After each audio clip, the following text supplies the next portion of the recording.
It's a short field, but a strong field. They are ready to go.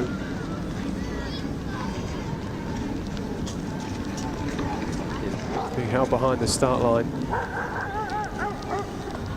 by our officials, Highgate Harrier officials. You know how to put on a good show, don't they? If you've ever been down to Highgate for the night of 10K BBs, you'll know this. You'll have enjoyed the atmosphere, beers and cheers and all of that as well.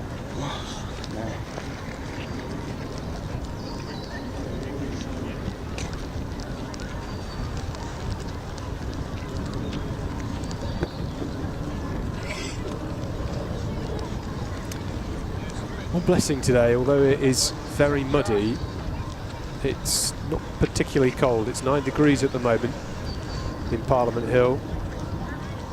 Some wind.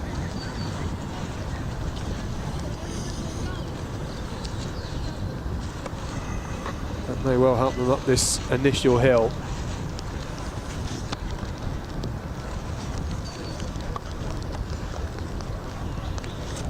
Points up for grabs in the Cross Challenge Series here for these young men. The fourth leg of the Cross Challenge Series coming up in Nottingham in a month's time.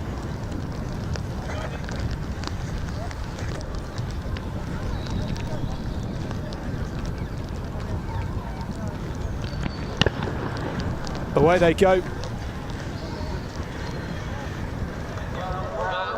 We'll head up the hill with the rain, the wind,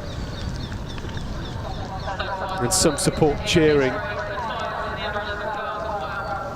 It's a tough old slog.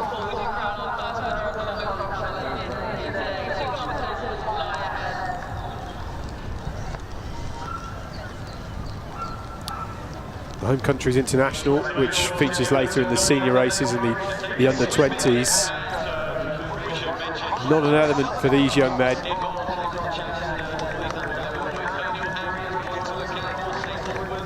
But what an opportunity for them. Racing here, a venue which is synonymous with the national. An event which heads to Sedgefield in just a couple of weeks' time.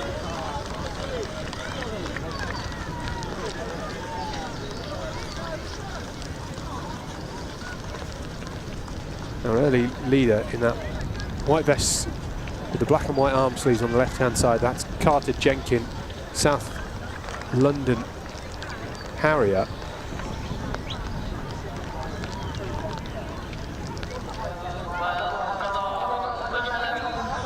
So Carter Jenkin, the South London Harrier,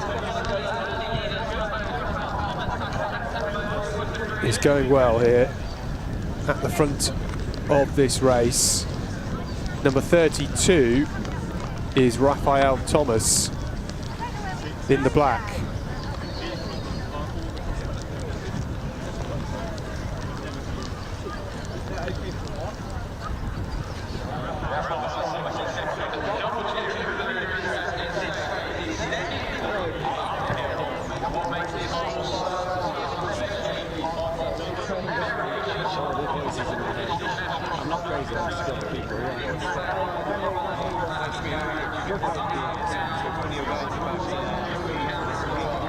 So there's Raphael Thomas, Woodford Green and Essex lady athlete, digging deep here as he goes around this first part of the course. It's a long loop and it will chase Jenkin.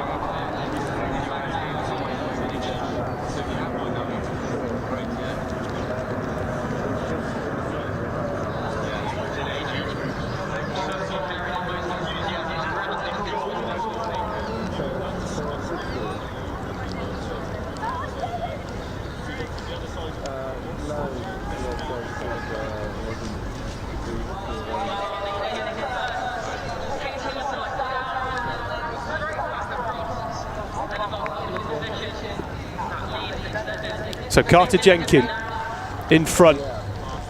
Not the day to wear a white vest, but he's wearing his South London Harrier vest with pride here in the opening 3.5 minutes of this race. He's going to charge you for it later. In for a penny, in for a pound, isn't he? Alright, let me just come down. So what are you going to use? I should be fine as I've got a backup.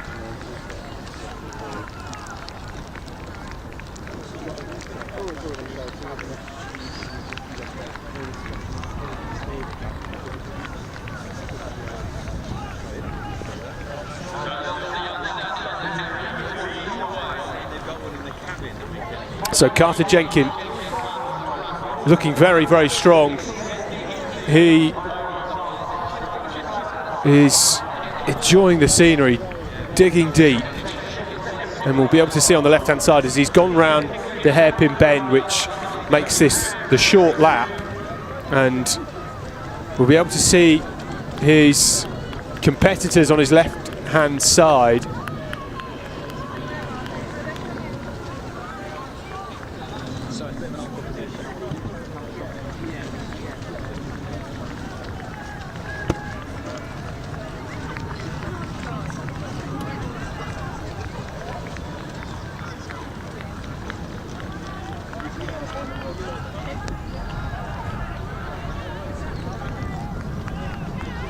I mean, this is a dominant display by Carter Jenkin.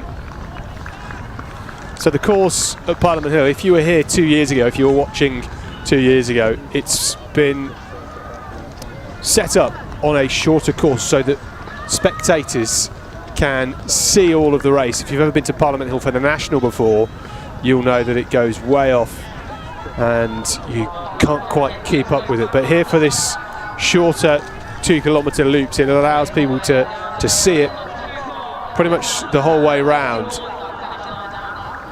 Eamon Martin has been instrumental in setting up this event. It was great 2 years ago, and again here today we're expecting some quality races. Aaron Malcolm has now moved up into second place in that red vest, using the slope to his advantage here just to build some speed, which is ever so important. A look over the shoulder just to try and check where Raphael Thomas is in behind him. Looks like Michael Mansell is in fourth place here in that red vest. He's going very well. But all of this race has been dominated by this young man, Carter Jenkin, the South London Harrier. Powering away up the hill and across the finish line in under 6.5 minutes. A great win to start the day here at Parliament Hill. Carter Jenkin, fantastic performance. And Aaron Malcolm, Epsom & Newell Harrier, in that red vest with the white sleeves, coming across in second place. That's a quality run from him, some 16 seconds back. And in third, Raphael Thomas, young man who went with that early pace by Carter Jenkin, coming across the line in third. There's Mansell, just seeing Rory Falconer from Corby in that light blue vest on the left-hand side. These young men caked in mud. Lorcan and Lamont finishing in fifth. Falconer, it was in sixth. The officials doing a brilliant job here to try and usher our athletes across the line. Got plenty of space at the finish here.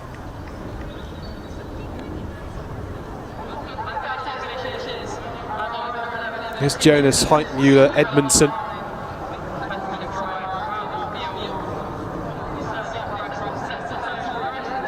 Animal Harriers with plenty of vests, obviously not far from here.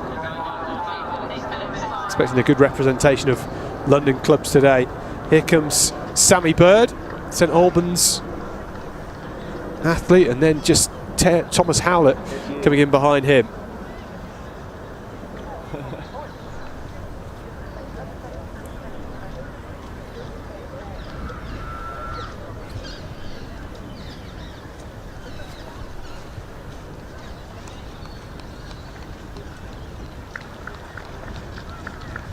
Well, you're an athlete getting a taste at Parliament Hill. Sam Stewart of Peterborough. Well, they'll be pleased that they're running early on in the day, because this afternoon, when we get to those last couple of races, this will be an absolute mud bath. The expectation is more rain, although it may well taper off ahead of those last couple of races. Yeah, not a great day for Vista. Shall I clean? And here's Sam Oliver. I look forward to getting wrapped up in the warm.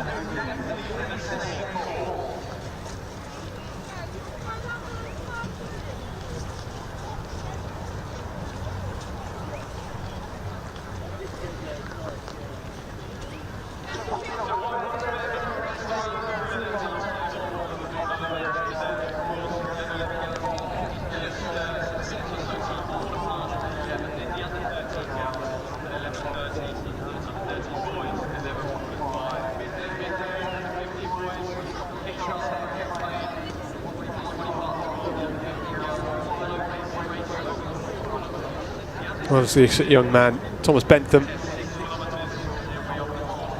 Great job. And it's the under-11 girls that will toe the line next. They're underway in 6 minutes' time. And then the under-13s, the under-15s will start at 12. We really do get through the opening half of our timetable in the first hour and 15 minutes. It's very quick if you've ever watched these cross-challenge races before. Great to be back at Parliament Hill.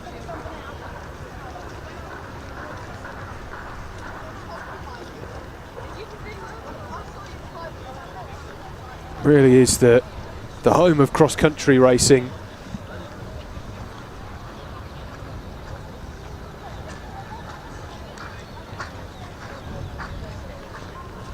So the athletes on the start, as you can see from this course map, they head up the hill past the athletics track, a sharp left turn before they snake their way through Parliament Hill fields. The seniors later on, they'll be focusing on the section towards the right hand side, which heads towards the tennis courts.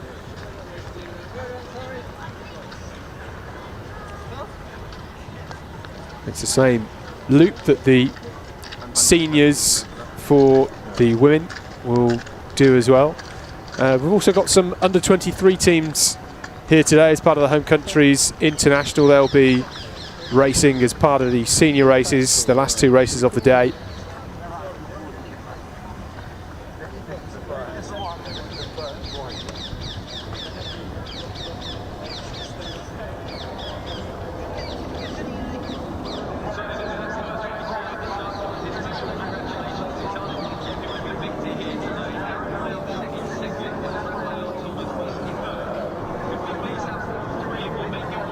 Some of the names we're expecting to see later on in the senior men's race: Richard Slade, national cross-country champion, Jack Miller, Angus McMillan, Logan Rees, Hugo Milner.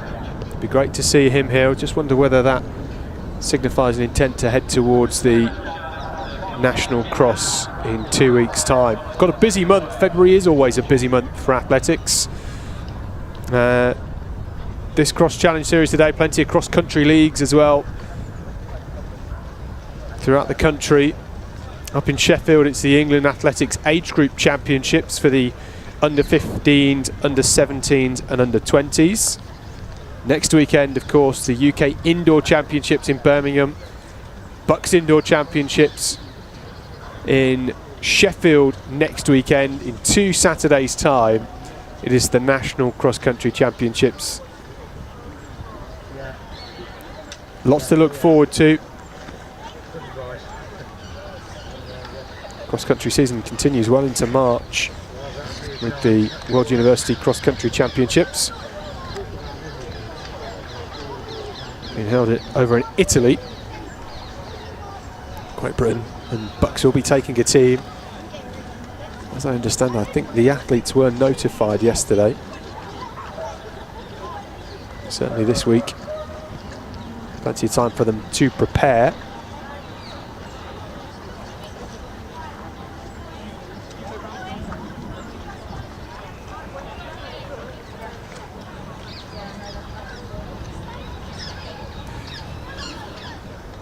Here are the under-11 girls. Nice wave there from Momo O'Neill, the Aldershot Farnham and District athlete. Slightly wearing gloves. I think I would be if I was out there today. You could just see how saturated the ground is on the start line. And the truth is, it doesn't get much better around the course.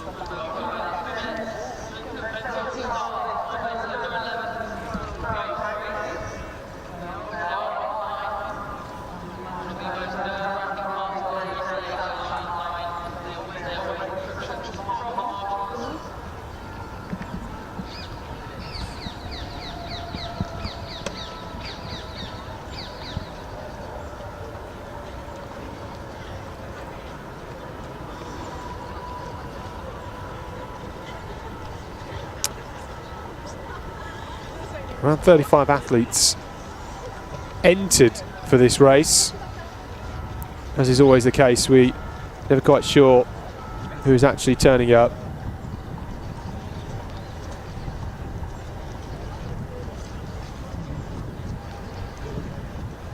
I mentioned it's a busy month. That will factor into things. Athletes opting to, certainly senior athletes opting to compete in their leagues today.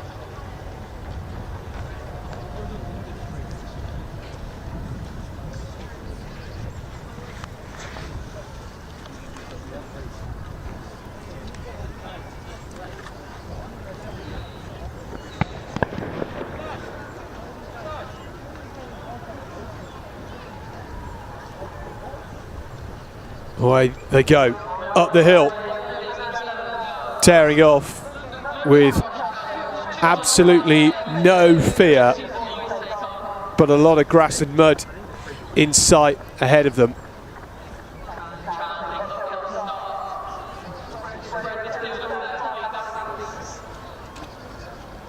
So let's have a look at some of the athletes at the front of this race at the moment. Isabel Hartfield in the red vest, number 49. We've then got Ellie Smith in the light blue with the black leggings on. She's from Windsor, getting to the front early on. Quite often the case that these young athletes who are perhaps less experienced, they will often shoot to the front. I certainly did when I did cross country at school. I paid a heavy price for it. It was very painful. You tend to see that more with these young athletes in the senior races where they are such dense fields. You have to do the same really just to get in front, a bit of self-preservation. Blossom Smith from Brentwood Beagles. What a club for developing young female talent. She's at the front here, number 62, with those long black socks on. Bringing Isabel Hartfield along with her for company.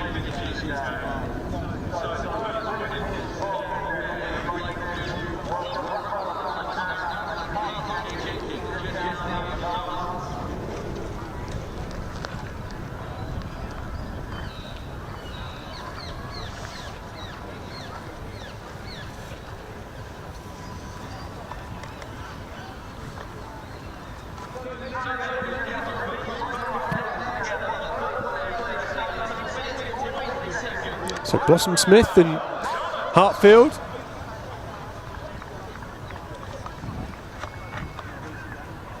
Leading these 35 or so athletes around the course. It's a great experience. They will certainly hurt as they go around this 2 kilometre course. It's the same course we just saw the under-11 boys do. It's an out and back really. The finish line is just at the side of the track.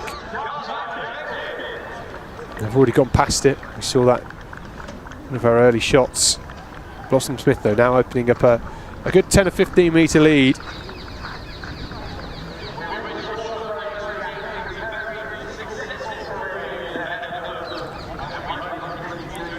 Isabel Hartfield trudging her way through the bends.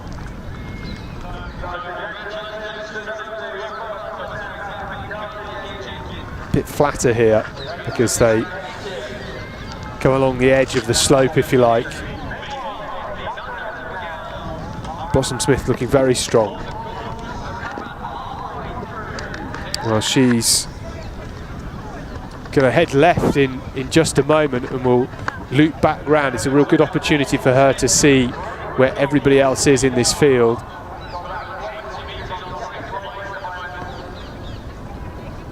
Great to see so much support here at Parliament Hill. Plenty of dogs as well.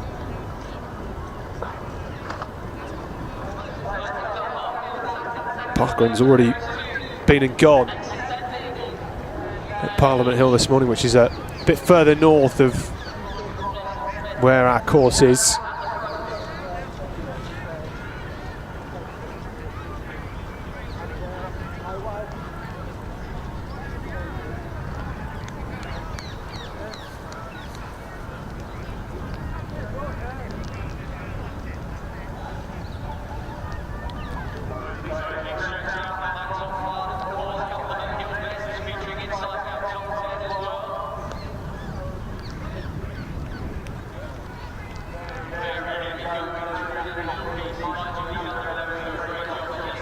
That's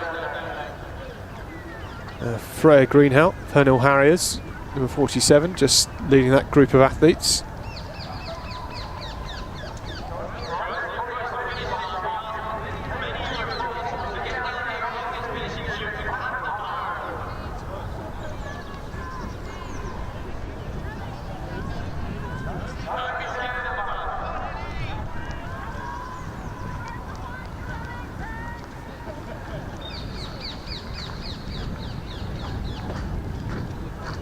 So Blossom Smith here, heading downhill now.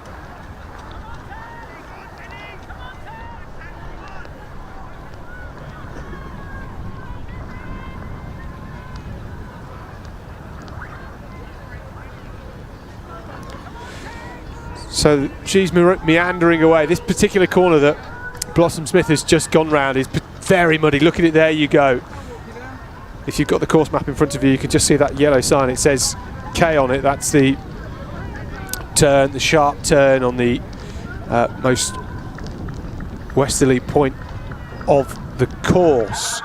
So Blossom Smith is motoring downhill. She ran a 6:02 mile on the track last summer.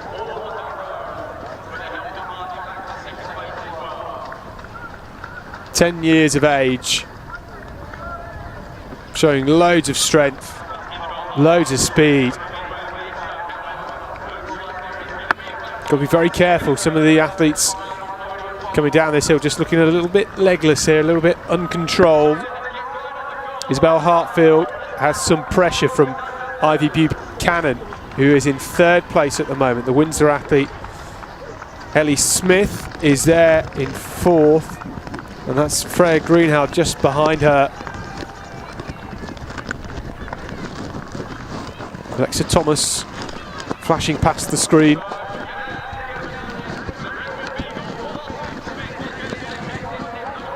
And here comes Blossom Smith to take the win in race number 2 today for Brentwood Beagles.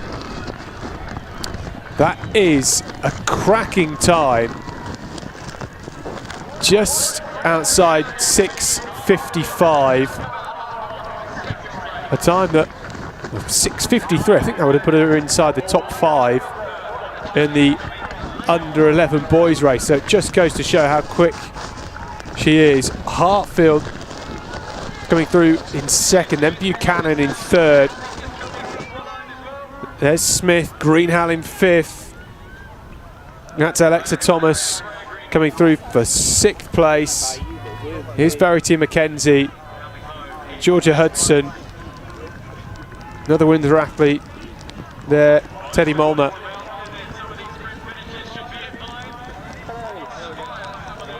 Imogen Watford there. Molnar, the same surname as the new European indoor 400 metre record holder. There's a young lady that was waving and smiling on the start line. Momo O'Neill, 13th place, great finish for her. These athletes giving everything across the line.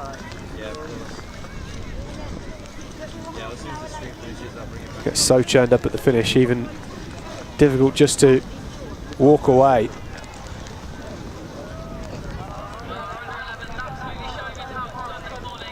It's very, very difficult to overtake. Particularly down this straight. It's so muddy, so sticky, so much rain. You need to try and pick up those knees, increase that frequency. But it's really hard to do when you're just stuck in the mud. There's Clara Delogu. Sophia Hoffman in 25th place there. There's about a Bruce just behind. Achilles Wimbledon vest here being worn by Eleanor Young. Good to see.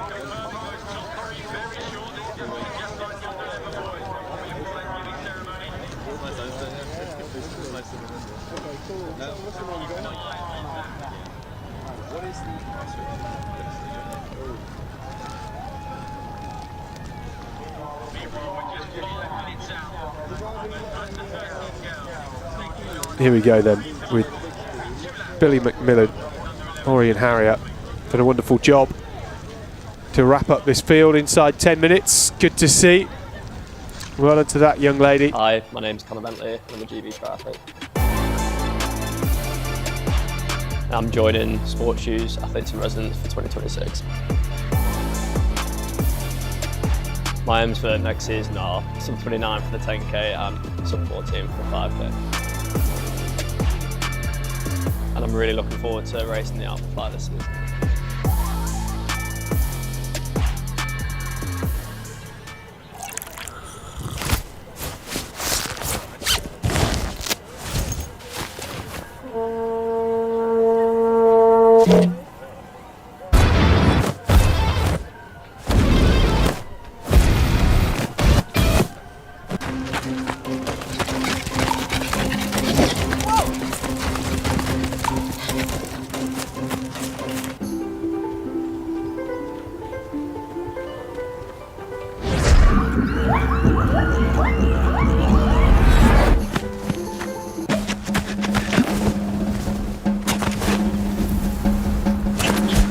Holy shit!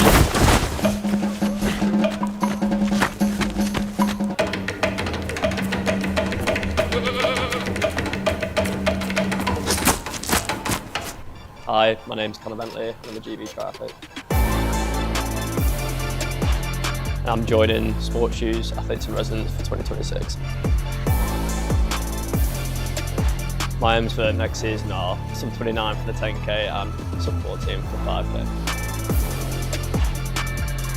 And I'm really looking forward to racing the Alpha Fly this season.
Yeah, mate.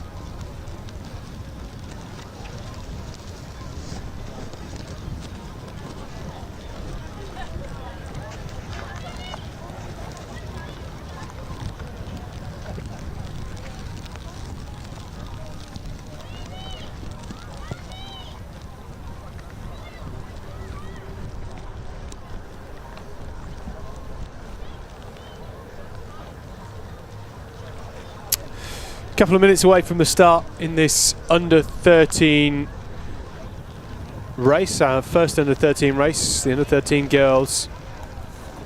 Been called to the line. They will race over 3 kilometres.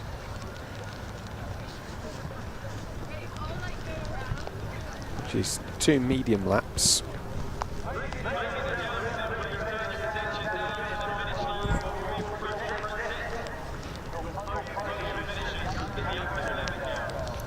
Maddie Kindler, you can just see her there wearing number 88. Plenty of Brentwood Beagles athletes, some Blackheath and Bromley athletes there. 99 on the end is Monica Stewart from Peterborough.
Oh, a bit of a, wow, false start. Don't quite think I've seen that in the Cross Challenge series before. I mean, wow, that's an unusual start, but they are away. 3 kilometres for this under 13 girls race. Our third race of the day, third of 11. See, the conditions are not the most kind.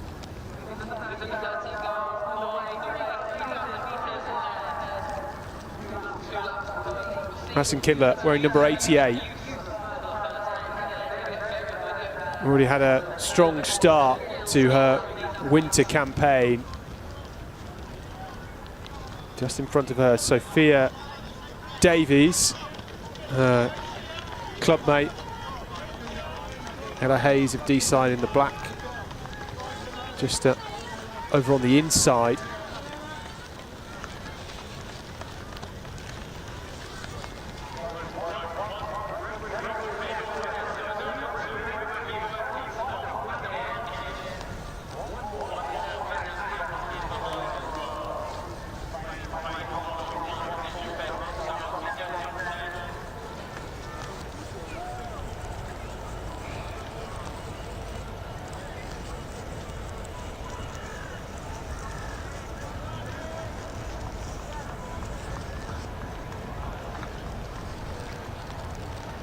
So Kindler now takes to the front.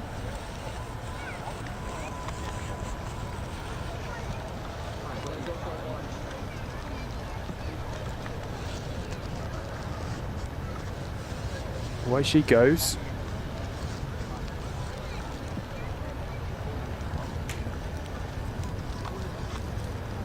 Sophia Davies with her for company.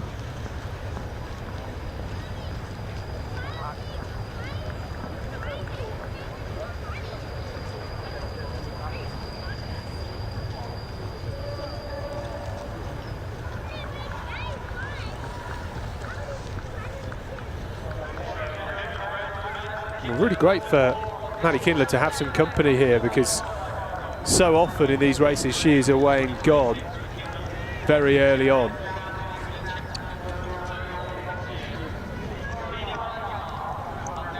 Number 80 in third place is Leanne Essehuizen, another Brentwood Beagle. Could they get a 1-2-3 here? How unique would that be? Both of these two athletes working together, packing in. If this was a team race with a team medal on offer, they would be doing a great job here.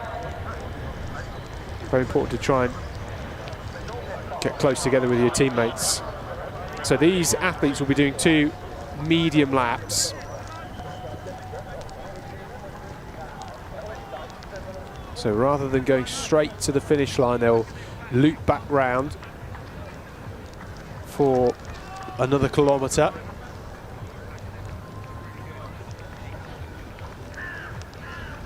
They're being cheered on well here. Cross-country supporters are very hardy indeed.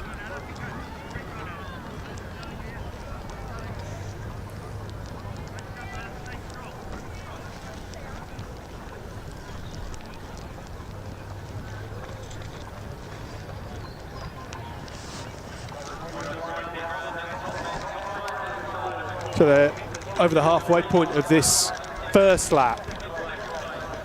It's a long old slog to get to the top, having to snake their way up the hill after that initial sprint up from the start line.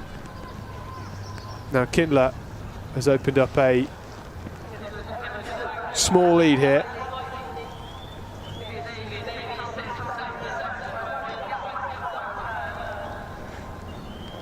These athletes are only 11 and 12 years old, but racing with a lot of experience across the Cross Challenge series and other club meets, the local leagues, school races. It can be a very hectic schedule in the winter months if you're a cross-country athlete.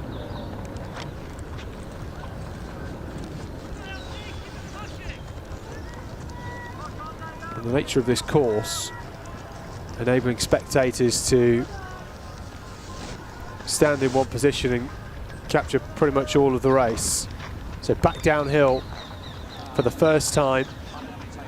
It's so muddy around here. We're going to have some fallers later on. I can see it now. It's getting so muddy, and almost there.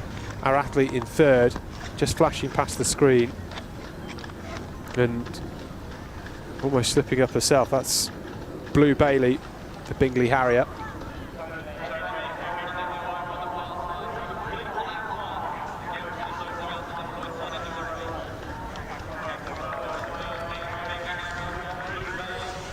Our athlete in fourth place is Alicia Santos from Ronda AC.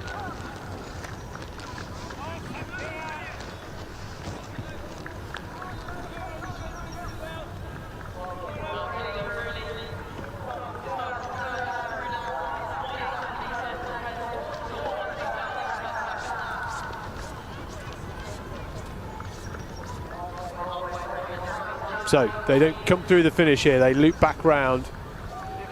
You've even got a bell for them.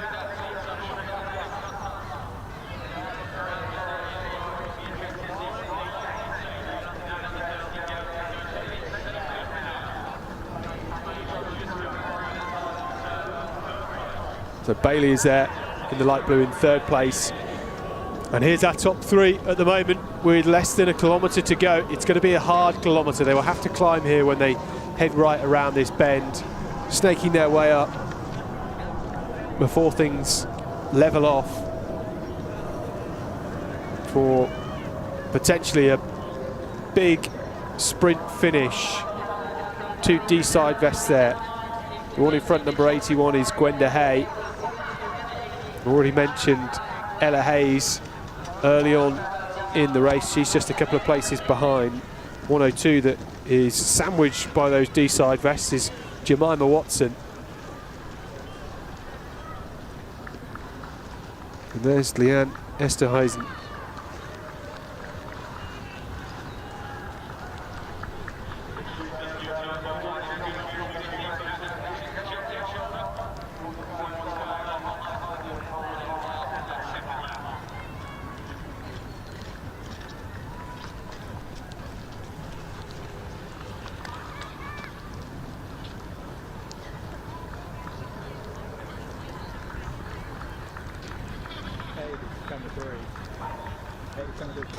So Kindler with a good lead.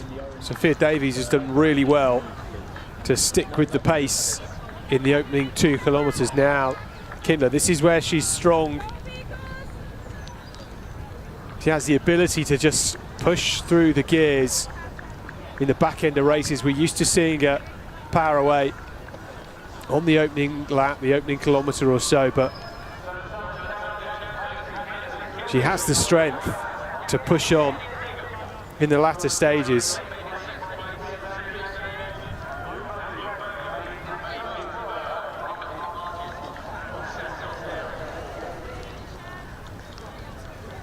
Well, she'll turn left here, Kindler, as will Sophia Davies, and start to head back towards the finish. It will loop round. Here she goes, turning left. Chance to just breathe because it will flatten out ever so slightly as they run along the edge of the hill. Look over the shoulder from Blue Bailey.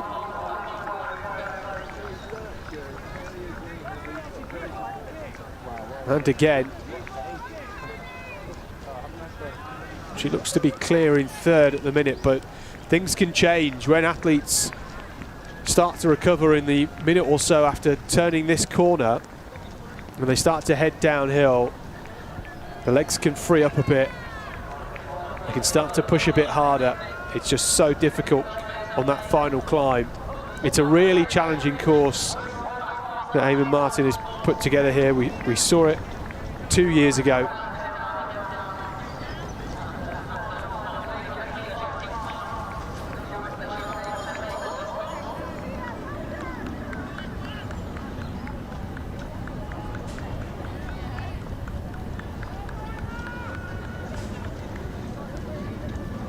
So here comes Kindler then.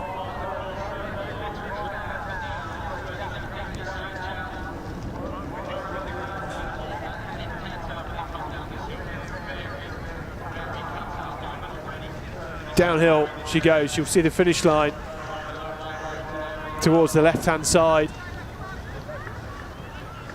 Davies is beginning to motor.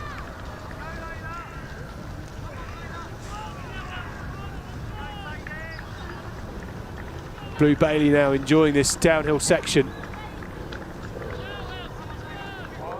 I said on the last race, the athletes do need to be careful, particularly coming downhill where it's unstable underfoot.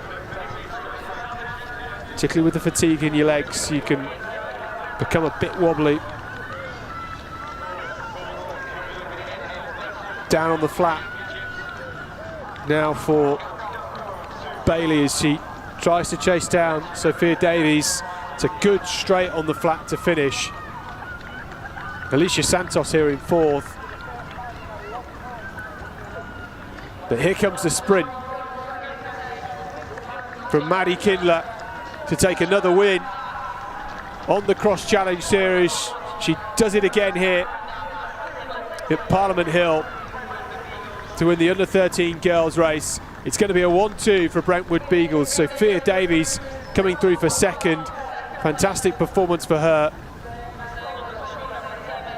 A hug between the two teammates. Blue Bailey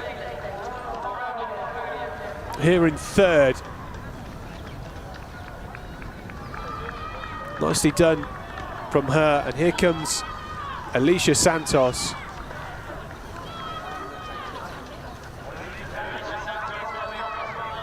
Andre C athlete staggering across the line.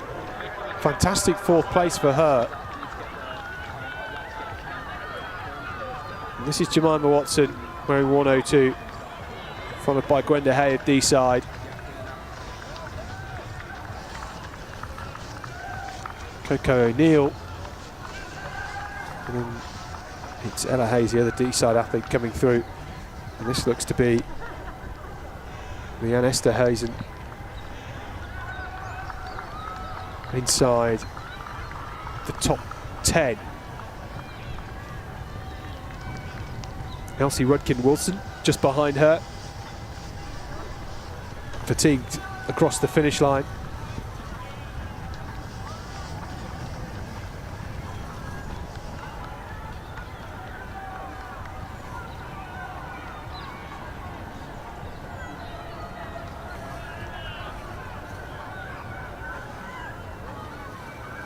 Great race.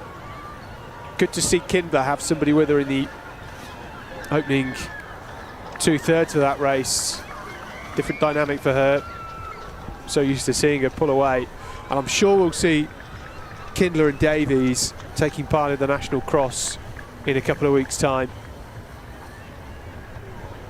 I'd like to see many of these athletes all within a good shout of getting high placings.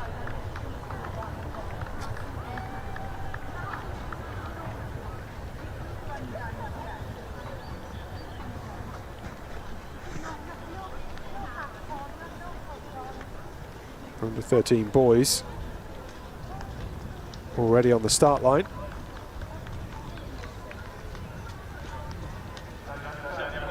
Ready to go in about 2 minutes.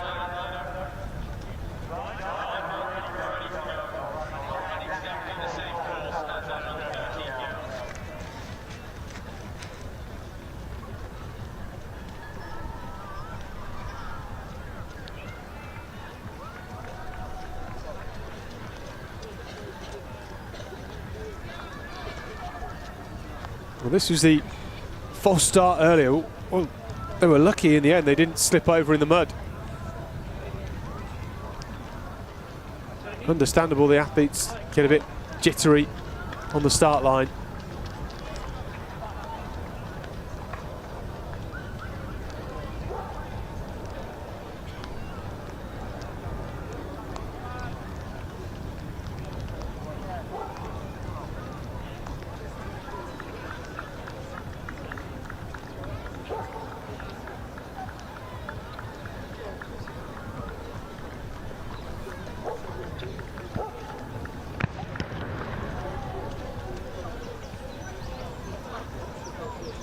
Away they go in this under-13 race, the same course that we've just seen. They'll do 2 medium laps, heading up the hill from the start.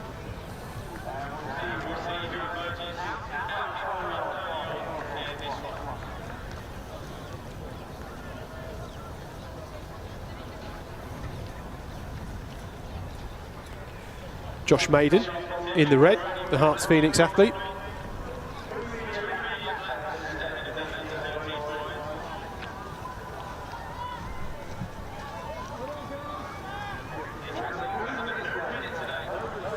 Wolverhampton and Bilston-Vest, I thought we just saw at the front there.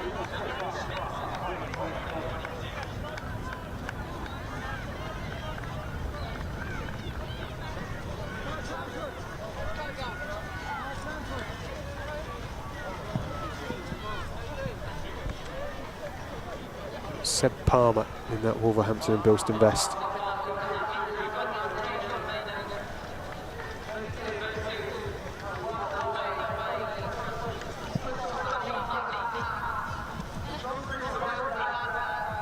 So Josh Maiden.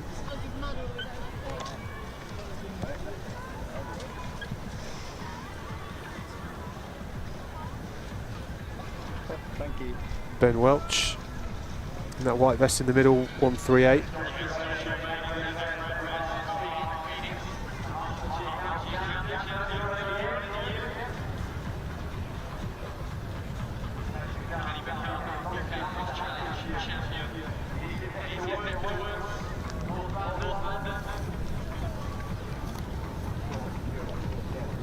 So Zach Munn in the Cardiff vest alongside Josh Maiden, Seb Palmer and Ben Welch.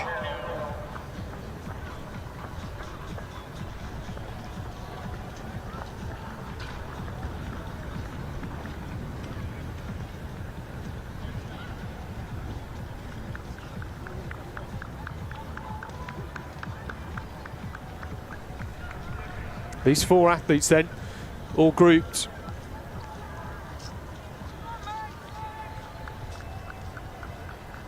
All heading away on the course early on. Joining them, Lewis De Silva, the Thames Valley athlete in the light blue.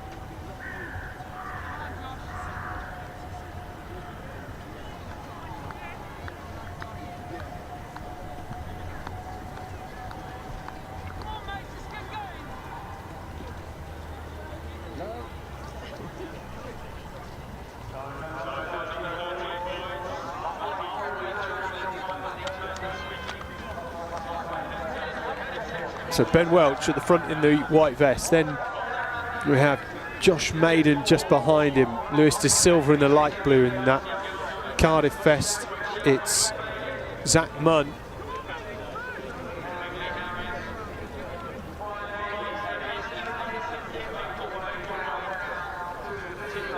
So almost at the halfway point on this first lap for these under-13 boys. They'll be looking for a finish time of around 10 minutes. Is that a bit blue sky just in the background there? Maybe. I did say that whilst it was raining this morning, we might see things ease off around midday, and we are approaching that time of day. Good job from those lads pushing hard up the hill. Welch and Maiden have just created a small 4-metre gap ahead of Lewis De Silva and Zach Munn, who is in 4th place at the moment in that royal blue of Cardiff.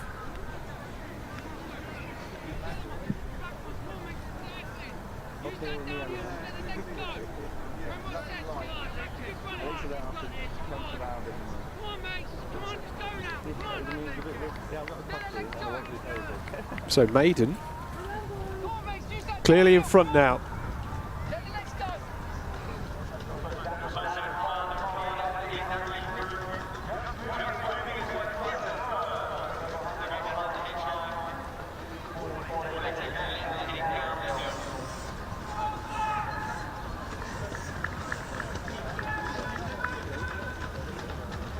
Silva just back in 4th now.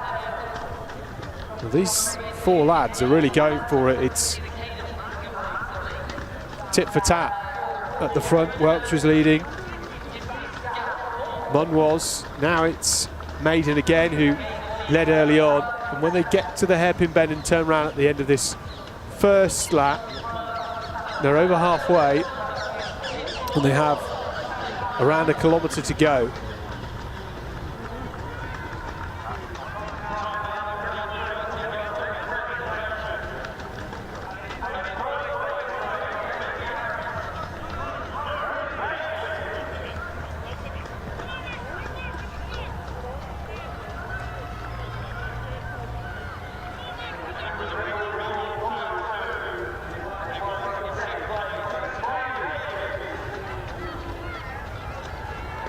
So, at the turn then, Lewis De Silva just fading off this group at the front, which is being spearheaded by Josh Maiden, the Hearts Phoenix athlete in the red vest. Ben Welch is in 2nd. These two at this point, they have to keep pushing the pace, but there's a lot of running to do. Still, less than 1,000 metres to go. And it can all change on that final downhill slope. And you can see on the right-hand side of the picture now, that's how long they have for the finishing straight.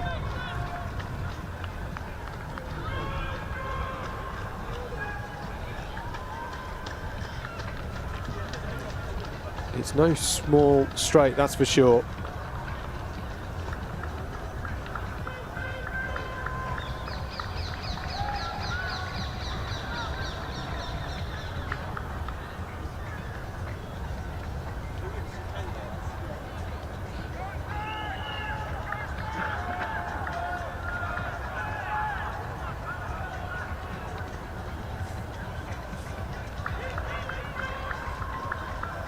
And it's Maiden now. You can just see how short the stride length is, how slow his frequency was just coming around that corner. It's very difficult when they're slogging it up the hill, and now he can just start to open the stride once again and push on. But Zach Munn has moved up into 2nd place ahead of Ben Welch, who slips down into 3rd.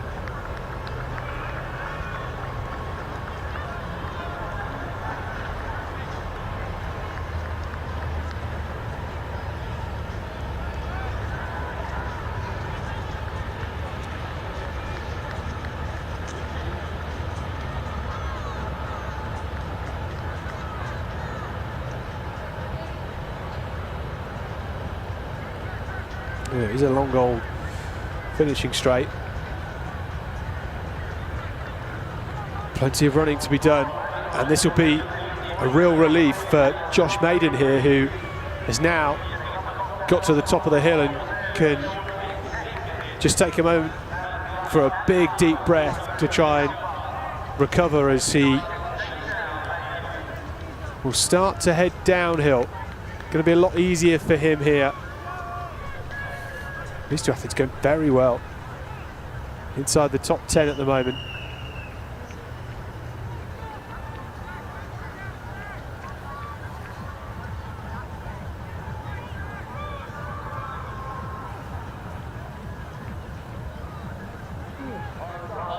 This is Zach Munn, the Cardiff athlete, who is up into second. Took a bit of a slip earlier on. Here's Lucas Brown of Charnwood. Looking strong, but it's Maiden that leads this field, and this is a monster gap.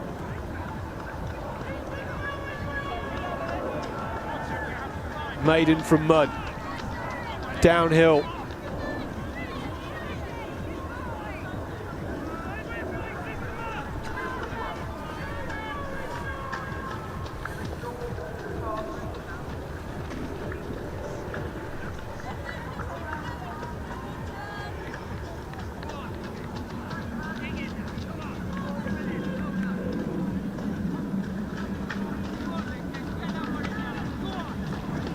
Lots of cheers from the supporters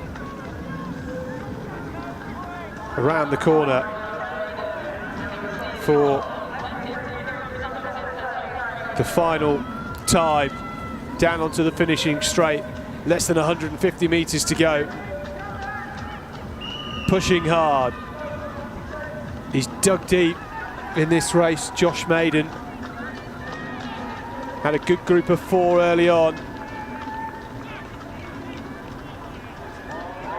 And now he has a chance to celebrate. He's got a long lead and across the line, and there's the celebration for Josh Maiden of Hearts Phoenix. Remembers to stop the watch. For the first time there, turning around and seeing how big a lead he really has. A great performance, a great win for that young man. And Zach Munn crossing the line in second place. Here comes Ben Welch. Thought maybe at one point he might just be able to push on and take the lead, but top 3 for him is a fantastic performance. Luis da Silva just back in 6th place, crossing the line there. Really put himself in a great position. Aldridge and Small only just a few seconds ahead of him. And at the finish,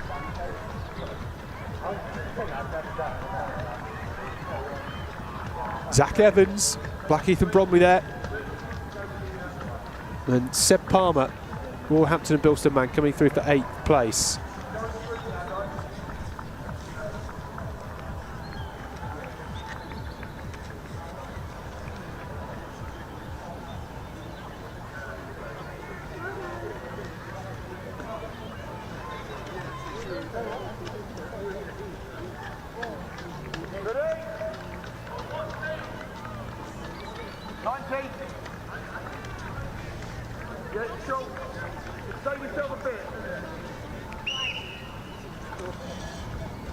That looks like 100. Come on, just cruise, guys.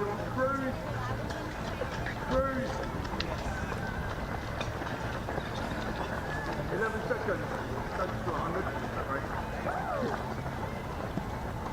Let's go back to the first thing.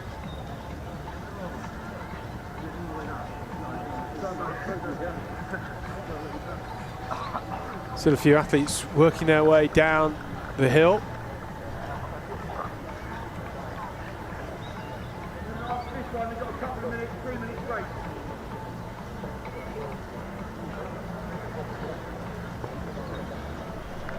Hi, my name's Conor Bentley, I'm a GB triathlete. And I'm joining Sports Shoes Athletes in Residence for 2026. My aims for next season are sub 29 for the 10k and sub 14 for the 5k. And I'm really looking forward to racing the Alpha Flight this season.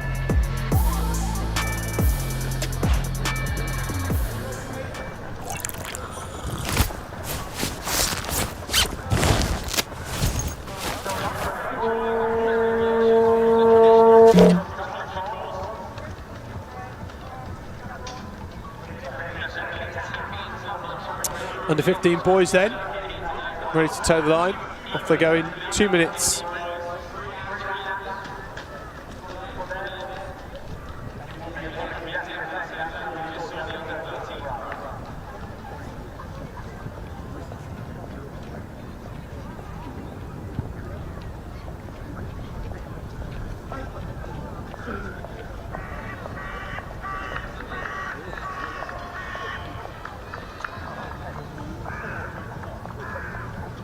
Going around 35 athletes in this field.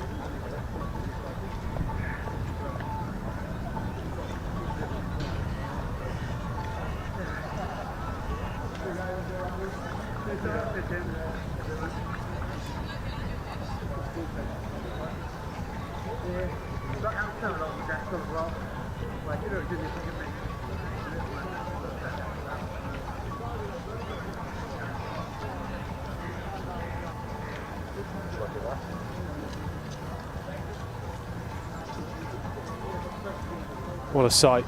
City of London in the background.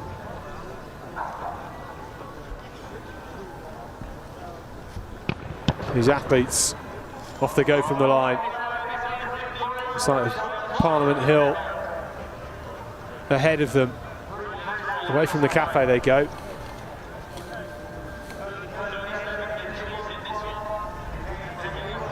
It's a long, old run up this hill.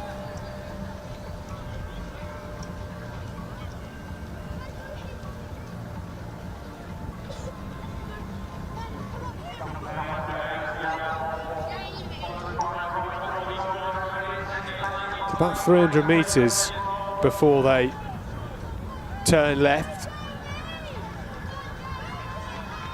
and things start to ease off a touch.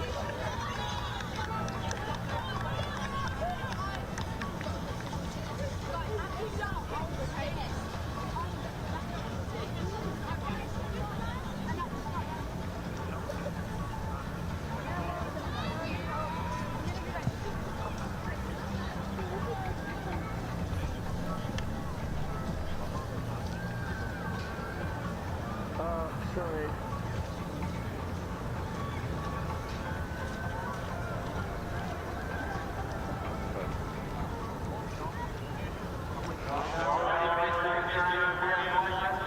So the man in the middle in the blue and yellow vest is Elliot Langley-Abart.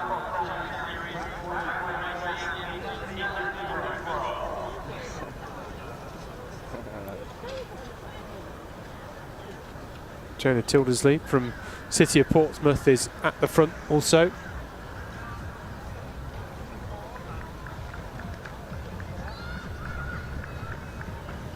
Again in this race, a group of 4 early on getting to the front.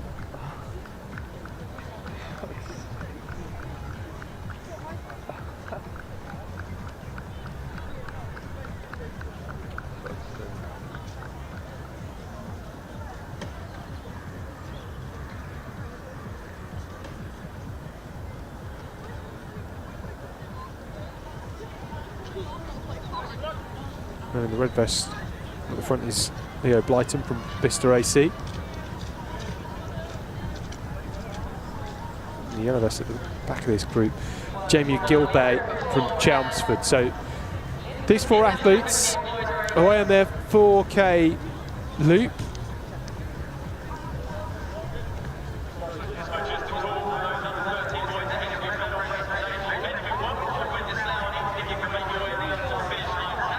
First time we've seen a 4K race today, a 5th race of the programme. We're doing 3 short laps.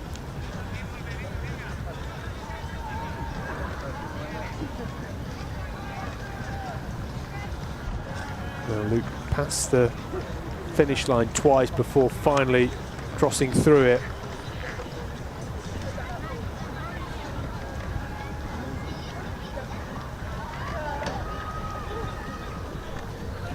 Jamie Gilbay, chance for the yellow vest there, just falling off that leading group.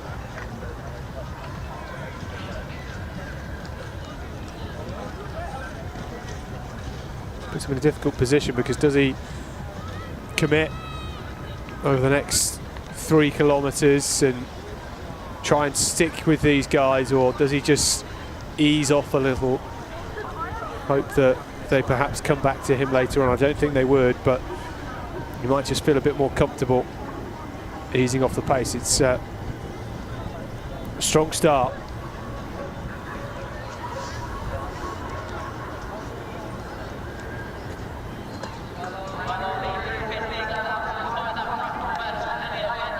So we'll come down the hill for the first time now, around this muddy corner.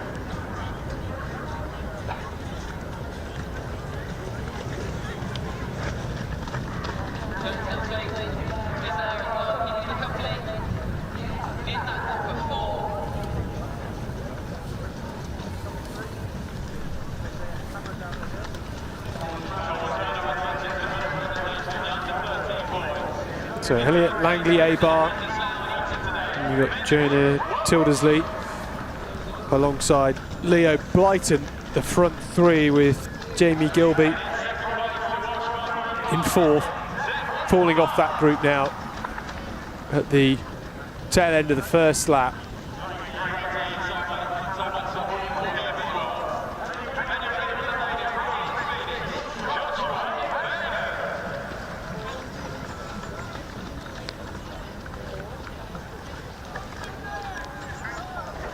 Well, if you're just joining us, this is the under-15 boys race here at the London Cross Challenge Series.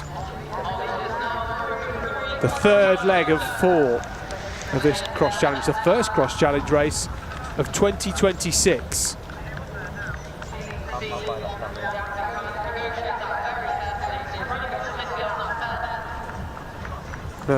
Last leg was at Sefton Park in Liverpool way back in November. That event, of course, also the European trial for the Great Britain team that went on to much success at those European cross-country championships in December. No selections today for these athletes for any Great Britain team. They see a few athletes that could be on their way to the World University Cross Country Championships in Italy in just over a month's time. But we'll see plenty of today's athletes at the National Cross Country Championships in Sedgefield in 2 weeks' time. If you've never been to Parliament Hill either, this venue, this course, synonymous with the National. It's the home, really, of British cross-country running.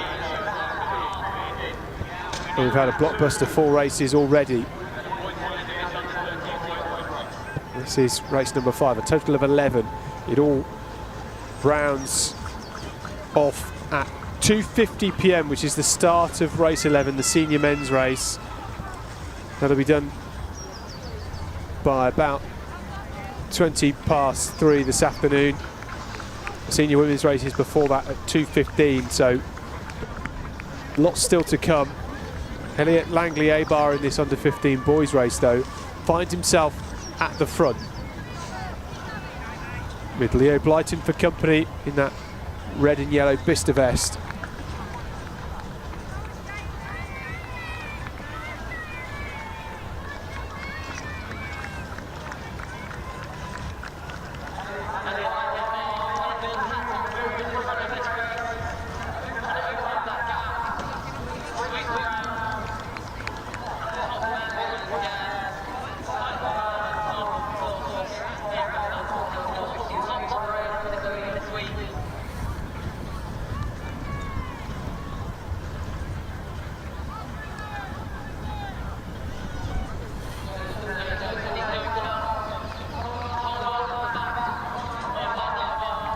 There's Jamie Gilbey in the yellow. Well back now off our leaders who are on their second lap.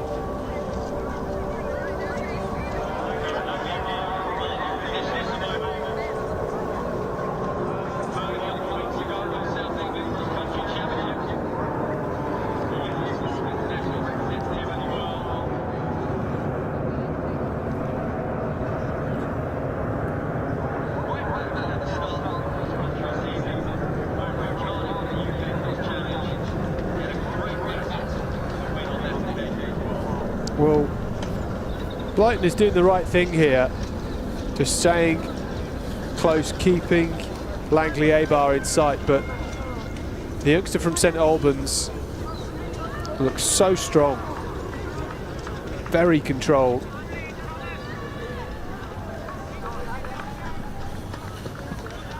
Third place, Jonah Tildersley, out on his own, much like the man behind him, Jamie Gilby.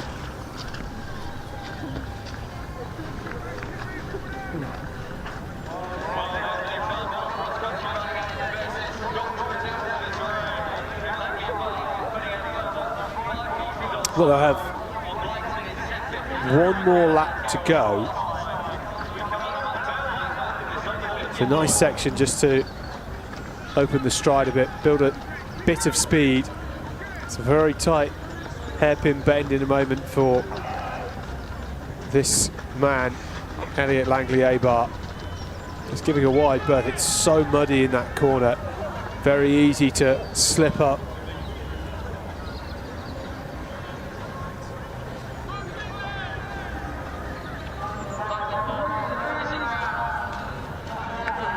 Just wonder, is Jonah Tildersley closing slightly? He'll be doing very well if he manages to close over this less than a kilometre now.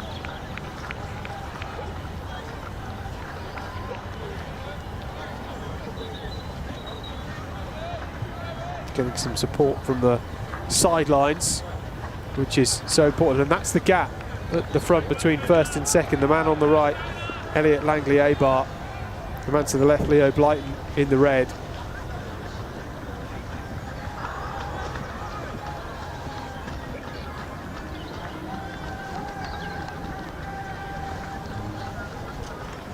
Oh, a slip there. I said we'd see some today.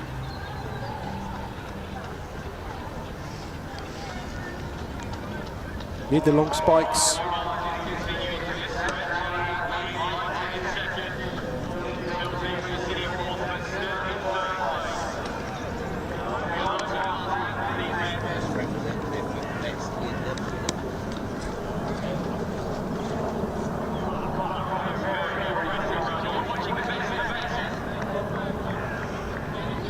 Well, this has been a strong second half to this race for Langley Abar. Quality young athlete. Great to have him here.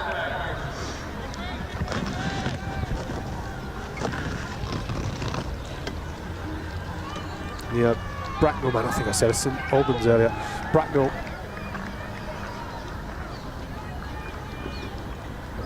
Coached by James Ashton.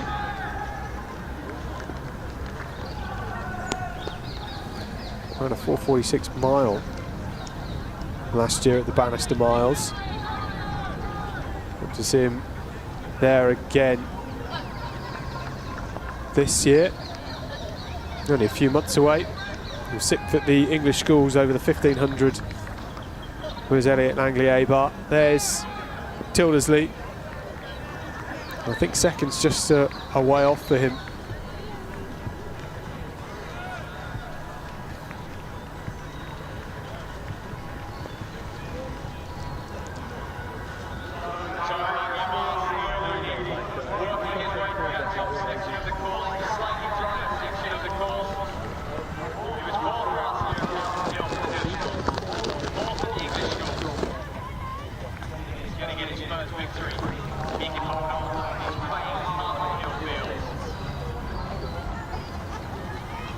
Well, here he goes.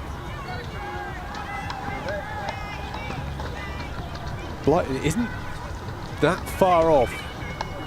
20 or 25 metres. I think that's going to be too much, but at this point there's less than 400 metres to go.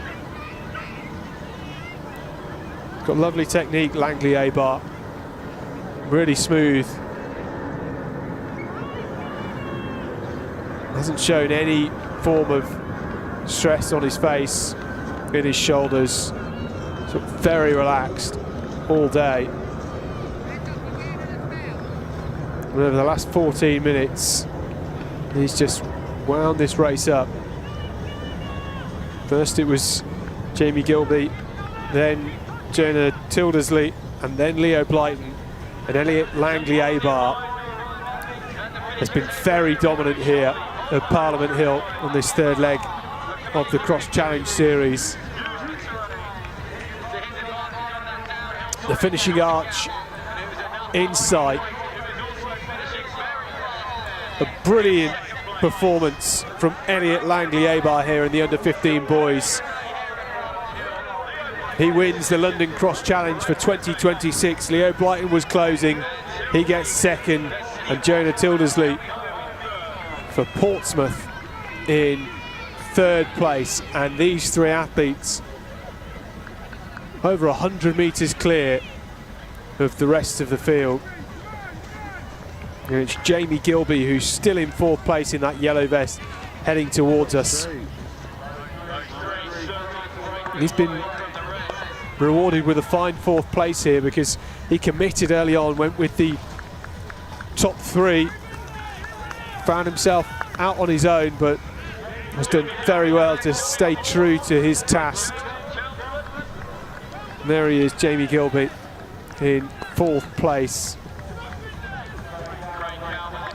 Craig Calver from West Suffolk getting fifth. And Noah Griffiths, the white arm sleeves there, almost just taking a tumble across the line. He finishes in sixth place. Joaquin Perez Rourke in the red vest of Brighton there. Seventh place for him, great finish.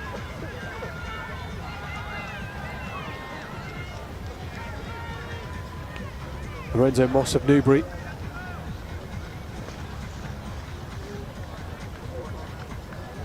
Battle across the line there. Thomas Heathergreen, the black of Leamington Athletics Academy.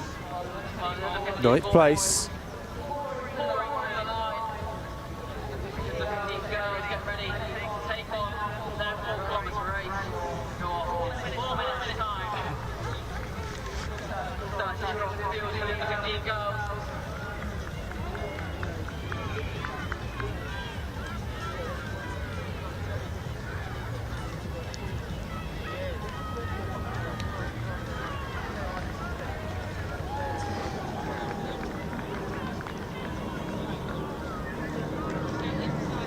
Well, that's the under-15 boys race. Wraps up the win for Elliot Langley A-bar.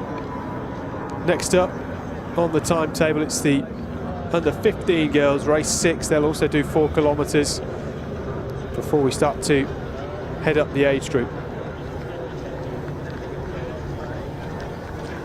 15 girls coming up in just a few minutes' time.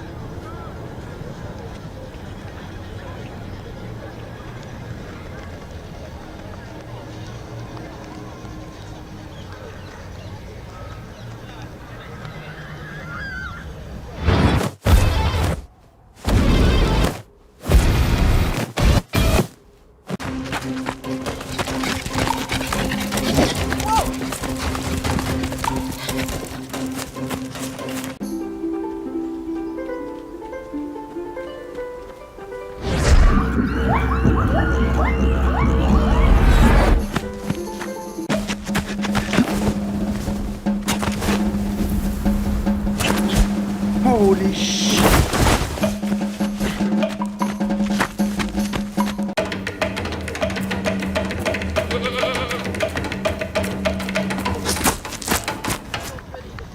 Hi, my name's Conor Bentley and I'm a GB track.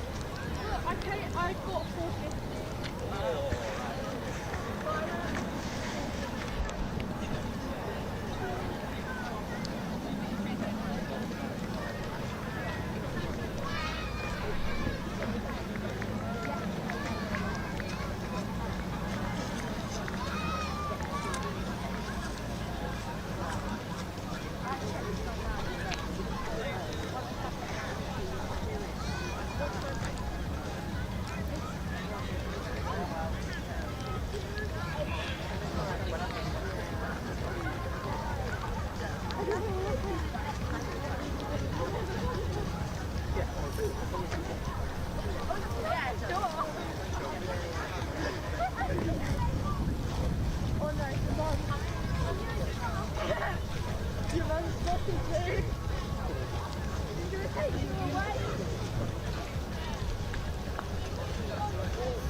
Here we go then with the under 15 girls. Toeing the line.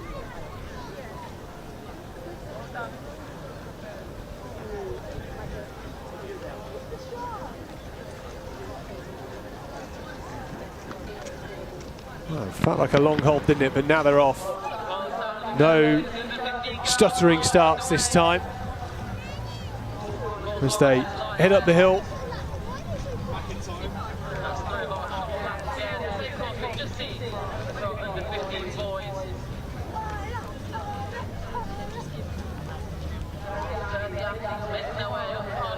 A few Brentwood Beagles vests I can see already, one in the middle, Summer Smith. Starting strongly here. Emily Ronnie of Lincoln Wellington in the headband and red gloves on the right-hand side.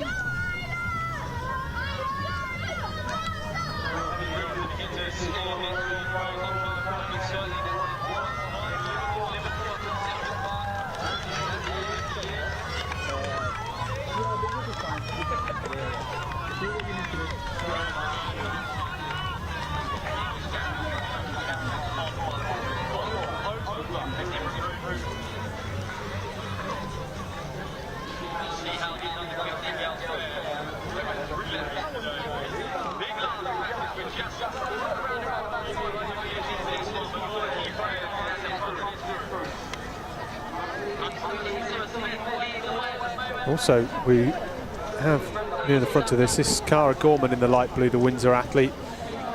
Familiar face of Cara Gorman, always near the front of these Cross Challenge Series races. Beatrix Soper in the Sal Harriers vest, just in third place there.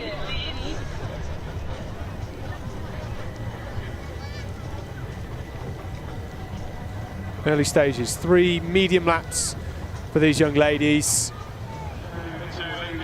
The rain has stopped for now, which we're all very grateful for.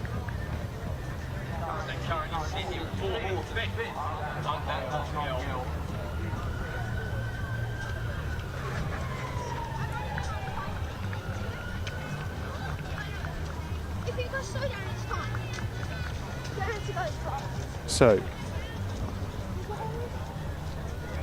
we have Soper, Smith and Gorman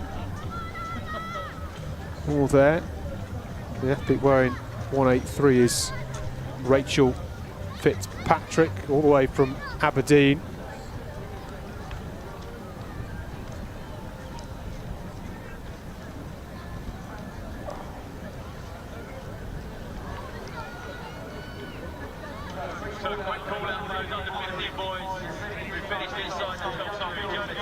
So these three pulling away.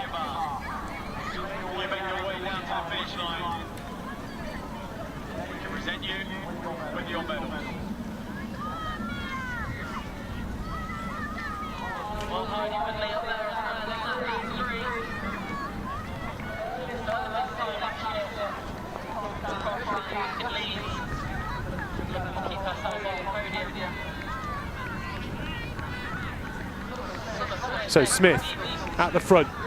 She'll head around the bend on this first lap. It's been a really long slog for the last 3.5 minutes. It's a tight turn. Brilliant view. You can see now the clouds just separating as we can see the City of London in the background.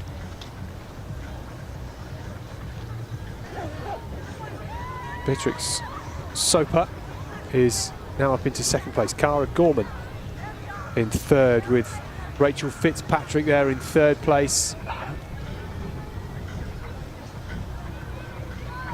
Smith, another one of these dominant Brentwood Beagle athletes.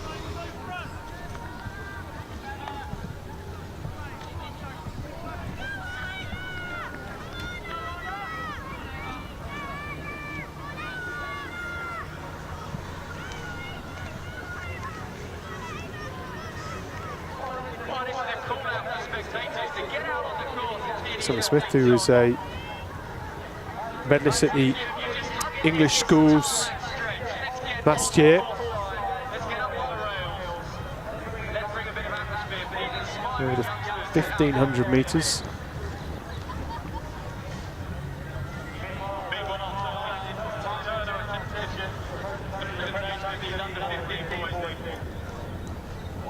She looks strong here. Opening up a good lead early on. Soper in second place with Cara Gorman there. We always know Cara Gorman's going to be there or thereabouts near the front of a cross-country race like this. Been commentating on some of these athletes for a good few years now, and it always surprises me when you realise they're still only 15 years of age. Cara Gorman, coached by Shireen Higgins.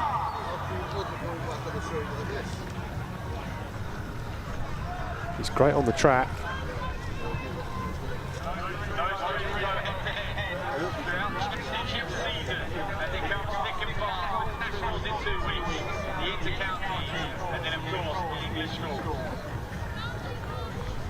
Gorman second last year at the England Age Group Championships over the 3,000 metres at the Alexander Stadium.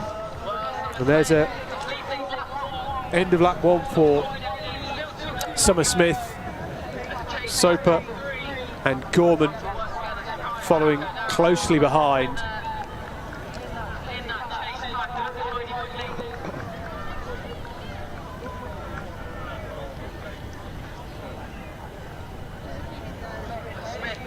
It's tough when you're out on your own like this. Summer Smith, will she be used to this with school races, club races? She's done it before at the Cross Challenge, so she knows what it's like. Rachel Fitzpatrick there, falling back slightly into fifth place. Sophie Bickerstaff, another Brentwood Beagle, in around sixth place, it looks like at the moment.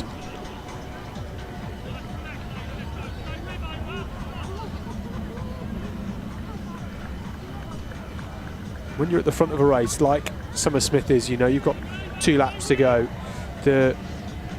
One of the benefits of this particular course is that there's so many twists and turns, there's lots to think about, which can distract you from the heavy legs, the empty lungs. There's always another challenge, another step, and you can break it down into chunks rather than having a really long course out in front of you. And another benefit with this course being tightly compact is that you've got spectators everywhere. You can stand in the middle of the field and practically see everything. And that's good as well, that's good for morale, to hear people, see people as you're out on the course. Summer Smith will be benefiting from that now. Just keeps the mind ticking over. You don't think too much. You just have to keep running, and that's what she's doing here. Halfway around this second lap.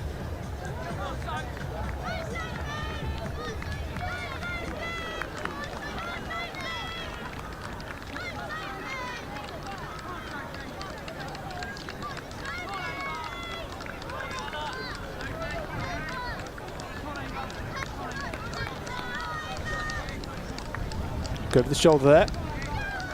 Summer Smith. A lot of running still to do.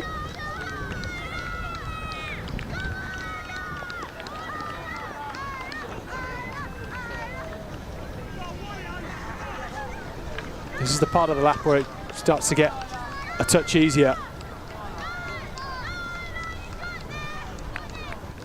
Rachel Fitzpatrick with Sophie Bickerstaff for company.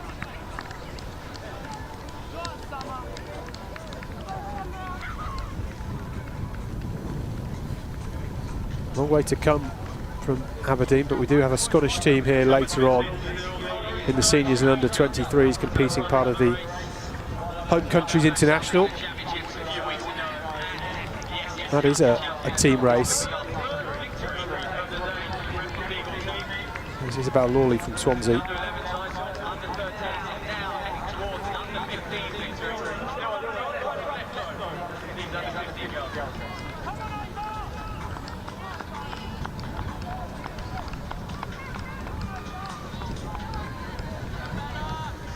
Gorman then into third place.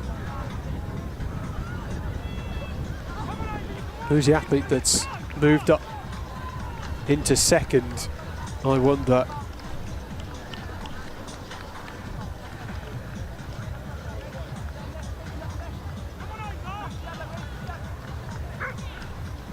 Roxanne Sands is up into second place.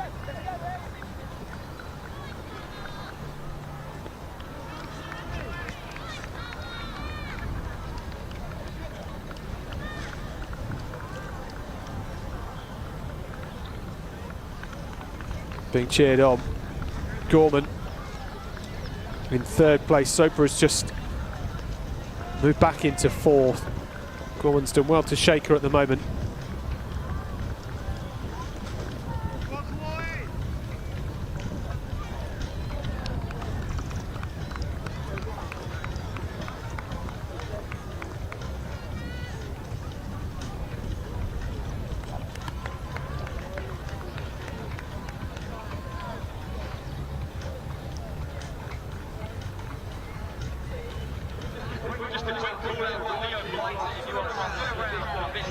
So here we are on the final lap.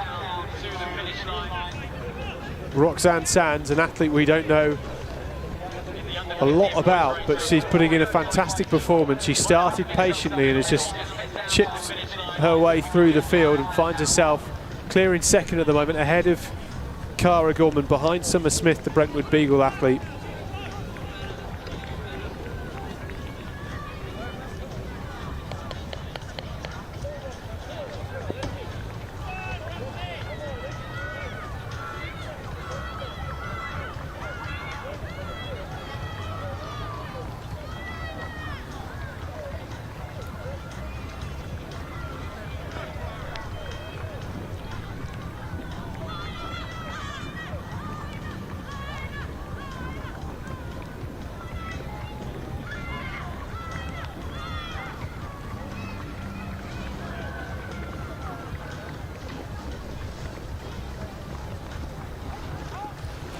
So Summer Smith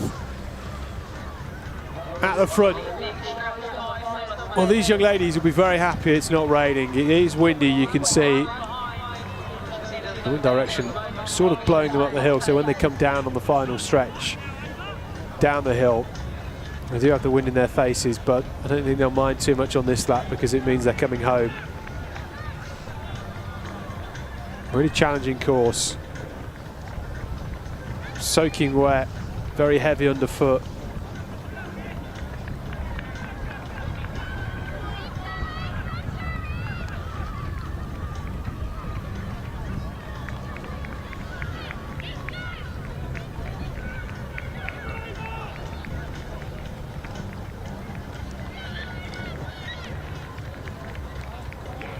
She's doing very well.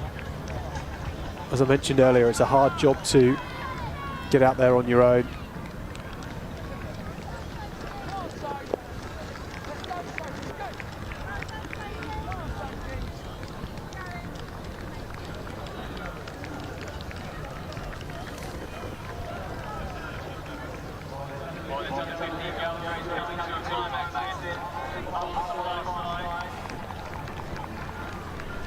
Now, Summer Smith can start to think about heading down the hill, but Roxanne Sands is not too far behind. Didn't see Summer Smith take a look over her shoulder. Usually if an athlete does that, to me, it suggests they might just be hurting ever so slightly. Here's Sophie Bickerstaff. Where is she now? She might have moved up into third place here, which would be very impressive. Another athlete just working her way through the field.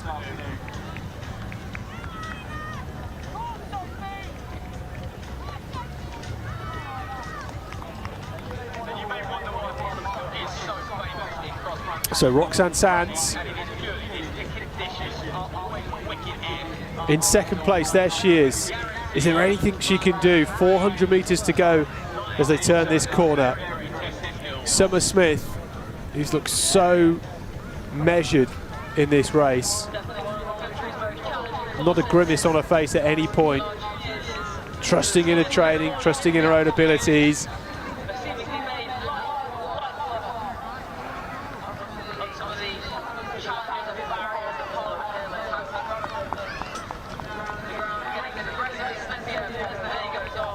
Cara Gorman, she's still in third.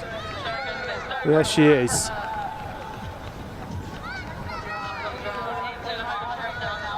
Roxanne Sands now on the flat, on the finishing straight. But this race is all Summer Smith from the start. Dominant.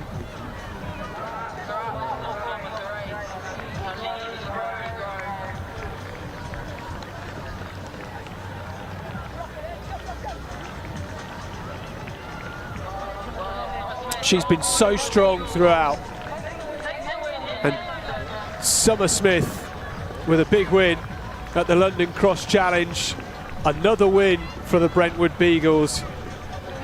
Here's our newcomer, Roxanne Sands, across the line. A brilliant performance from her.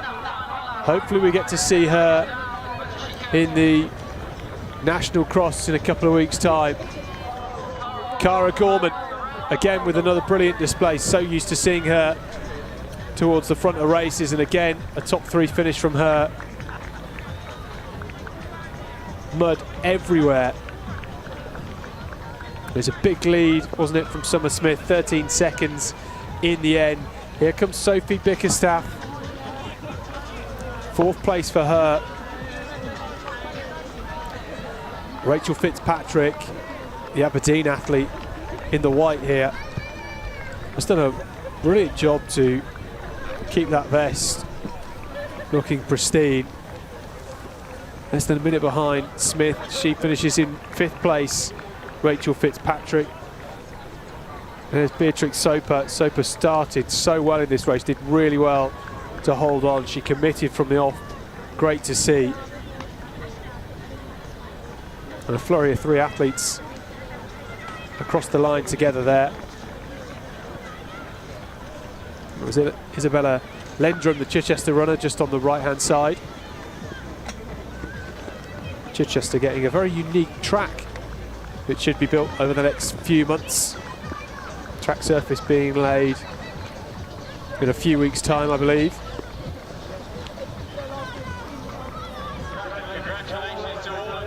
It was Ava King of Chelmsford. Isabel Lawley, the Swansea athlete, in 11th place. Amelia Ronnie, Lincoln Wellington. And Lizzie Sanders in the light blue of Cambridge Harriers.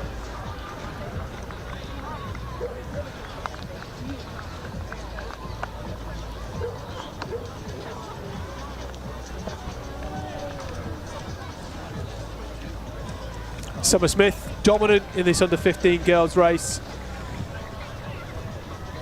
Next up, we move on to the under-17 men. That's in 7 minutes' time, over 6 kilometres. They will run 2 short laps, 1 medium lap and 1 long lap.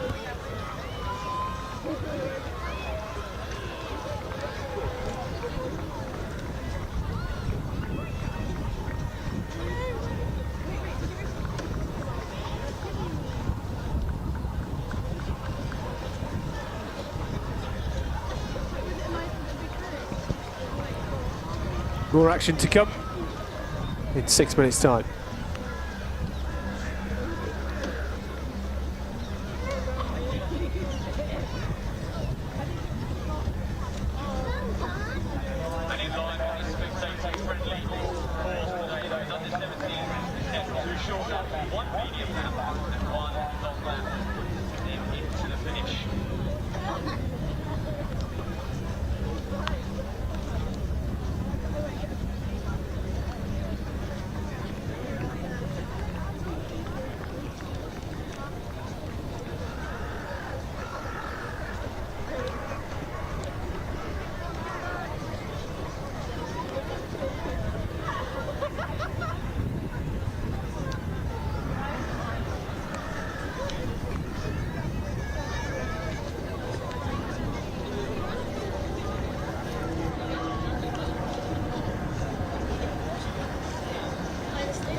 Hi, my name's Conor Bentley and I'm a GB triathlete. And I'm joining Sports Shoes Athletes in Residence for 2026. My aims for next season are sub 29 for the 10k and sub 14 for the 5k. And I'm really looking forward to racing the Alpha Fly this season.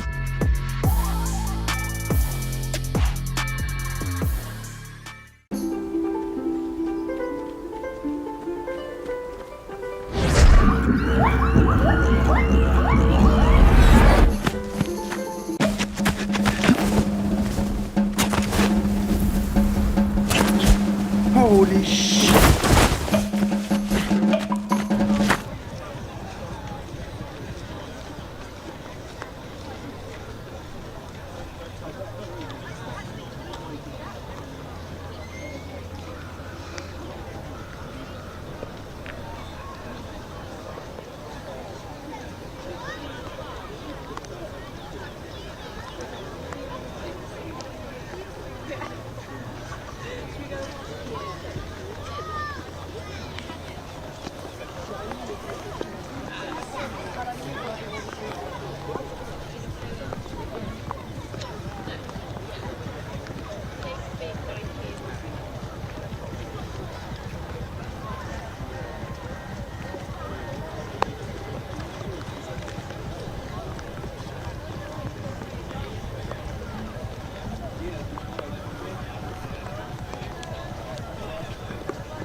Just another call out for Summer Smith, the winner of that U15 Girls. Make your way to the finish line for that medal presentation. Meanwhile, those U17 Men down on the line, down on the start line.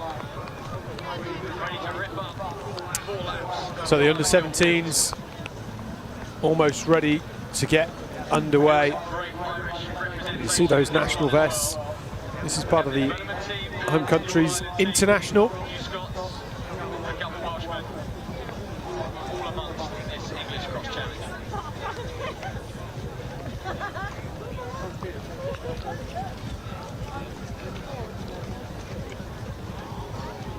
These athletes getting a chance to represent their countries.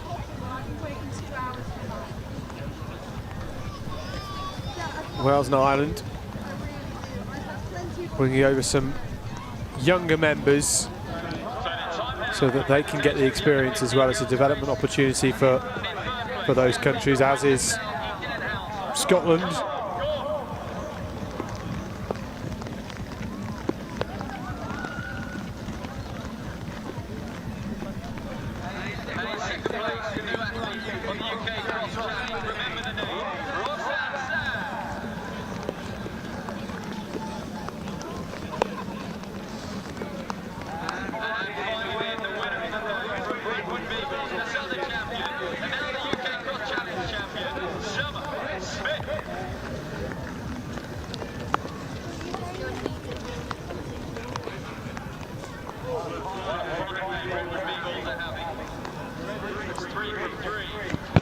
Here they go then.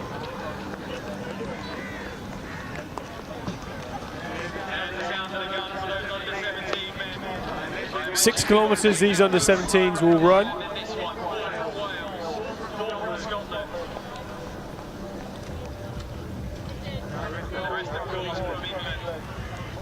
All in and amongst this UK Cross Charity Series. Home International. 48 athletes entered in for this race.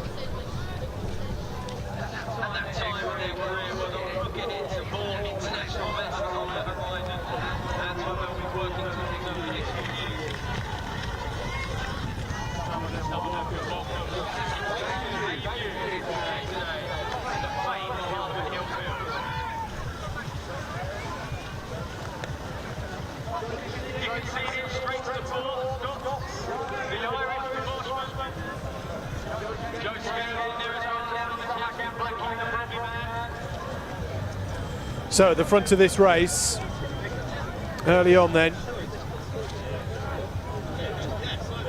we've got an Irish vest in there, but the man leading us through for Ireland is Dara Whelan.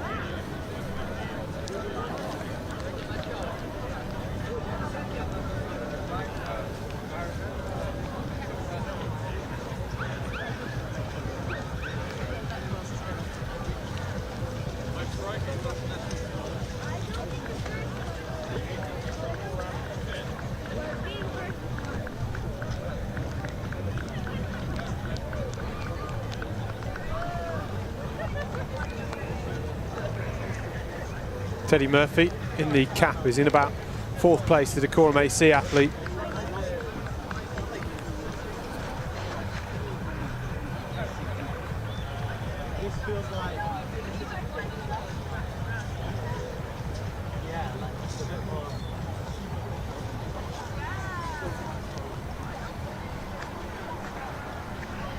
Joe Skeins, the Blackheath and Bromley man, in that black strip at the front of this race.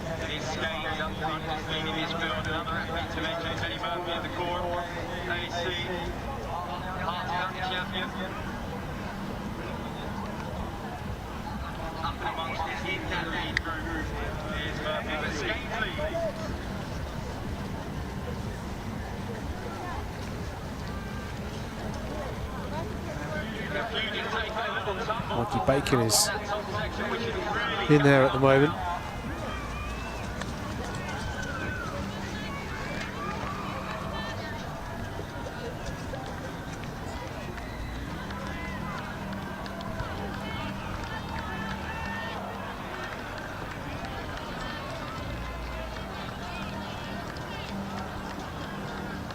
Plenty of people watching on at the top of the course.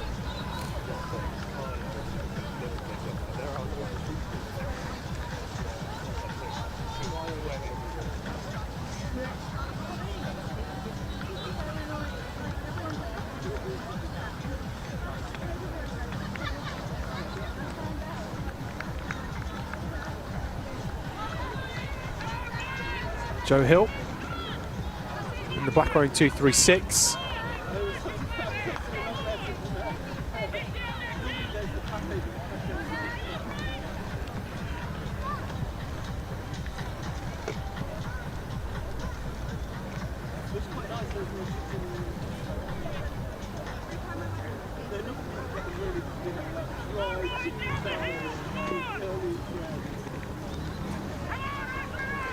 Well, now we've gone up an age group, you're already starting to see how much more dense the field can be.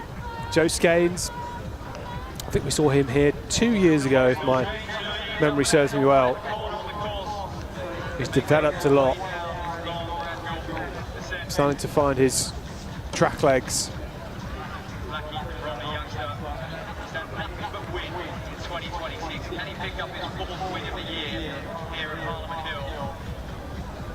Dara Whelan, the Irishman, with a surge at the front. Didn't want to get caught up in any mess, particularly around that corner they've just come round at the top of this slope.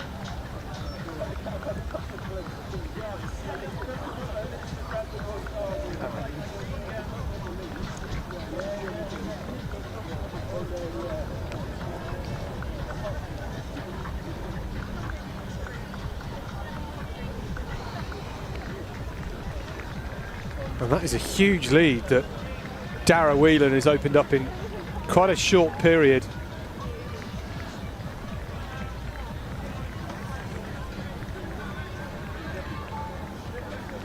Still only 3 laps to go. Temperature up to 10 degrees now. Very, very humid. I'm sure the wind will be welcomed.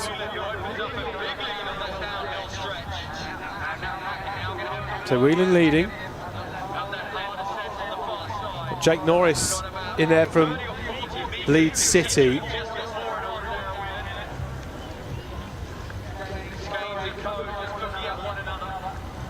Yeah, it's important for Dara Whelan. Yes, he's wearing his national vest, that's very important, but he doesn't want to get too ahead of himself because it's a long old course, meandering its way through many twists and turns, and when there's such a big group behind you trying to chase you down, it can spur them on and it can be very suffocating. You can feel very much like they're hunted. But maybe this is the tactic from Dara Whelan, just these surges to try and break the field. Joe Skanes is looking very comfortable, as he so often does. So they do 2 short laps. They've done 1 short lap. They're almost halfway around the second short lap. Then they do a medium, which is only slightly longer. And then the long lap. It should be the first time we see any athletes today taking the full course here at Parliament Hill Fields.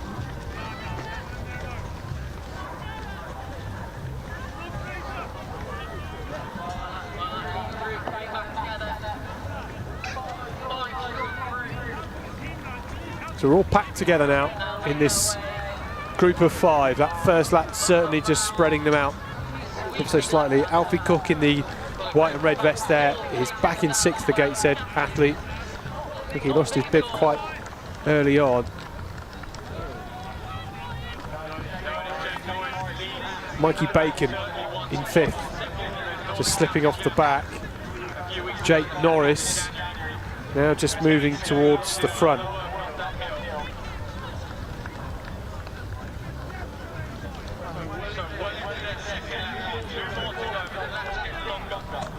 Harrison McMillan, Scottish athlete,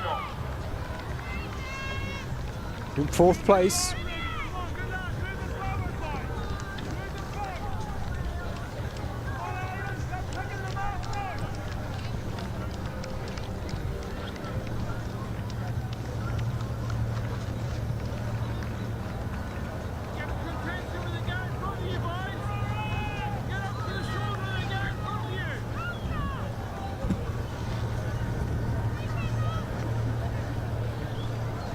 Mikey Bacon trying to get back in touch with that leading group. I think this course, particularly when we've got packed groups at the front, the twists and turns of the course is certainly going to break these groups up. And again, we're seeing Dara Whelan head down the slope using the speed. Is this a sign of how he might win this race if he's packed in? I guess he's thinking it's easy money coming down here. Make the use of that speed, try and break the legs of the other athletes. Norris up into 2nd place here at Parliament Fields.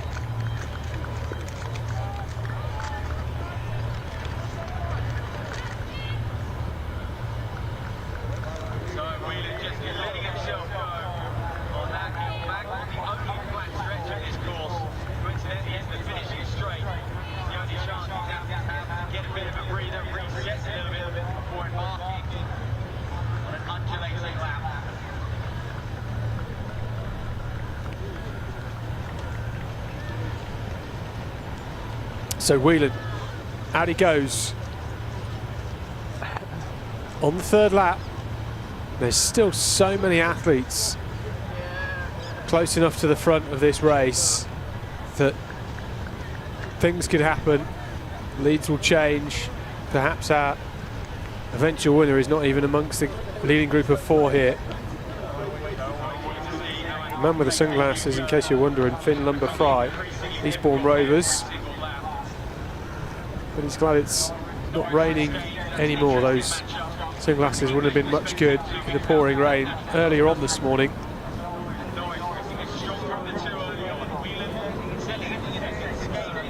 So 5 has certainly now become 4. Jake Norris in the bottom right corner of your screen leading this race. Jake Norris, then Dara Whelan of Ireland, Joe Skanes from Blackheath and Bromley, and then Harrison McMillan in the Scottish vest in 4th place.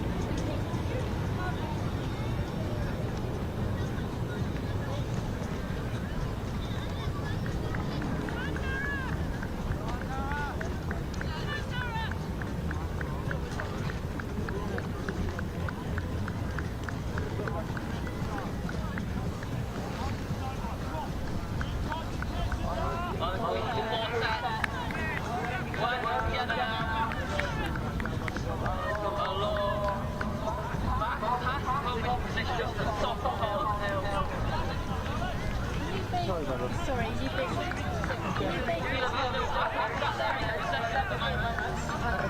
So halfway around the Start here. third lap.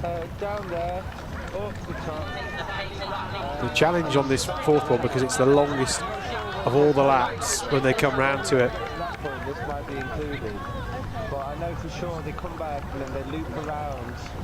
Who looks like they're starting to hurt more than the others. Yeah. Still a long way to go. You see them coming out and then coming. Certainly over the halfway point. We're going to see another Dara Whelan Good luck to sprint down the hill towards the end of this third lap. I wonder. Yeah, great. He's got good speed. He's ran under 2 minutes for the 800.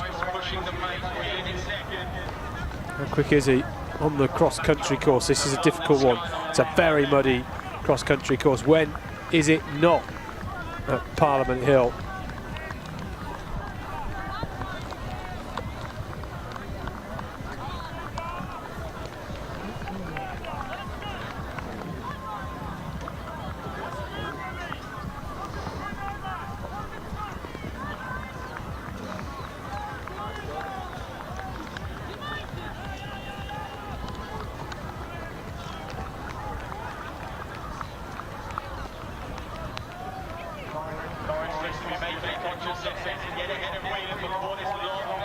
Another Irish athlete towards the front of this. Mikey Bacon looks as if he's just fallen back in the field to around 10th place.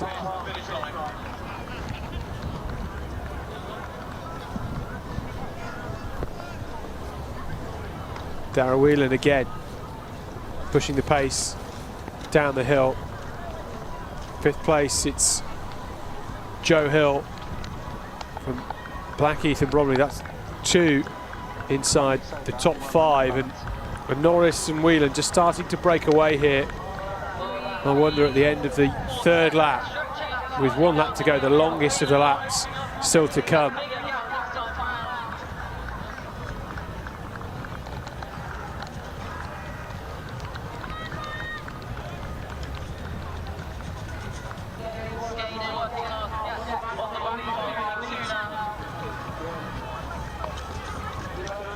So I mentioned 48 athletes on the entries for this race.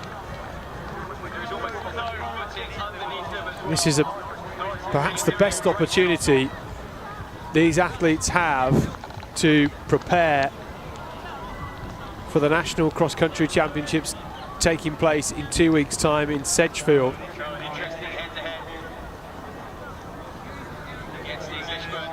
Parliament Hill, of course, a venue that needs no introduction if you know your cross country, you know your athletics. It's famed across generations. We knew the course was going to be heavy today. All the rain.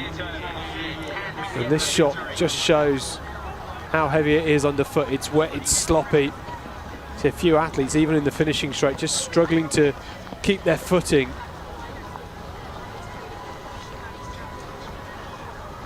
But only 1 lap to go. They've started it now, our leaders. It's a long lap, about 2 kilometres. Norris in the blue and yellow. Dara Whelan for Ireland in 2nd place. Receiving some sort of communication there from a team manager or coach on the sideline. Not quite sure what Whelan said in response.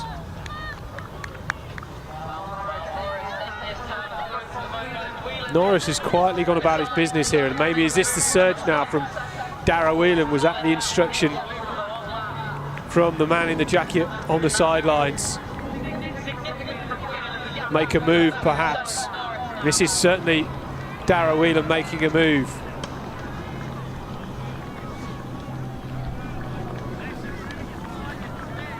A well spectated part of the course here.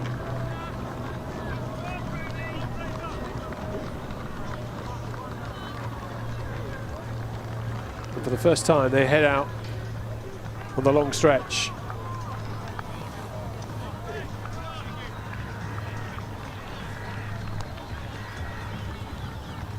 And he's really motoring now, Dara Whelan.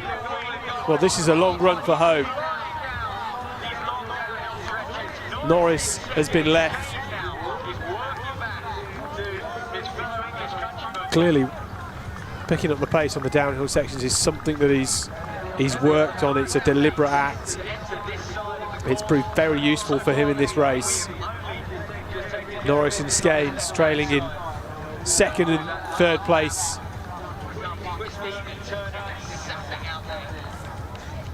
Harrison McMillan, the Scottish athlete, in fourth.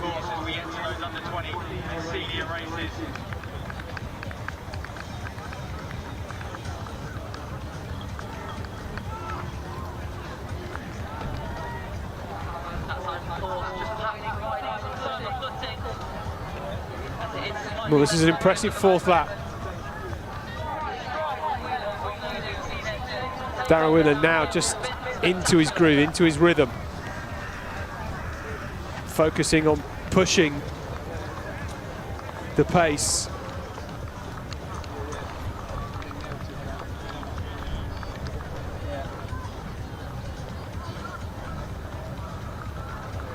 Some very tough climbs on this long lap of the course.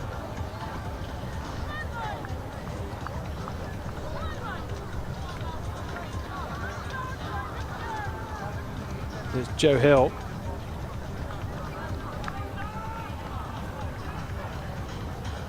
Whelan now finds himself out of the trees and back, heading towards the finish.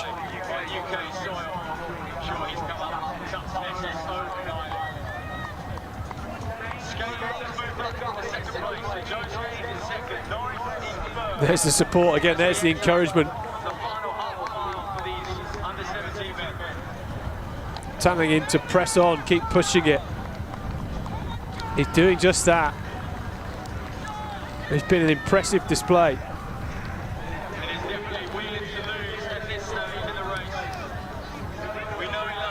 Well, this is going to be a very worthwhile journey for Dara Whelan.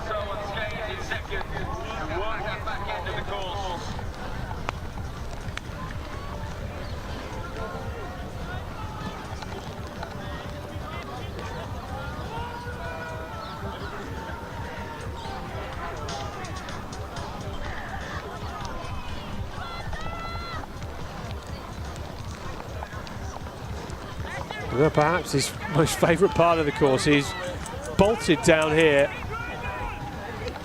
on all four occasions and nobody could live with the speed, and he showed that on this fourth lap.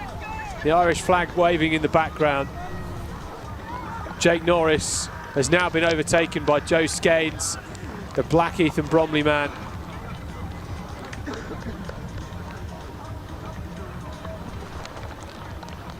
Skeins is pushing on as he comes into the finishing straight.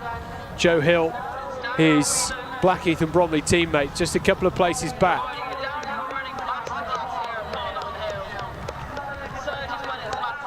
Dara Whelan, though, has been marvellous today. The first time he's looked over his shoulder, he is well clear. The encouragement from the touchline did its job on that fourth lap. When he dropped the hammer, Jake Norris could not go with him, but this is a fabulous performance from Dara Whelan at the London Cross Challenge. Almost a stumble over the line. It didn't matter. He got the job done. A dominant display just outside 20 minutes. Joe Skeins coming through to get second place. There's Jake Norris, did a brilliant job of heading out on that fast-paced fourth lap with Dara Whelan. Hill with a great sprint finish to come through for fourth, and Harrison McMillan just being outpaced to finish in fifth. What a race for the under-17 men, and what a win for Ireland and Dara Whelan here at Parliament Hill Fields.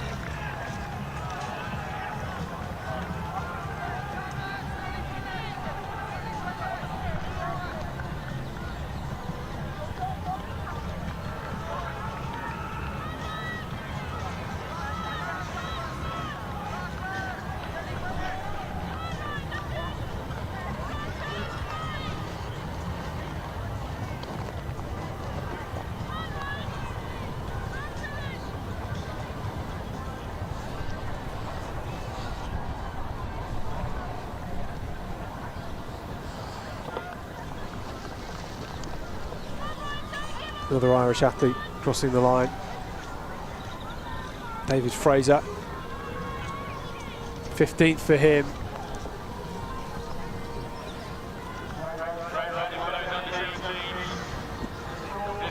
Well, next up, after that brilliant run from Darragh Whelan, which I remember for a good while.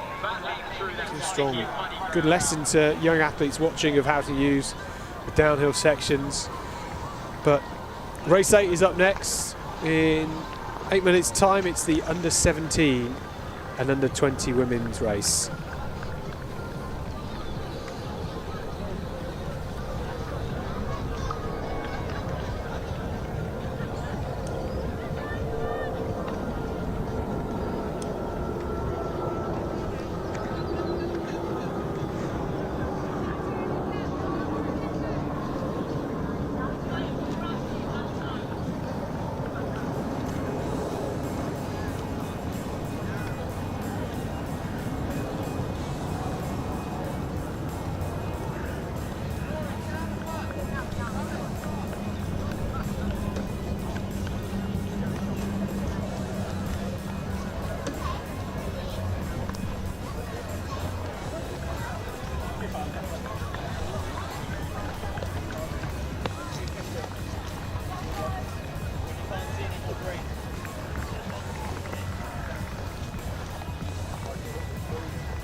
Hi, my name's Conor Bentley and I'm a GB triathlete. And I'm joining Sports Shoes Athletes in Residence for 2026. My aims for next season are sub 29 for the 10k and sub 14 for the 5k. And I'm really looking forward to racing the Alpha Flight this season.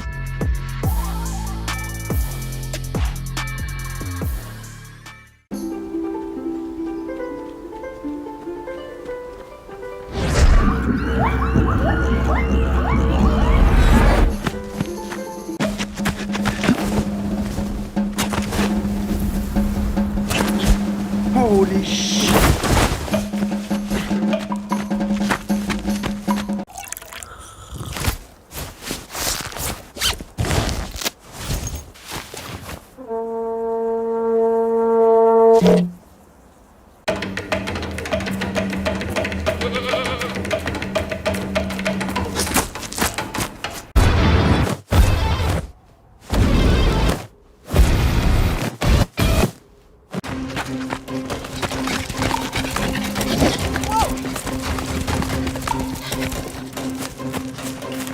Hi, my name's Conor Bentley and I'm a GB triathlete. And I'm joining Sports Shoes Athletes in Residence for 2026. My aims for next season are sub 29 for the 10k and sub 14 for the 5k. And I'm really looking forward to racing the Alpha Flight this season.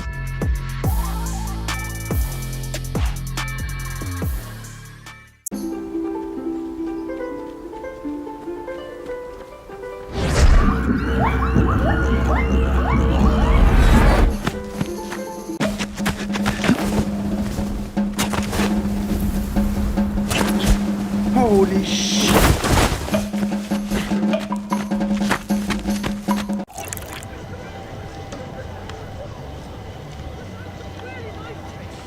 So, our next race,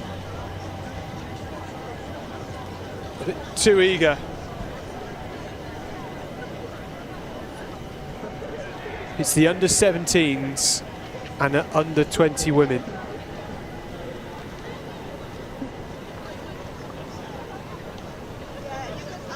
So these two age groups combine. The under 20 women, you will see vests from England, Scotland, Wales and Northern Ireland.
Well, the rain has stopped, as you can see, but it is very muddy underfoot. And these athletes very eager to get underway.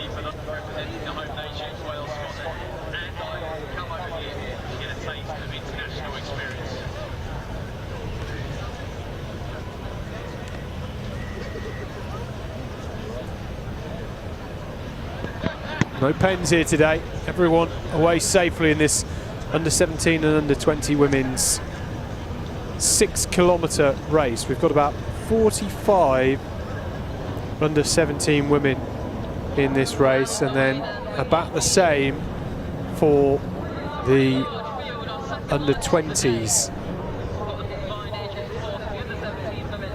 And it is very blustery.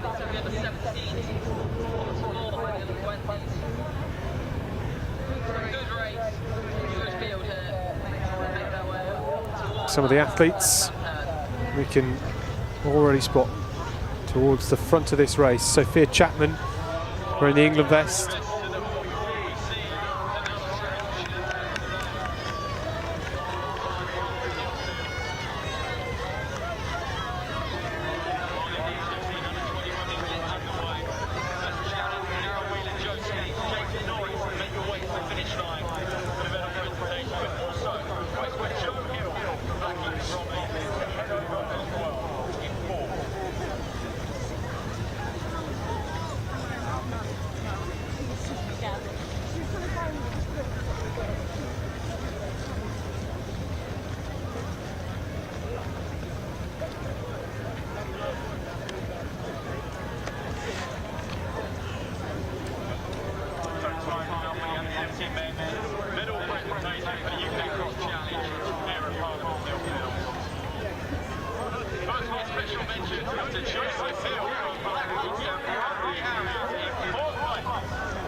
So Sophia Chapman, Sophie Richmond, Freya Renton, all athletes towards the front of this race as they head uphill once again.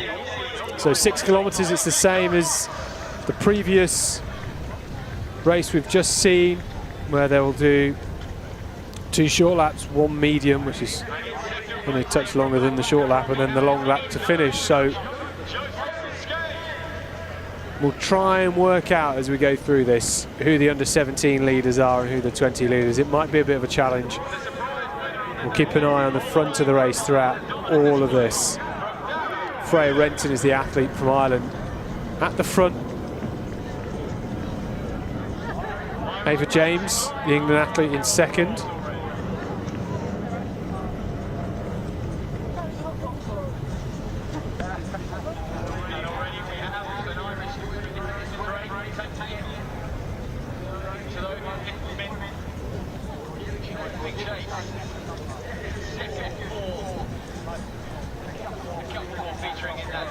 Ava James starting strongly here, more than happy to let the Irish athlete Freya Renton take this race out, open up a bit of a lead, but with so much time to go in this race. Another 20 minutes of running. She will not be panicked, that's for sure.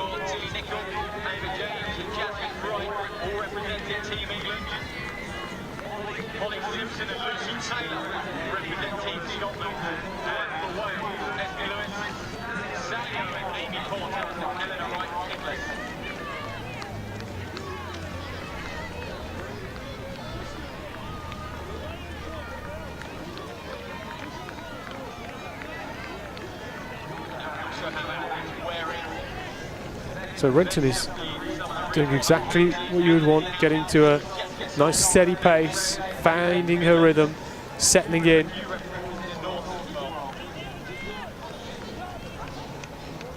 Ava James, an athlete that competed at the English schools last year over the 1500 metre steeplechase. We know she's strong.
So the 90 or so athletes all rolling around for their first lap.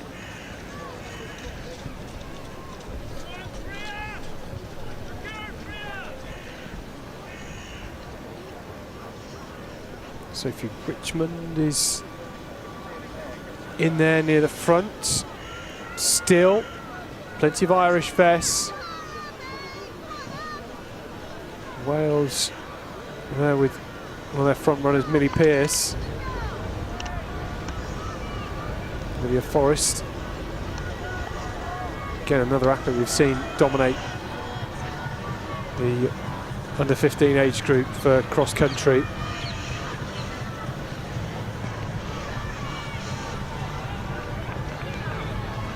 Freya Renton navigating that muddy hairpin bend, trying to stick to the edges.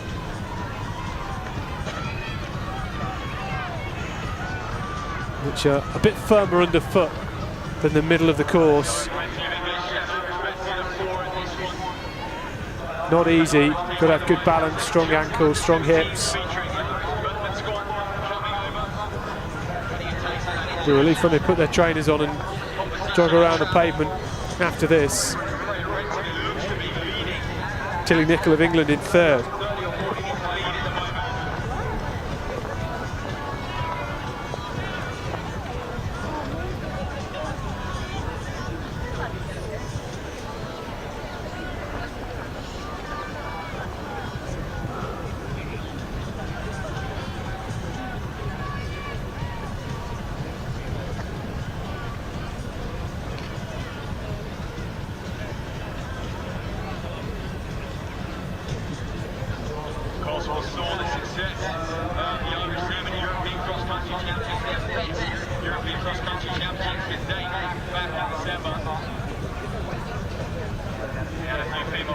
Renton, who's a multiple Irish champion over cross country.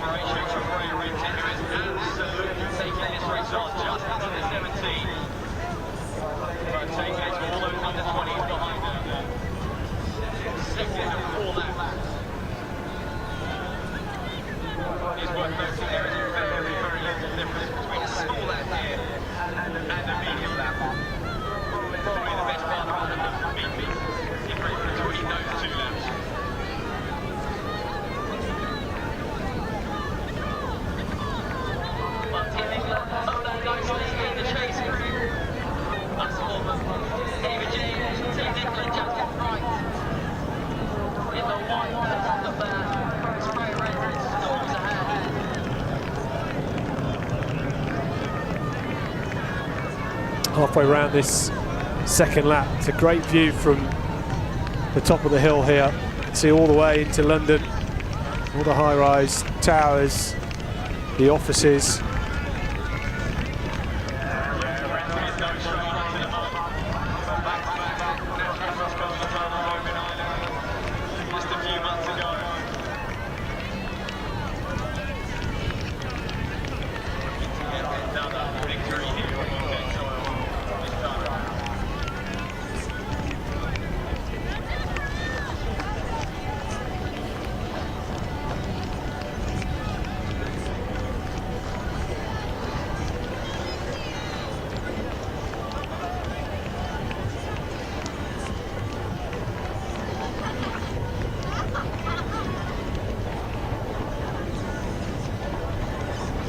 Well, this performance so far has been pretty special, but considering Freya Renton is still only 15 years of age, this is even more impressive. We've got athletes in this field who are a lot older than her, a lot more experienced, and right now Freya Renton is dominating them.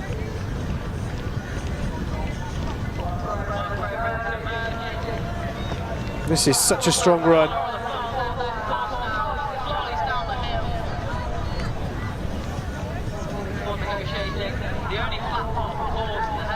It'll be very interesting to see how she goes over the next couple of years. Eyes on the European cross-country championships, European age group athletics championships, of course.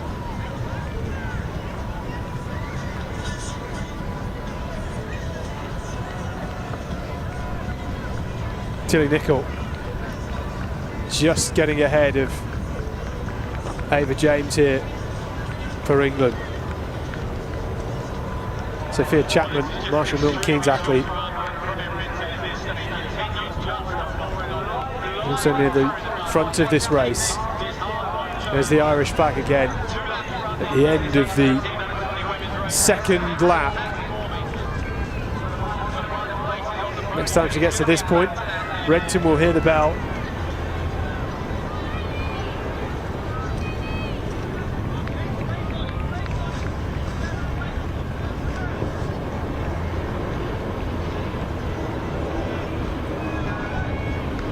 We do have Freya's twin sister in this Irish team as well, Holly.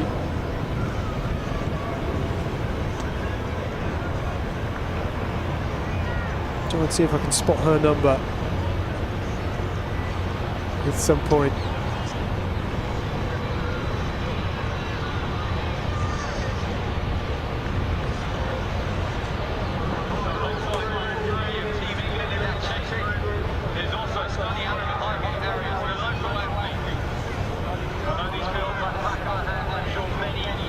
Ali Duffy there for Ireland.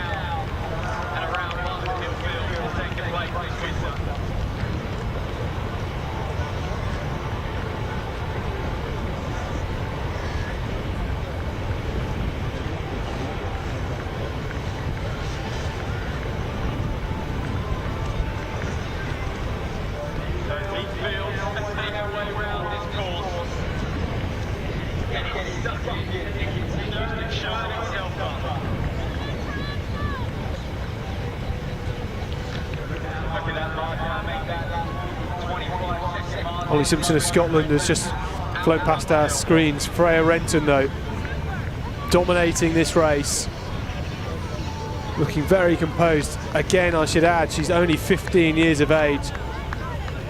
She's part of the Ireland development team in the under-17 race, and this is a combined race.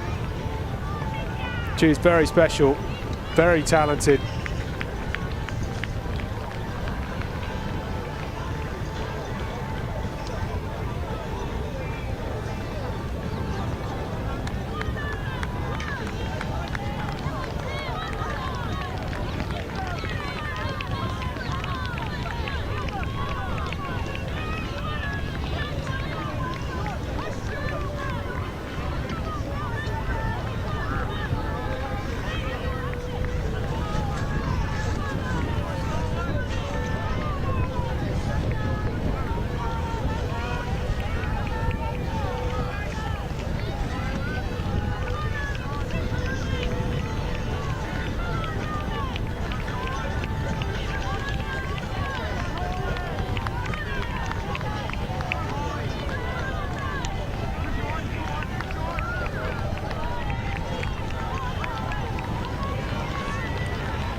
So Renton then on the back end of this third lap before they enter the long one.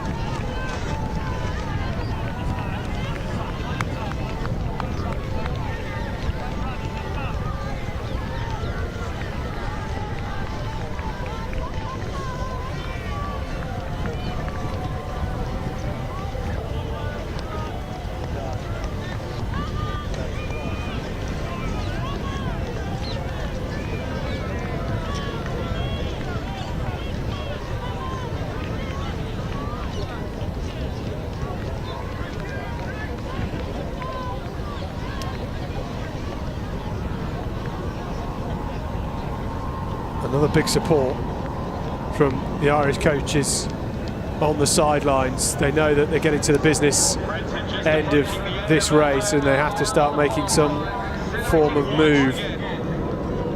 Down that long gradual, which it doesn't look like it from here, but it's extremely muddy. There's a lot of live water over on that section of the course. That gap just continues to grow. Renton's twin sister also up there in the Irish development squad. Holly Renton, another Irish athlete to look out for.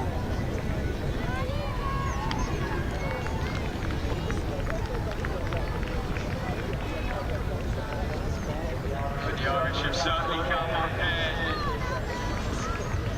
Emma Stewart It would have been working towards this crop challenge all through that Christmas period. for Ireland is there at the moment in second place.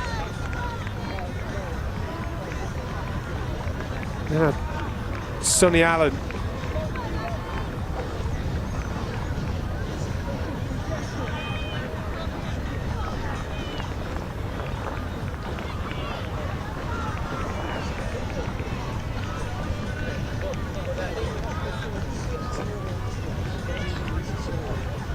So these athletes have 1 lap to go. It's a long lap,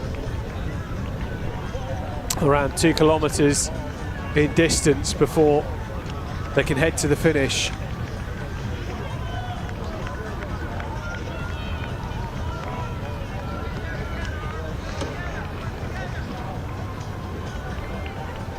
A whole heap of Scottish athletes all packed together. Freya Renton still pushing. Luckily they're just almost coming into contact with the tape on the edge of the course. So slippy in parts.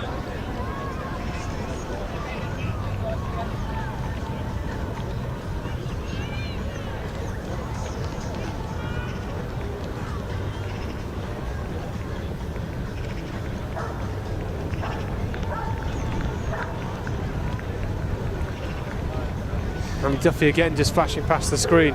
There's Faith Taylor from Northern Athletics in the yellow vests. The North, Midlands, South and East are all competing.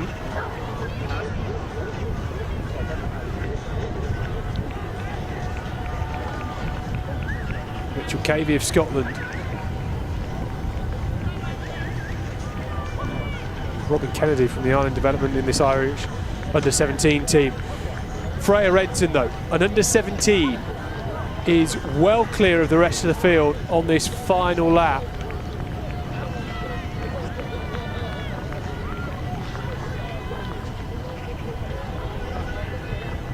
Well, this really is something special. Youngster, lived in Liverpool, then moved over to Ireland. Her dad's from Liverpool, her mum's Irish. And they are putting in, well, they must be putting in some serious work out on the track, on the course, because this is a brilliant performance. All credit to Freya Renton, because she has not looked phased at all in this race. Parliament Hill, no doubt all the athletes coming here today for the first time will have heard all the stories of Parliament Hill, the mud, the intensity, the hill, the start. And Freya Renton so far has not looked phased at all. She's got plenty of time to check on her watch.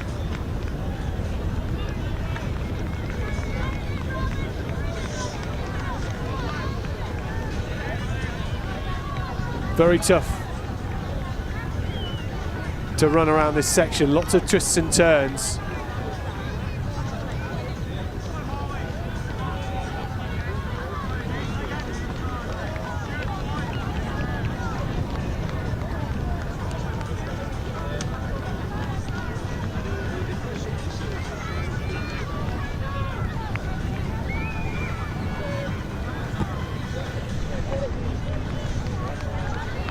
Well, I hope she's enjoyed a day out so far. I wonder whether she expected to come here and not just dominate her age group, but dominate the age group above as well. Only 15 years of age.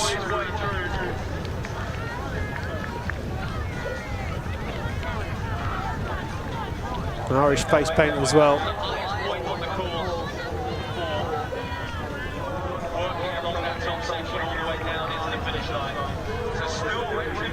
Those very steep climbs really do challenge you.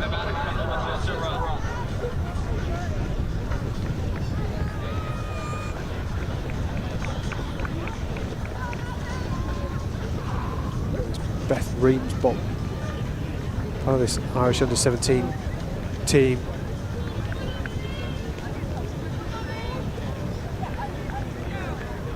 Just goes to show how beneficial it can be. Bringing a development side. Tilly Nicol just in behind her with Holly Humphreys of Wales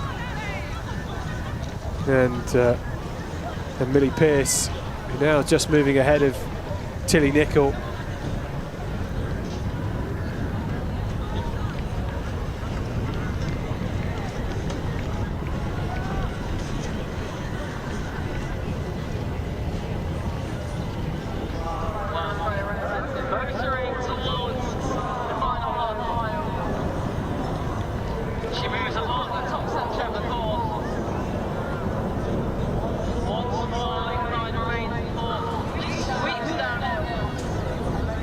Well, she's certainly looking a bit more fatigued now, but who wouldn't be after this long lap to wrap up the race?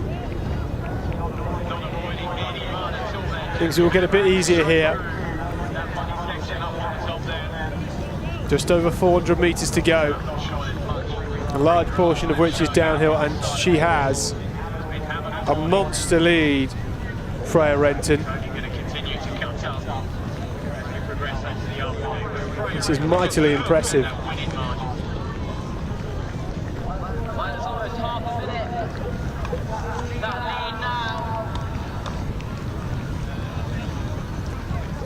believe this to be Emma Stewart in second.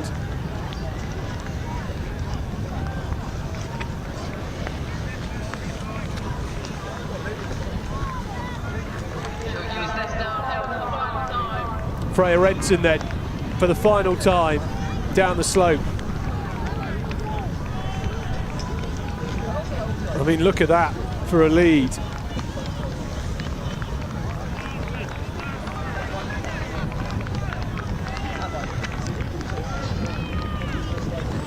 Well, there's no real words to describe what this race has been like for Freya Renton other than dominant, because she has controlled this race from the off. Remember the name. Freya Renton, a special talent, only 15 years of age, winning the under-17 and under-20 races here at the London Cross Challenge Series for 2026 in the mud of Parliament Hill. It's Freya Renton that takes the win in London. There's the smile. A brilliant performance. Controlled that race from the off. Excited to see how she will progress over the next few years. But Freya Renton, a brilliant talent with a brilliant result today.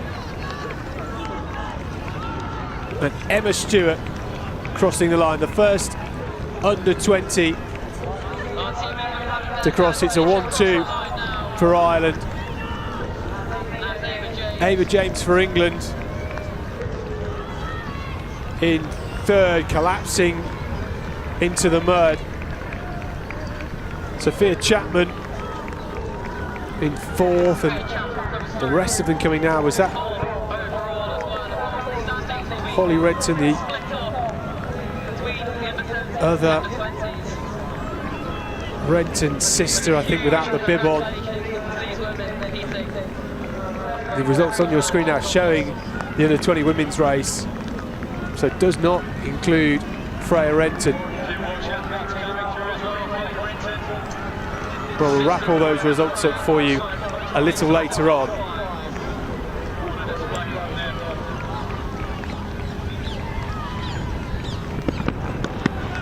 Well, the under-20 men are up and away. Bang on schedule. 8 kilometres for them.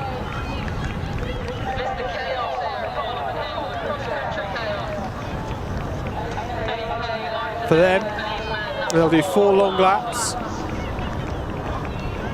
A good distance.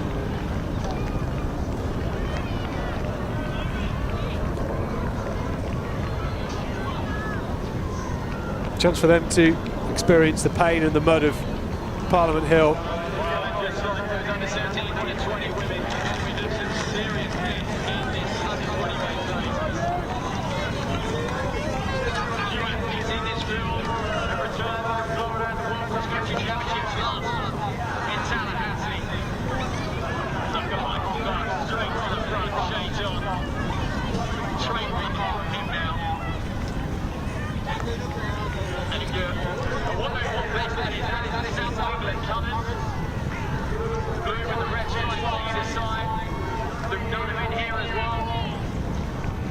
So already in this under-20 men's race, an early breakaway.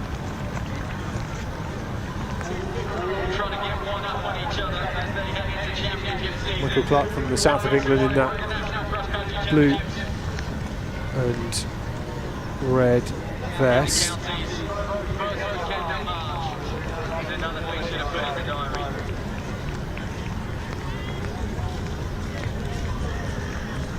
We know how good Michael Clark can be on the cross-country circuit.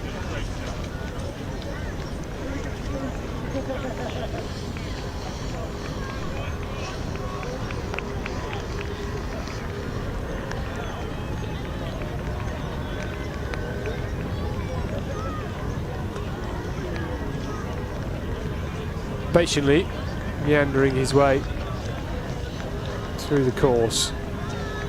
Looks like Jack Marwood is in second at the moment. Well, we've had a good couple of races for Ireland, winning the under-17 men's race, the under-17 women's race and the under-20 women's race. How will they fare in this under 20 men's race, I wonder?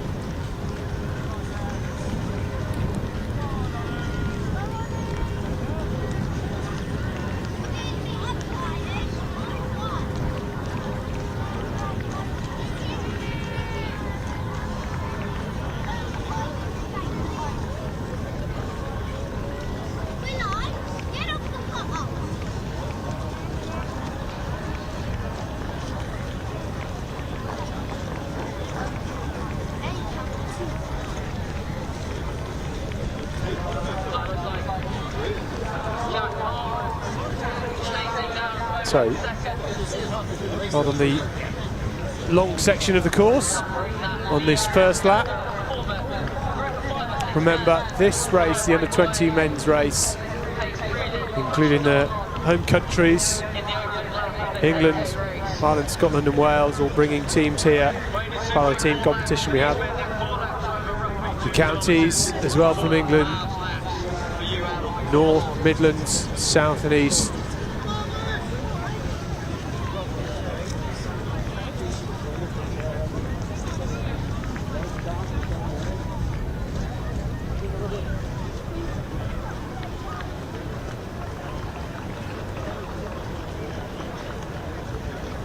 So Jack Marwood at the front, happy to just settle into a rhythm and lead this race out.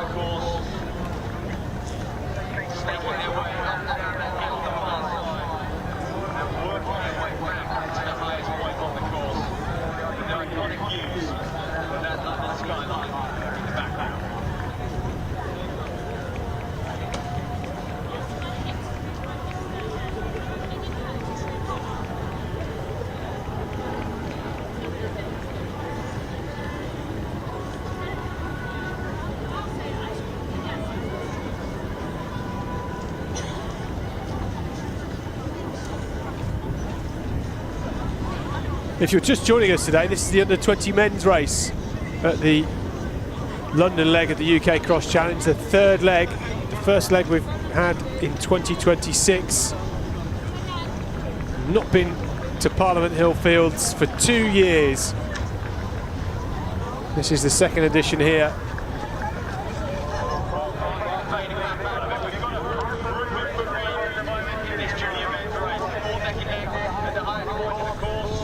Parliament Hill is really the holy grail of cross-country venues in Britain. Home to the National on many occasions. The National, of course, in 2 weeks' time in Sedgefield. You'll be able to watch live here on YouTube.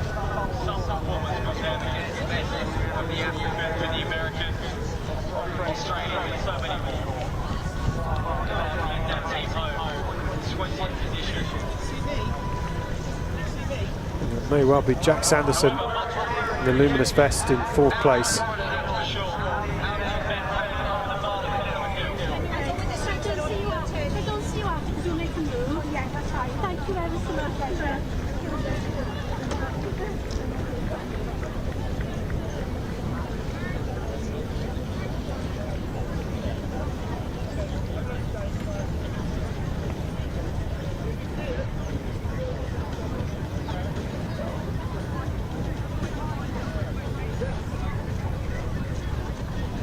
So then we have Marwood from Benyon, Clark and then Sanderson in 4th. Not far away, Jacob Hurrell of England, and England all packing in together really. The three of them close by. Wales have Ewan Thomas as their leader at the moment. And Ben Murphy in the red vest, number 384.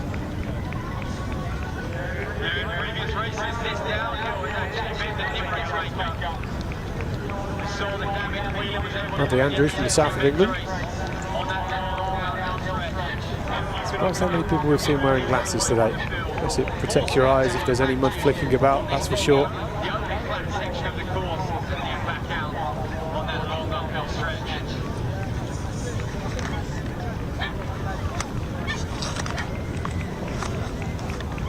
There's a Moed. So that's the end of... Oh, there's a slip. Oh, that was That was Michael Clark. I said that corner was tricky. Bit of a shock to the system when you come down like that. He took a big smack against the course marker as well. England gunners on him today, deservingly.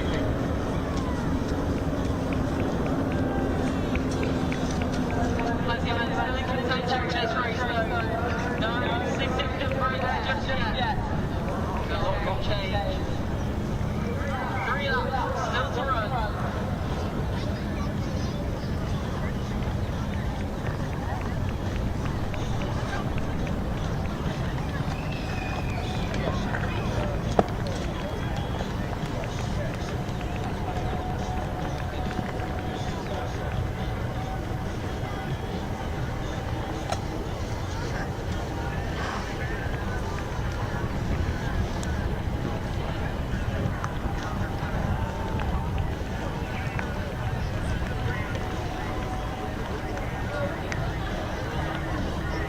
So, Jack Marwood at the front, Michael Clark still trying to find his way back towards that leading 3 after taking a slip at the end of the first lap. Cosmo Benyon finds himself in second, Jack Sanderson is there in third.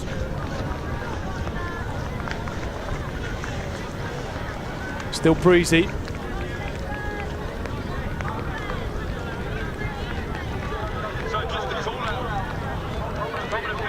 in the under-17 and under-20 women's race. The under-17 can please have the first 5 finishers in the under-17 women's race over to the finish line down below us. And in the junior women's race, can we please have the first 4 finishers to make their way over to the finish line if we can get those presentations underway. A resounding prize money. Give back these up-and-coming junior athletes to help. Marwood, certainly one of the athletes to watch out for on paper coming into this. So far he's living up to that billing.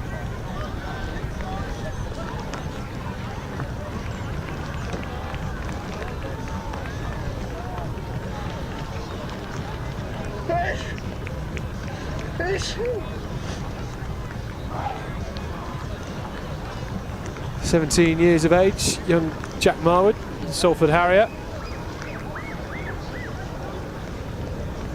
Though it is 800 metre best down to 152 last year.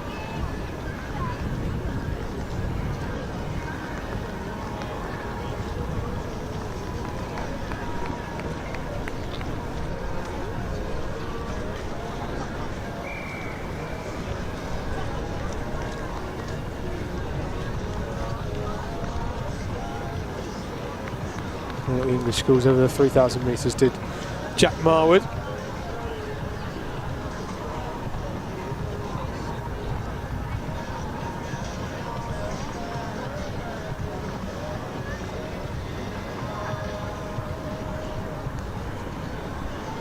Well, and it's still Marwood out front on that difficult section of the course, and that gap now just about 10-15 metres extending the lead at the moment in Marwood.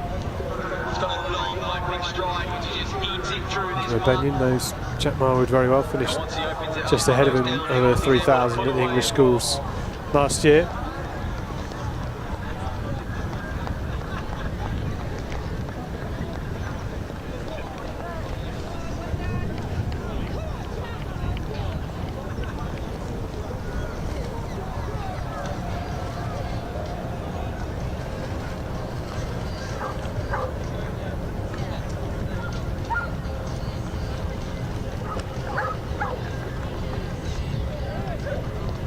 So Sanderson moves up into second place.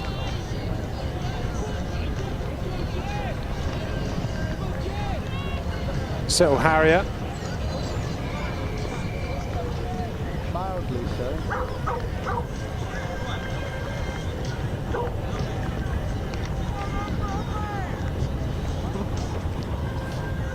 Well, Sanderson again knows these guys very well because he finished ahead of both Benyon and Marwood at the English schools over 3,000 metres last year. So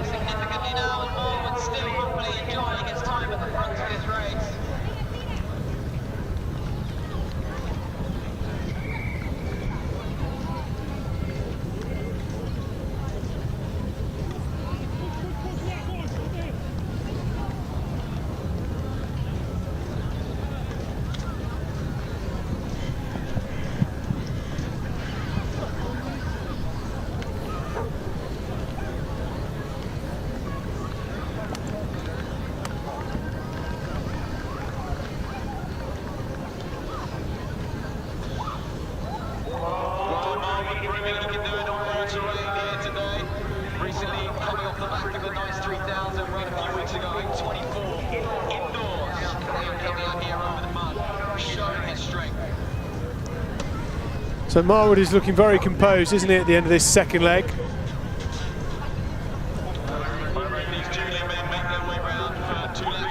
Nice to see the clouds have cleared somewhat.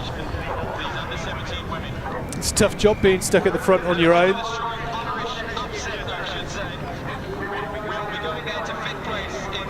He's done well to navigate that. He was sidestepping his way round. I don't think they would have been aware of what happened to Michael Clark on the last turn around that hairpin. Michael Clark there just in the background having a long hard look at the corner from a bit of a distance, I would say.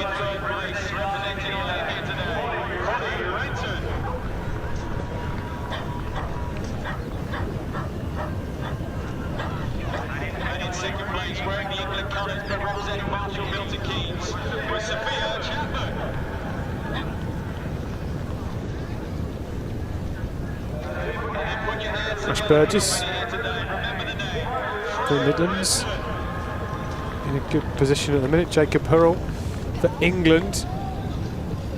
Let's be further ahead. I think I've just seen the first Highgate Harriers best of the day from Harris Austin.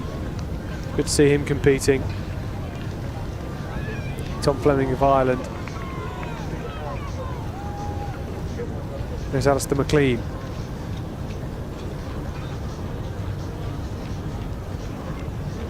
Jeremy there, south of England. Charlie Collins of Poole. So Marwood, tall figure, isn't he? Long rangey runner.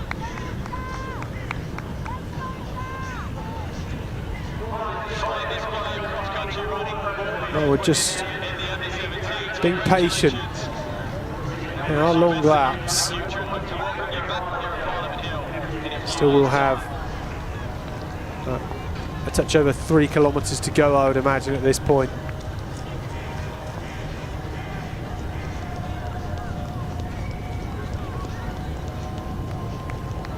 So the clock in the top left-hand corner of your screen is not how long they've been running. There is the actual time.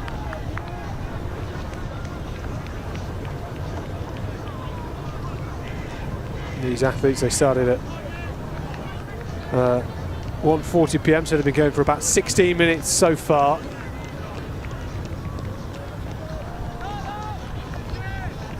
About 3k to go for Jack Marwood. This is Jack Marwood of England. The clock is in the bottom right corner of the screen. So just over 16 minutes.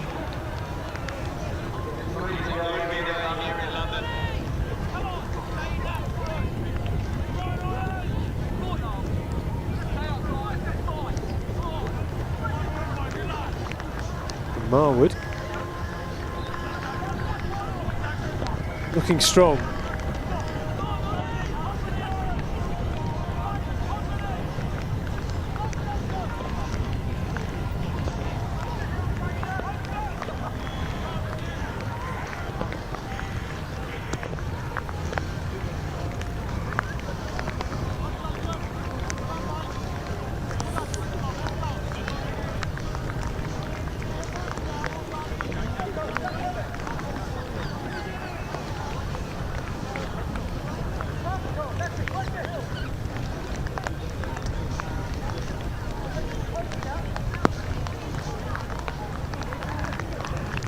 winner of this under-20 men's race a couple of years ago, James Dargan.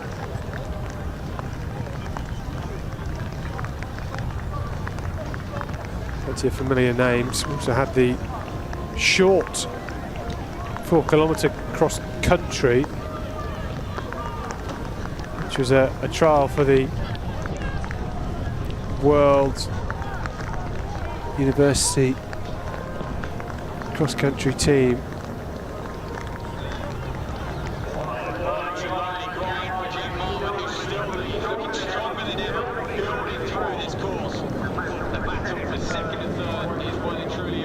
Johnson Hughes of England there. In a bit of a battle.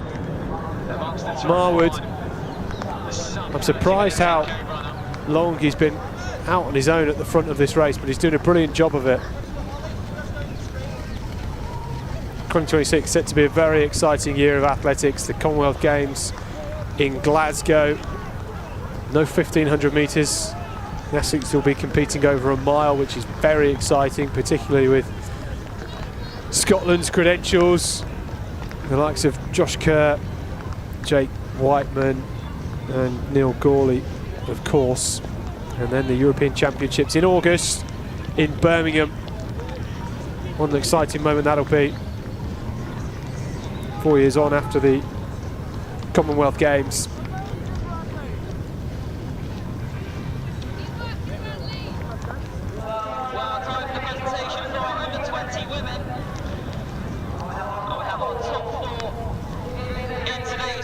Sanderson now back into third. Benyon just edging in front of him. Those two working really well together.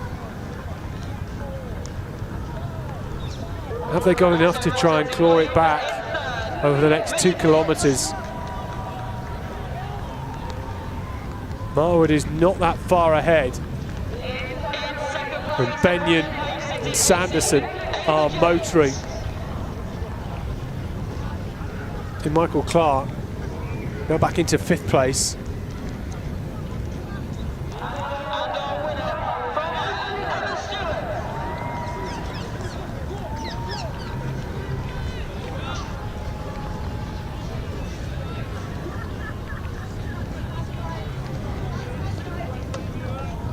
Certainly over 50 metres that lead.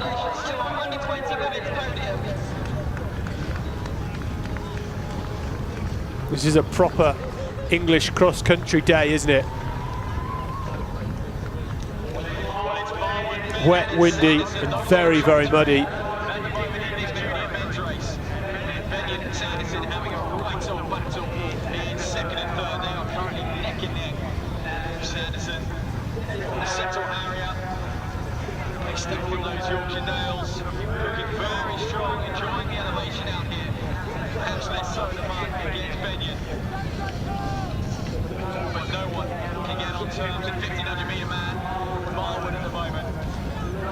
So Marwood with a long lap ahead of him and a win here at the London Cross Challenge.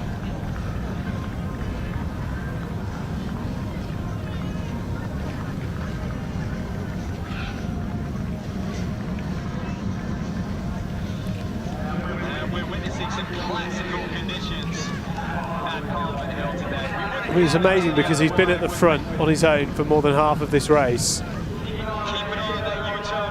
There's Ben Murphy with Bradley Andrews. Finish right here of Scotland. We have Liam Johnson for company. There's Tom Fleming again of Ireland. Jacob Hurrell next to him. Johnson Hughes.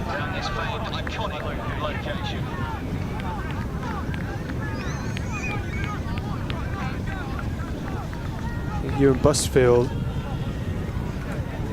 is England's second placer at the moment in this field.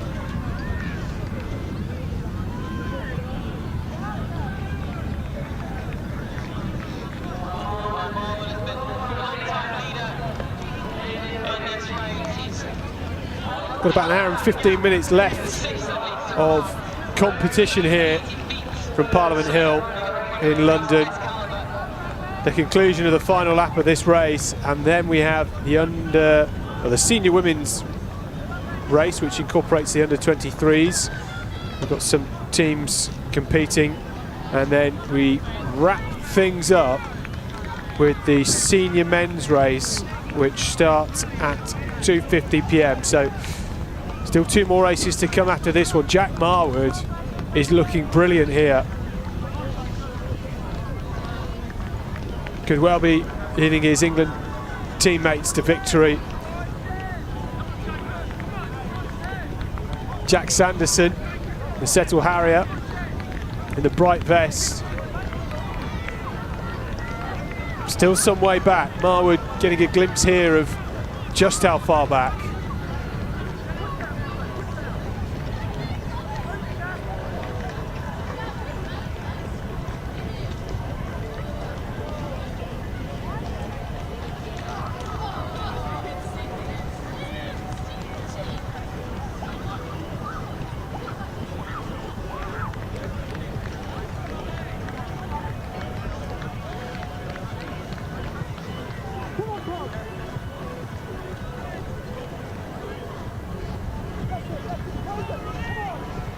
So Marwood just on this climb.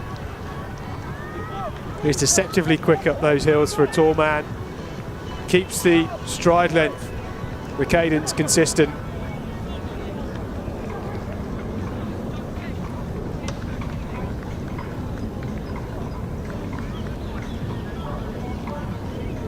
Tom Fleming there. With our Highgate man, Harris Austin for company. Harris Austin on home soil. How many times has he ran on these fields?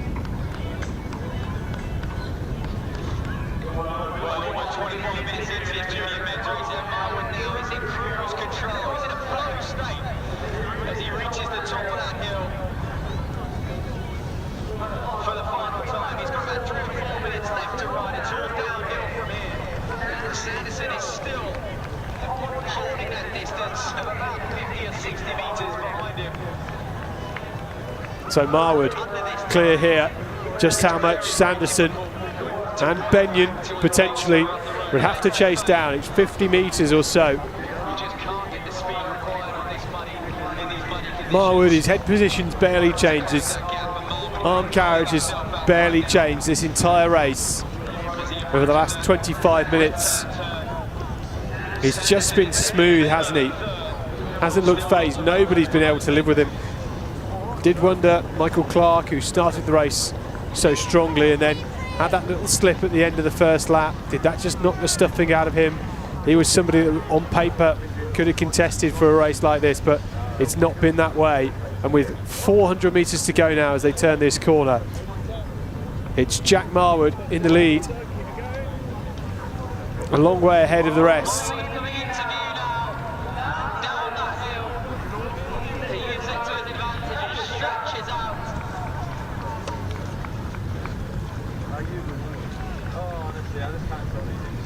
There's a real battle on in second. Sanderson now has the edge. Perhaps he's just broken Cosmo Benyon. Whereas Benyon got something left. It's a long straight for them both to sprint. One of the Midland athletes has now moved up into 4th place, but look at this lead for Jack Marwood. He's annihilated the rest of the field today here at Parliament Hill. Sanderson is chasing, but that gap is ginormous and nobody will catch Jack Marwood, representing England today here at the London Cross Challenge and Home Countries International. Is Jack Marwood that's #1 in London today. Jack Sanderson in 2nd, Cosmo Benyon for the south of England in 3rd. Inside 27 minutes, a brilliant run.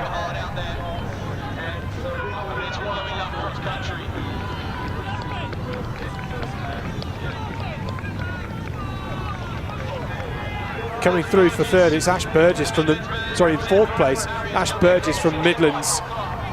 And then Michael Clark coming through for 5th and I think the man without the number, or the number that's folded down, Ewan Busfield. Yes, and it is Ewan Busfield. I couldn't see his number throughout, but I thought it was him. And Ben Murphy there from Hearts Phoenix. Bradley Andrews. There's Tom Fleming for Ireland, their first finisher. Scotland here with Innes Wright, Highgate's very own Harris Austin. Done very well, Harris Austin, just outside the top 10, 11th. He should be very pleased with that. England here, their fourth finisher, about to come through in 14th place. And that's Jacob Hurrell. So England at this stage, I believe, will take the team victory. And there's a lovely doggy having a tea break. It's a muddy one for him. Good job, he's got a coat. And we want you all to get court side for those races.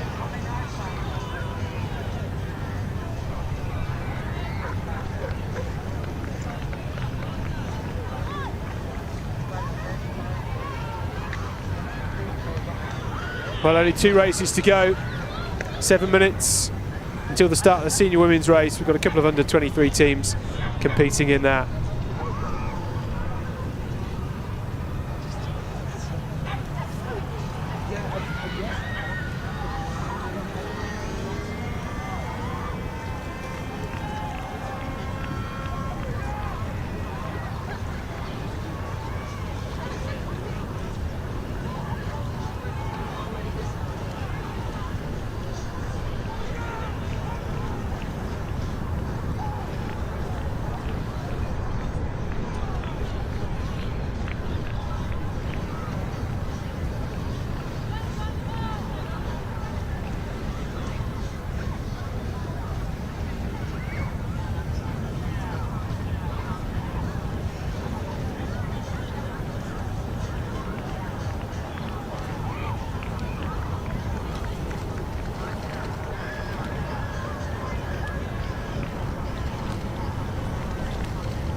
Only the 2 races to go then. The senior women's 8 kilometres, which starts in a few minutes, and then in about 35 minutes time, the senior men's race concludes today's action.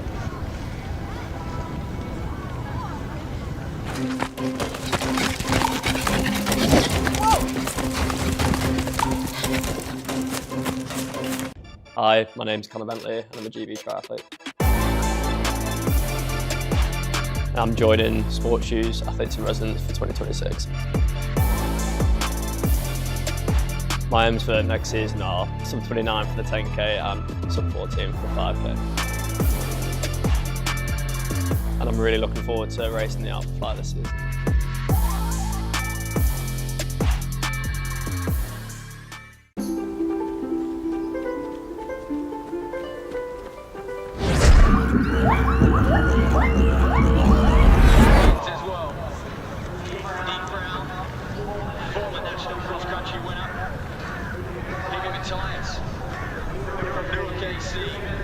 Medalist last month, medalist at the National Cross Country Championships here last year as well.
Away the senior women go.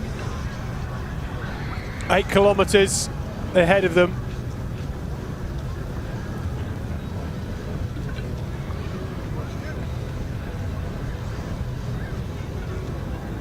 Just over 60 athletes entered in for this.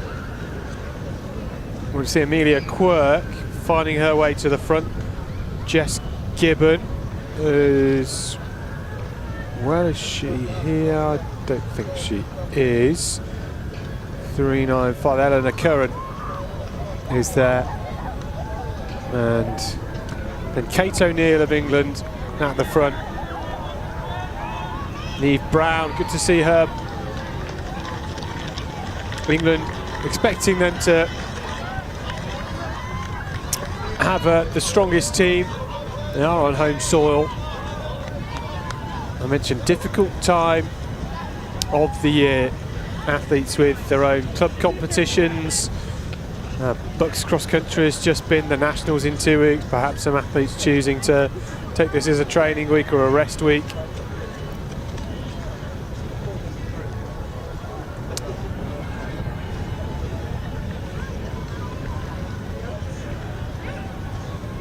So Quirk wearing 398, the black gloves on her hands.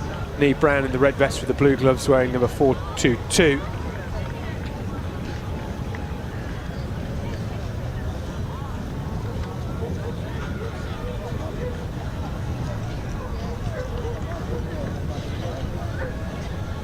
You can see just how muddy it is on this opening stretch. It is very heavy underfoot now.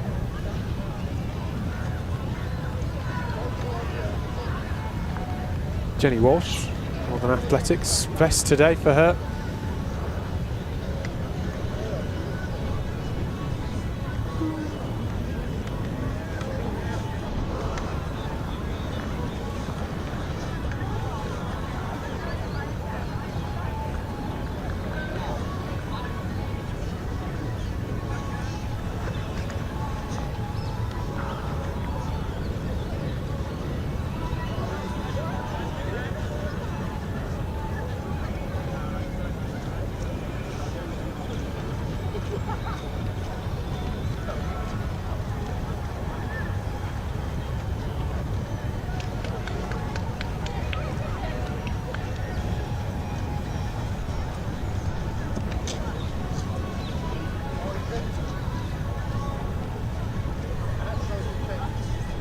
So, on this first of 4 laps, it's Kate O'Neill at the front.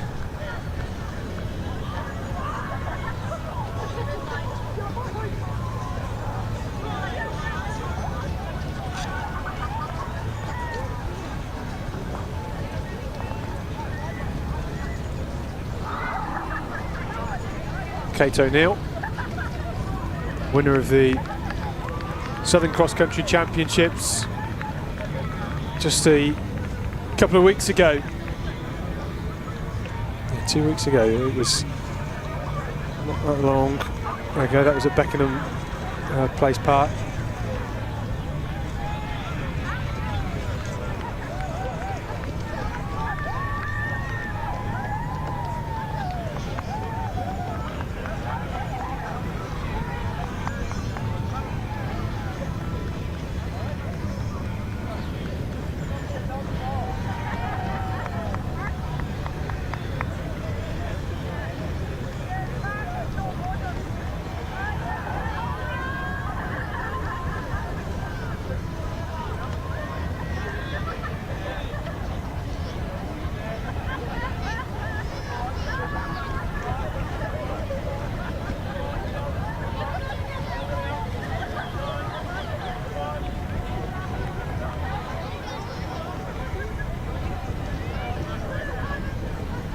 Scout Adkin in the blue of Scotland.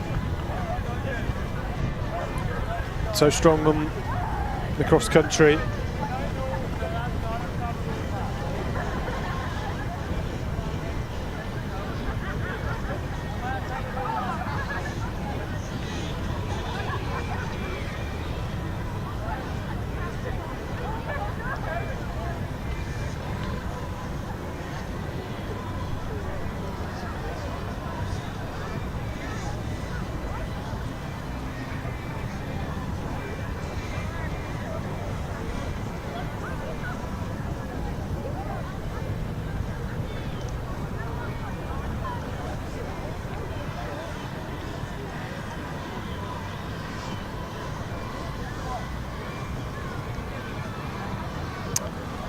So they're now at the furthest point of the long lap, away from the start finish, so a bit quieter. Oh, somebody's bought a remote controlled car. Wow. Oh, that's good to see somebody having some fun.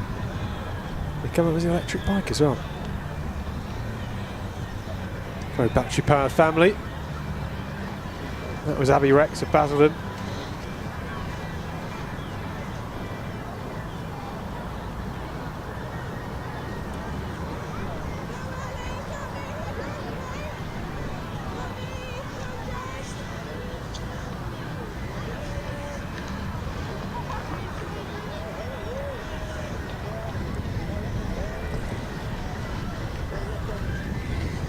So there's Amelia Quirk.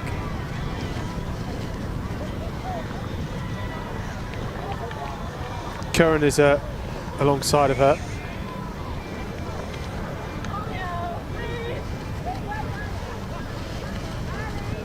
Eleanor Curran.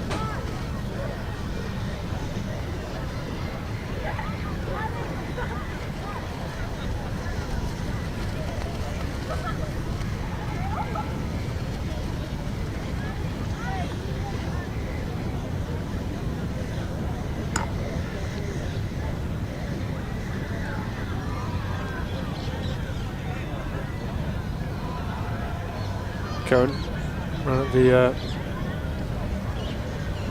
Hannah Cross Cup in Belgium recently, finished 11th there.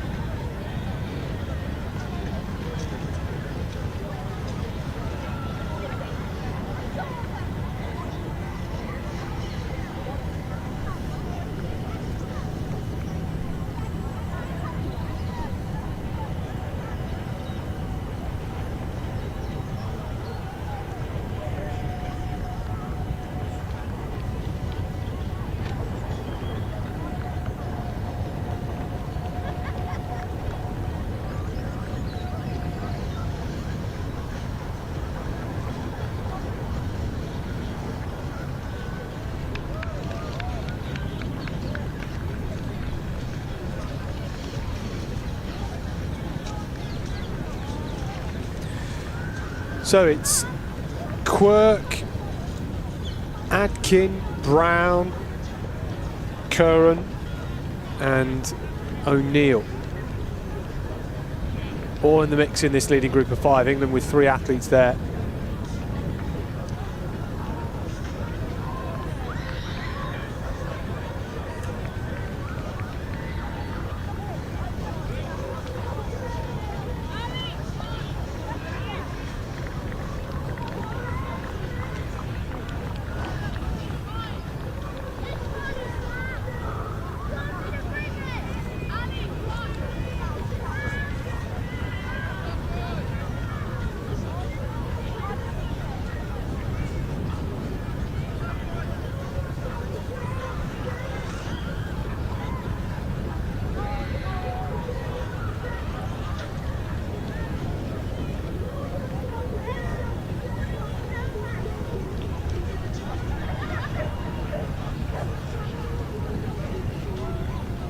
Well, the second of 2 laps has begun in this senior women's race, so 3 laps to go, 4 long laps in total in this women's 8 kilometre.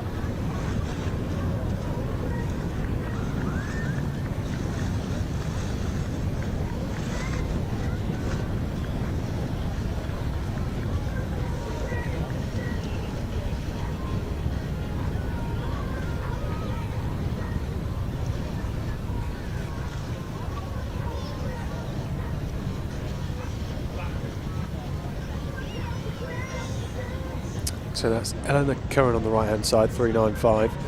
Amelia Quirk just on the right. It's Curran that leads. Curran finished 17th at the Cross Challenge in Liverpool in November.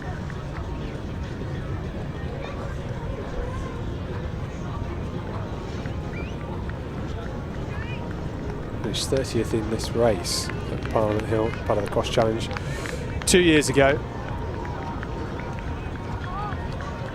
A mammoth 10 kilometres on that day.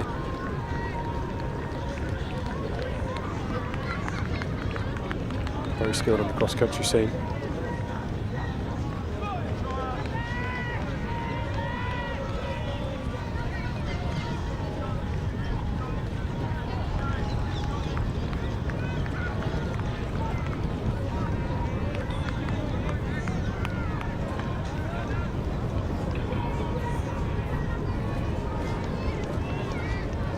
So Curran and Quirk here just leading the way.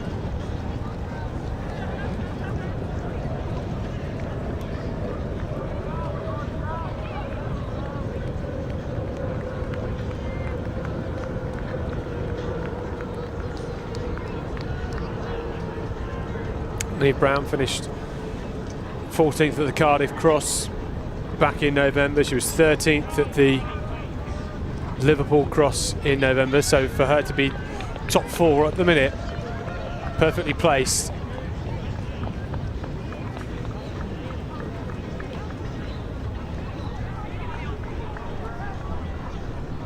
Brown, winner of the National Cross Country Championships a couple of years ago when it was held in September after the cancelled edition at Weston Park. Also finished 3rd in this race 2 years ago when the Cross Challenge was held in London for the first time. She's a skilled operator on the cross country scene.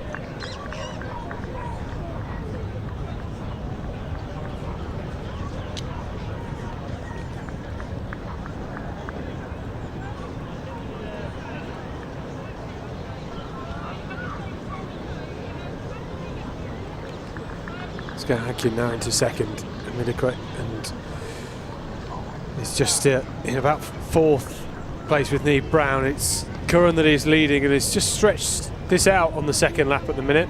Scout Adkin, athlete who finished 5th at the Leeds Cross Challenge last year.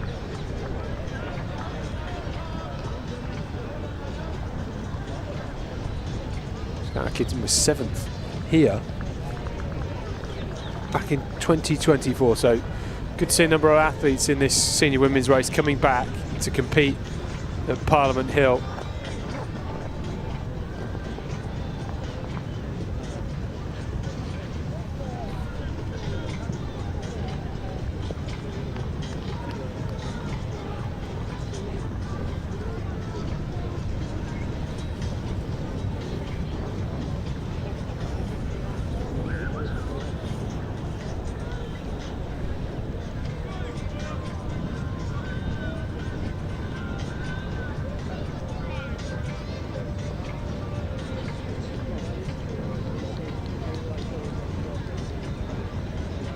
This is impressive so far from Curran. Amelia Quirk now just slipping back a little bit. O'Neill is there in 5th. There's a lot of life left in this race for things to change, athletes to get a second wind.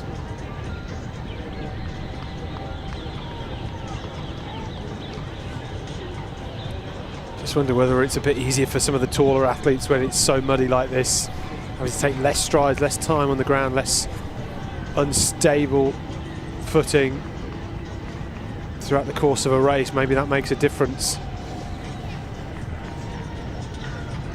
Daisy Glover from the Eastern Counties, back in 6th place at the minute.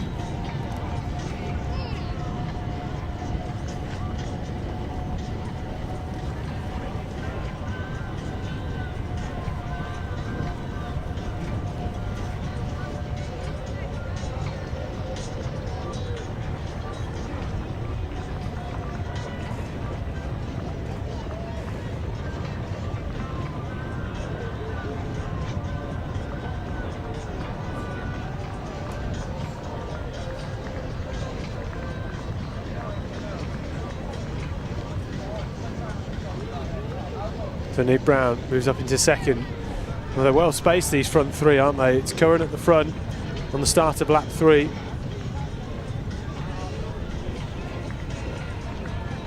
Adkin in 3rd.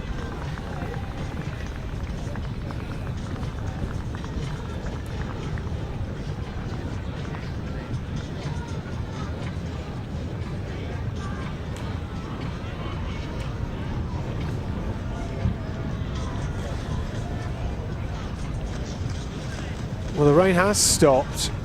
It was so bad this morning. If you joined us for our first race, the under 11s at 11 o'clock is when it started. Busy weekend of athletics action. We've got cross-country leagues happening, and also the England Age Group Championships, which are currently happening up in Sheffield.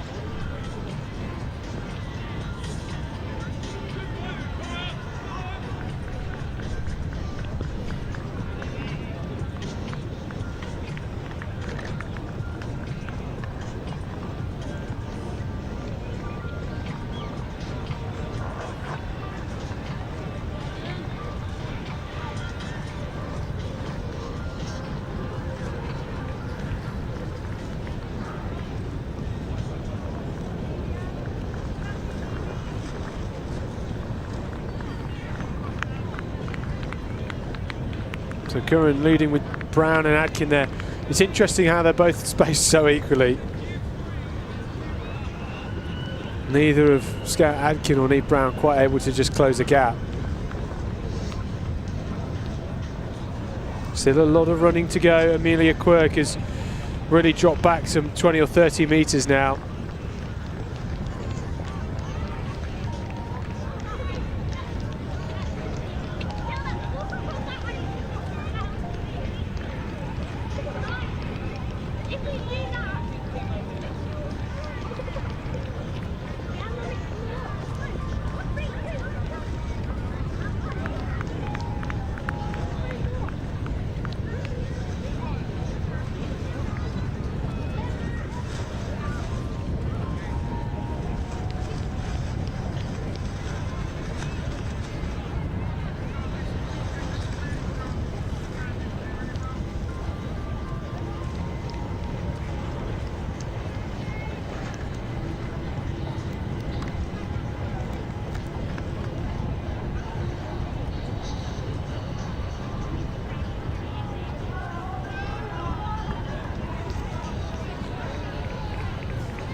So Curran, well, she's working hard, that slightly hunched over style, but I think that's more due to the hills and the struggle to work her way up these climbs. She's doing a brilliant job at the front, and it's working right now.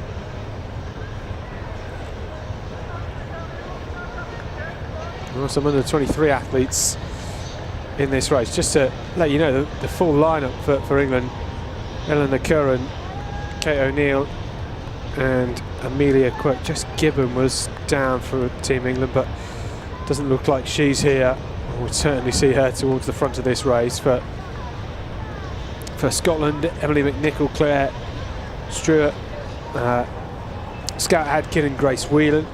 For Wales, Eden O'Day, Mia Roberts, and then for I think we were looking for the Irish team, but I don't think we've. Well, we do have some actually. They are here. We tried to work them out earlier on, but Emma Stewart, I think we've got Ailing Smith, Holly Collins, and Emma McKee, I believe, were down for Ireland. And then there are the under 23 teams from Scotland and Wales, bringing athletes here on a development basis, competing as part of their national squad in the senior women's race. And then of course the Midlands, Eastern Counties, South of England and North of England teams. So representative regional vest for them. Curran is looking brilliant at the moment. Scout Adkin right now is up into second. Now how she's placed so far.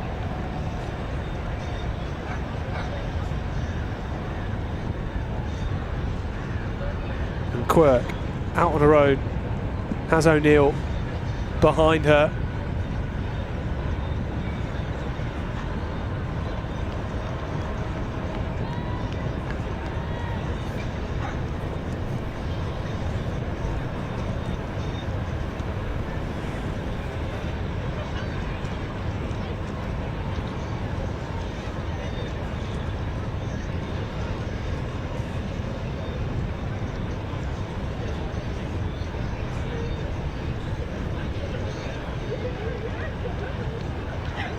Just starting to close in on each other.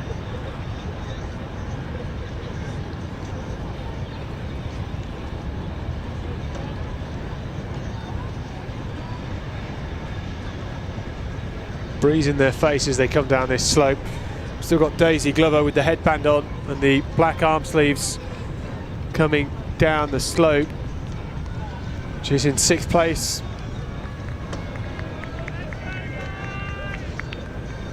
And Scout Adkin, wow, what an effort this has been for her on this lap.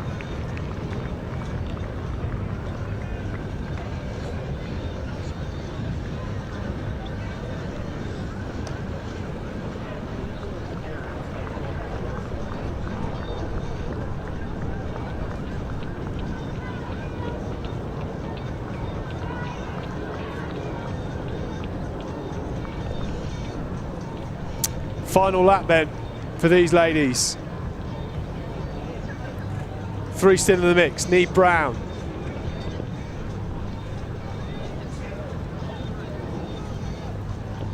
Scout Adkin is there in second, and then Eleanor Curran.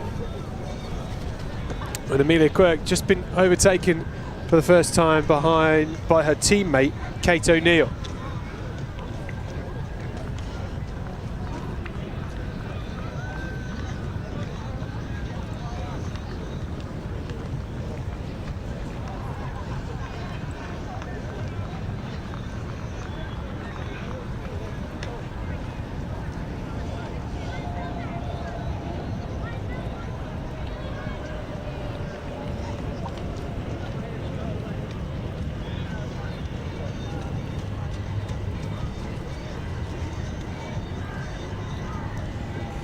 Neve Brown, as I mentioned, won that national cross-country title 18 months ago. No surprise she's near the front.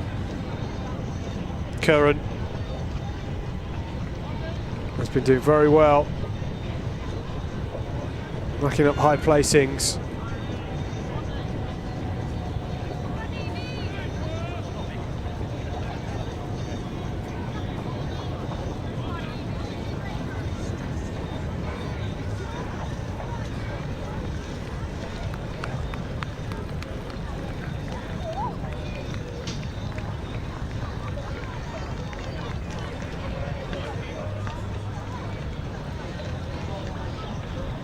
Eleanor Curran was just a few places behind Jess Gibbon, representing England at the Cross Cup in Belgium. I mentioned that earlier on, part of her winter campaign, which has been going swimmingly so far and would go even better with a win here at the London Cross Challenge. I wonder if this will perhaps put the national cross in the mind of Eleanor Curran. I wonder if she's already entered or it's pending a performance here today. I said she was 17th at the Sefton Park Liverpool Cross Challenge, and that's a highly competitive race when you know the best of the best are turning up to try and gain selection to the Great Britain team for the European Cross Country Championship. Scout Adkin, that small gain she made now just being lost ever so slightly.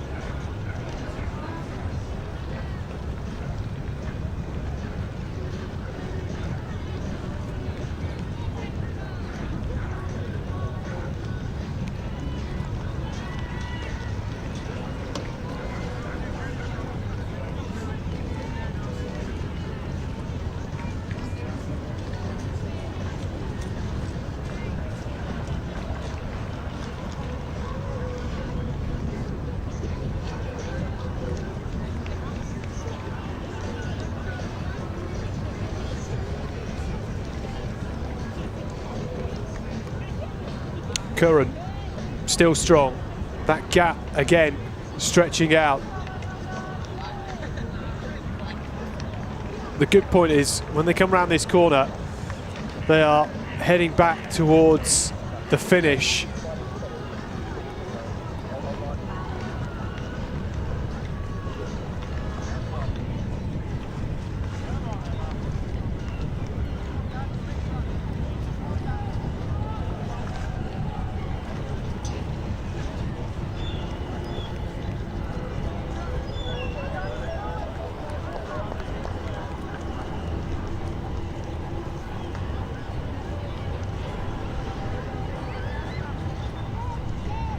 Curran in a moment will just find herself heading downhill, which will be a great relief.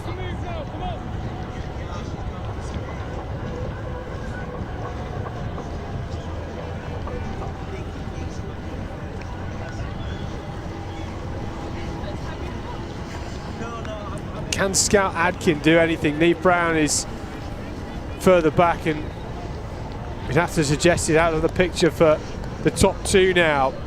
Curran has not looked back once. She has been ultra focused, ultra determined. It is still a good way off the finish, at least 500 metres. But it does meander down, back towards the Parliament Hill Athletics track, back towards the finish when they get to this corner when Eleanor Curran turns left.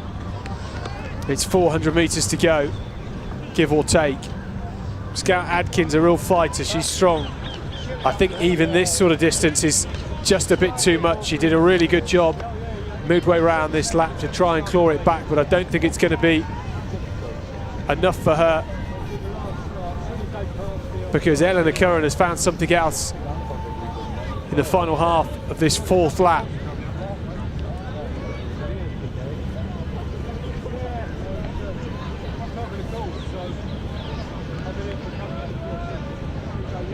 A look to the left.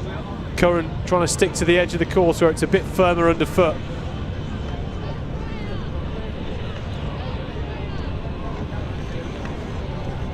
I think that's O'Neill just coming out of the bushes at the top. This is the lead. Wow, a huge, huge lead. I don't think Eleanor Curran would have expected to open a gap this big here at the London Cross Challenge. It's been a marvellous performance. Once again, another dominant display. Nobody could live with the pace of Eleanor Curran here at the London Cross Challenge for 2026. And it's Eleanor Curran that takes the win with a massive smile. A great performance. A huge well done. Scout Adkin coming in second for Scotland. That was a brilliant performance. I don't think Curran can quite believe it. Neve Brown taking third place in the Aldershot vest. But a 10-second lead at the finish for Eleanor Curran. Here comes Kate O'Neill. A fourth place for her. That's great in terms of the team competition. The home country's international Amelia Quirk coming through in fifth today.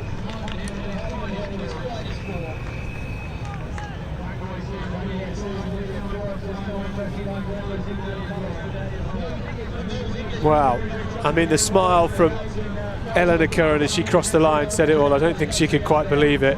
It was a brilliant performance. So controlled.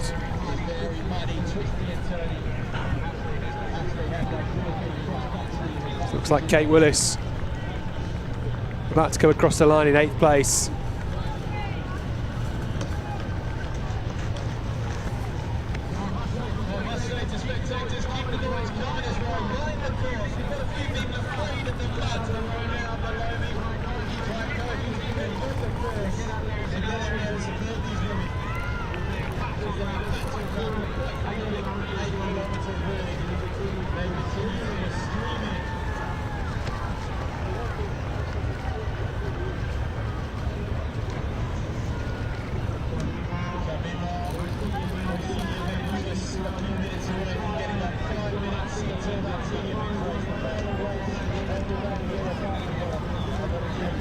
So the top three, Eleanor Curran, Scout Adkin and Neve Brown.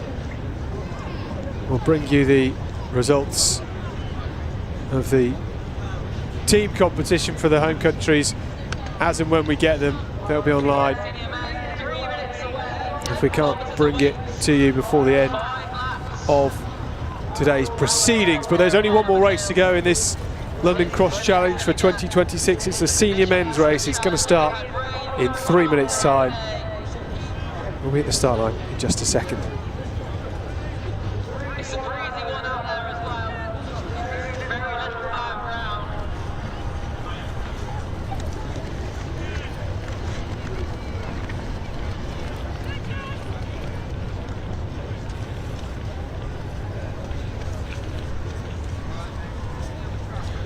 So we wanted to host this presentation a little while ago, but if there are still the junior men in town who won the first three from the junior men's race, they head over to the finish line. So we can award you with your medals. Your valiant efforts out there. So Clifford Benyon, Jack Sanderson and Jack Marwood make your way to the finish line for the medal presentation in the junior men's race.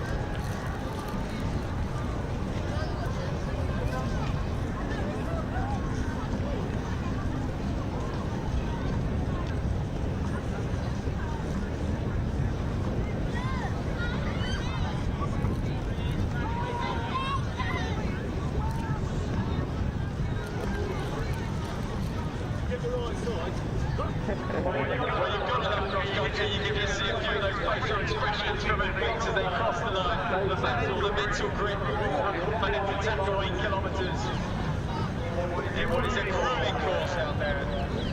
Not just muddy, but forever testing its up and down. There isn't a bit of flat.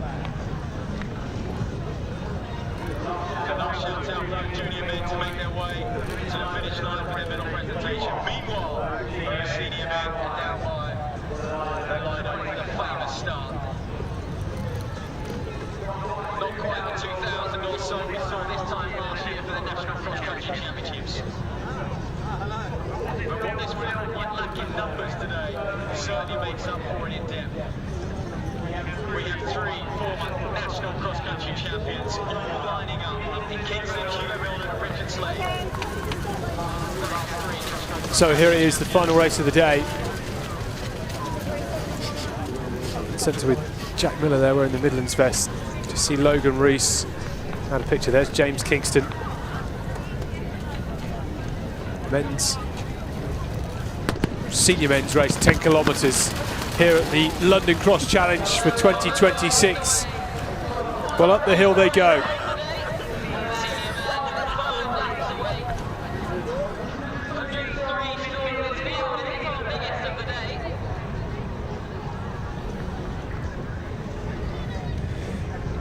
It's a strong field.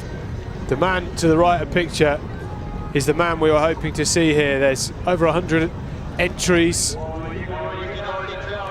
And this is exactly what we wanted to see. Hugo Milner on the course. Runner, triathlete. Very impressive. But spent some time towards the end of last year injured, and it's very good to see him here. And I do wonder, does this mean we're likely to see Hugo Milner at the National in a couple of weeks' time? Will he fancy it, or is this just a one-off race for him? Logan Rees wearing 4.72 in the Scottish vest, man with a moustache. He is in second place. Richard Slade on the right-hand side. Slade, the national cross-country champion.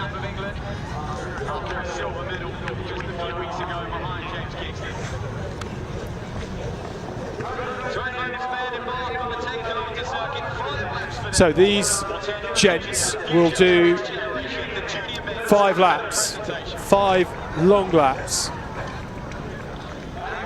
This is the first.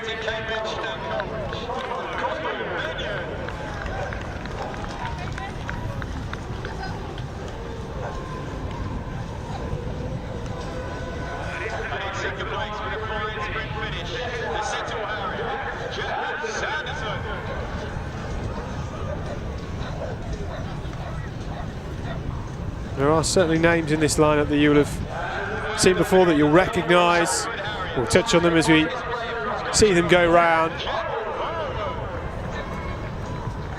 But Hugo Milner is already showing his class. If you are just joining us, if you're just tuned in, this is the London International Cross Country, returning for its second edition.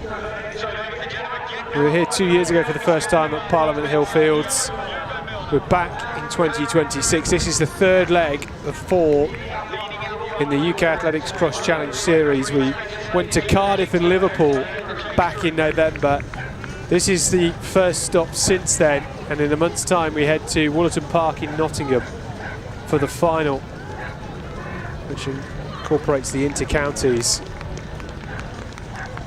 This course is designed to be a little bit different. A lot of cross-country courses, big laps on sprawling fields. This is a shorter loop. It's 2 kilometres, which means that spectators can view it from pretty much anywhere. The whole race from one spot, essentially.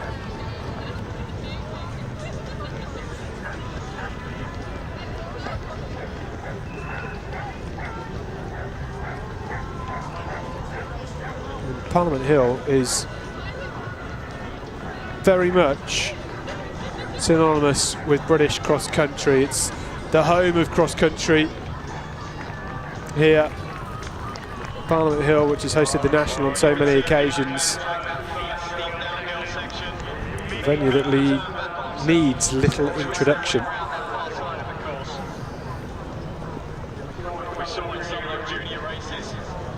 In Hampstead Heath area of London, and now the clouds have cleared, the rain has cleared. You can see all the way into the city of London, all the tower blocks. It's a brilliant view with a tremendous start uphill for 300 or 400 metres. It's very tough.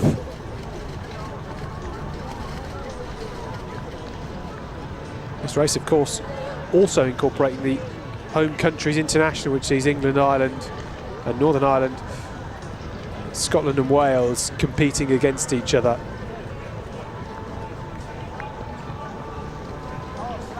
Some of these athletes may well be featuring at the World Cross Country Championships, World University Cross Country Championships in Italy in a month's time.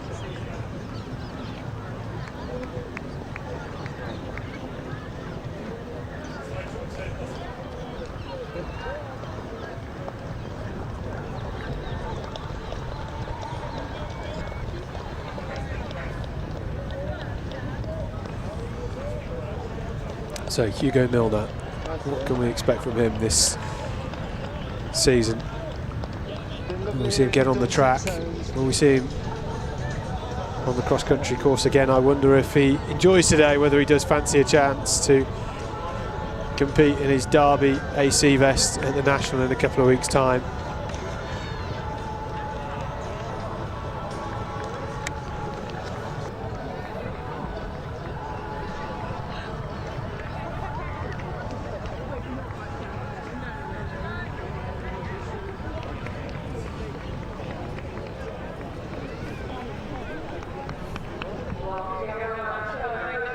'23 Hugo Milner won the Liverpool Cross Challenge and then came fourth at the European Cross Country Championships in Brussels. He was in such good shape. He was optimistic of his chances at those European Championships and was hopeful for an Olympic selection last year, 2 years ago I should say. Didn't quite work out that way. He won the Cross Challenge here at Parliament Hill 2 years ago, did Hugo Milner, so he knows this course well. No wonder he's back. He enjoyed it so much last time. He then went on to win the National Cross Country title that September when it was delayed at Weston Park. So in this race we have three former National Cross Country champions: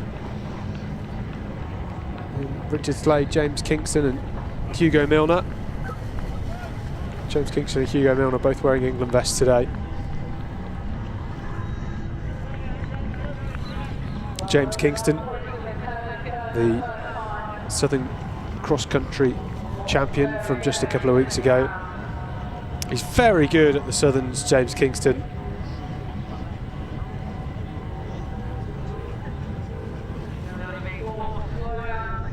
So Logan Rees in second place still at the start of the second lap.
Seen some of the vests that were coming past. You also have some under-23s from Scotland and Wales, 4 each, competing in this. Hugo Milner though in that all-black speed suit. He's just so strong, isn't he? The triathlon training, all the work on the bike, in the pool, has just made him a super... Well, he was already a great runner, he's even better now. And he's blossomed over the last 3 years.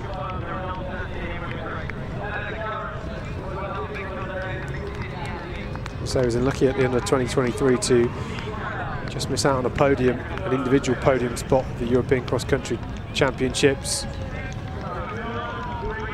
Injury towards the end of last year. 2024, a heavy focus on triathlon, of course, trying to qualify for the Olympic Games.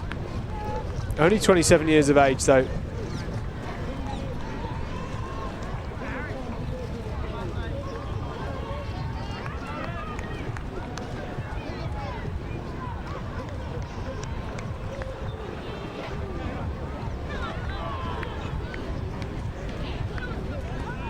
It's been a good while since we've seen Hugo Milner on the cross-country circuit, though.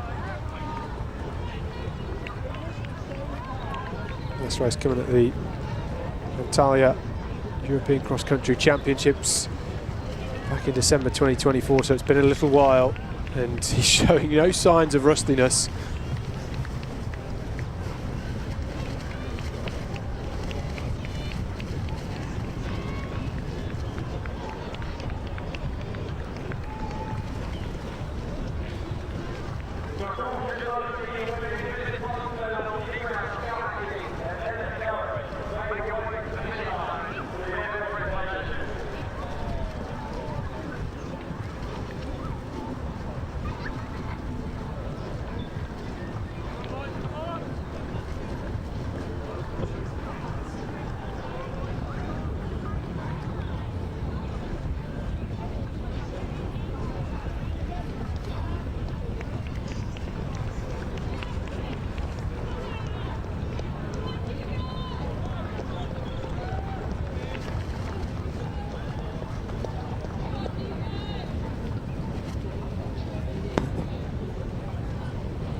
Well, Richard Slade is somebody that knows this Parliament Hill course very well. He won his national cross-country title here over 12 kilometres just under a year ago.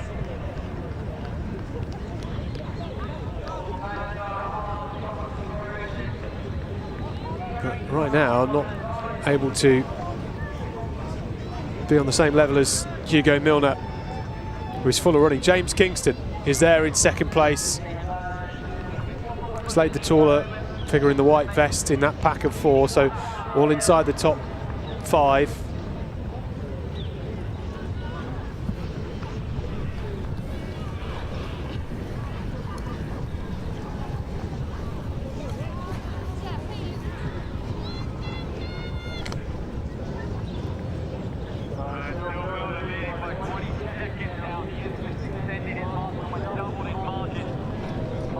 So Logan Rees, James Kingston, Richard Slade. They are all in the mix right now. And Angus McMillan in that yellow vest of Northern Athletics. Is that Jack Miller? Yes, it is Jack Miller. Jack Miller is there. Near that leading pack, Peter Malloy, two. Scotland with Harris Paget. They're going very well at the moment, Scotland.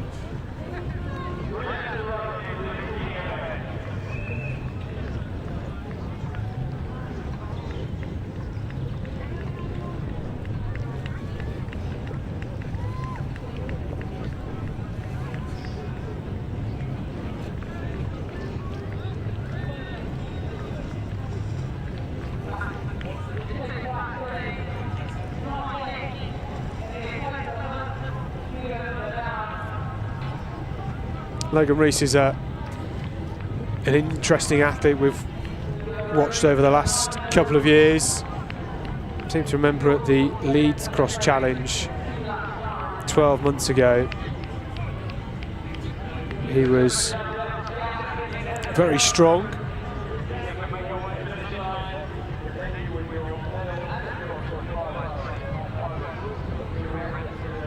Logan Rees finished in 6th place at the Sefton Park Cross Challenge in November. And yes, he did win at Temple Newsome this time last year. It was a strong performance from him on that day. 7 seconds ahead of James Kingston. Jack Miller was in third, so similar names, similar day.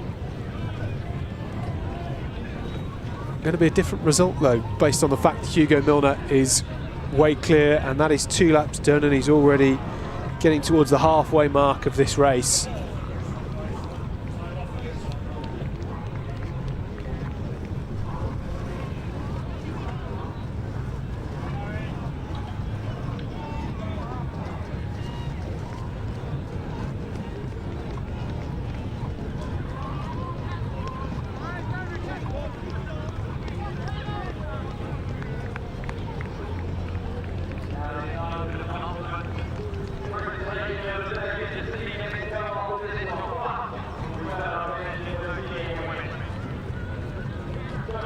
James Kingston there with Richard Slade just behind him. The yellow vest, it's Angus McMillan.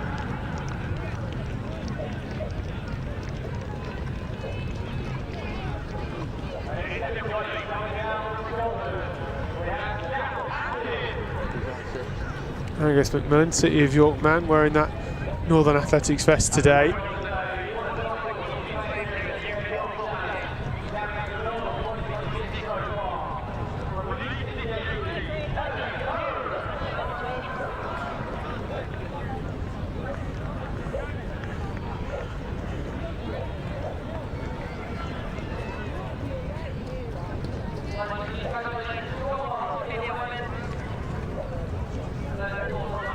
Angus McMillan was a silver medalist at the Northern County Cross Country Championships.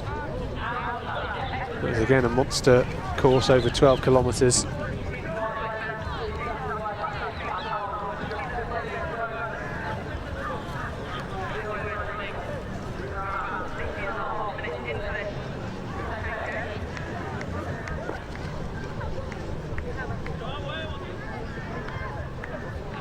Angus McMillan 8th here 2 years ago at Parliament Hill, so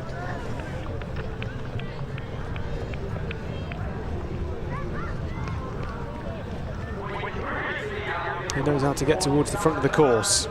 Certainly at Parliament Hill, it is so muddy. I mean, look at some of these jerseys. Their mums will be pleased they're not having to clean them anymore, that's for sure. Hugo Milner, barely a speck of dirt on him, he's just gliding over the mud. He is so strong, you can see it in his shoulders.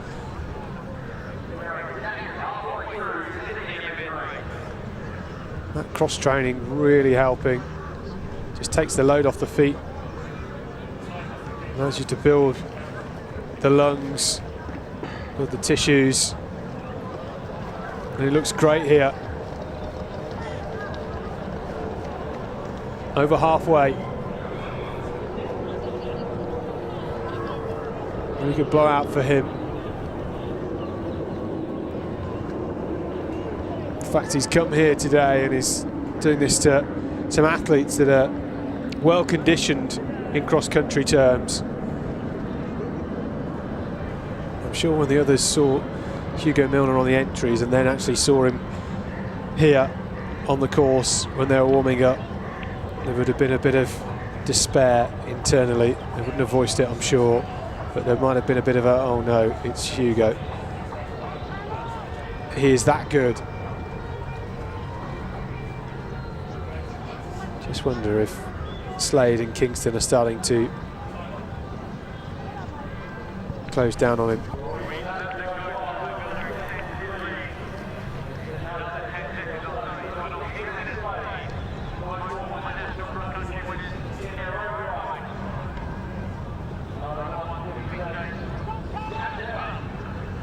So the top 3 in this race, national cross-country champions, the last 3 national cross-country champions, if I'm right from memory. Richard Slade last year, and then the end of 2024 was Hugo Milner, and before that was James Kingston.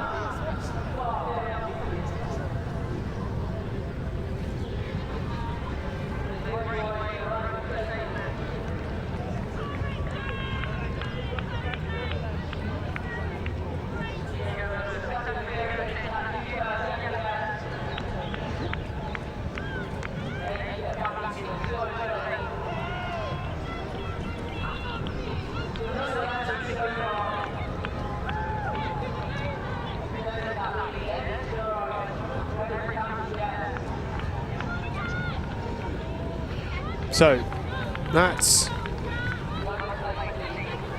3 laps done.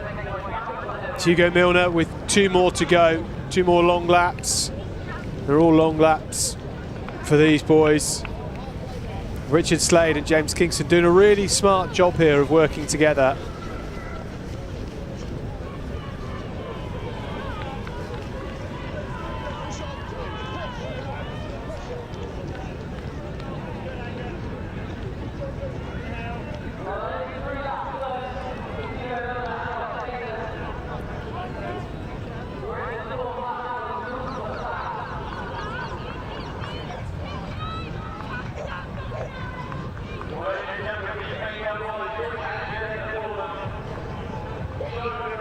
Richard Slade, Chiltern Harrier, competed for England at the recent Cross Cup in Belgium.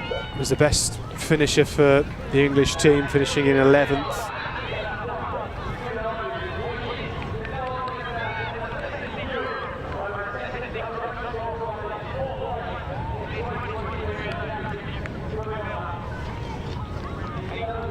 Hugo Milner pushing on.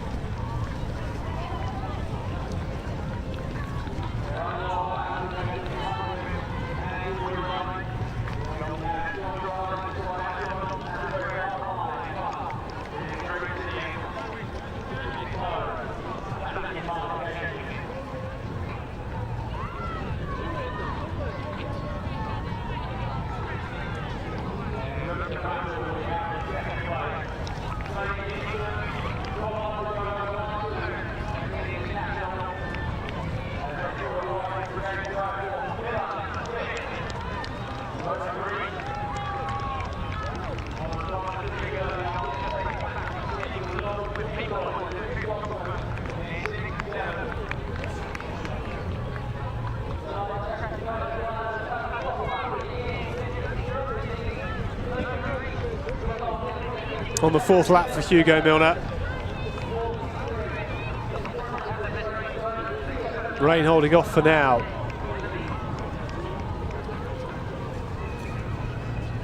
He's a great looking runner, isn't he? He's so smooth. Really ticks over nicely.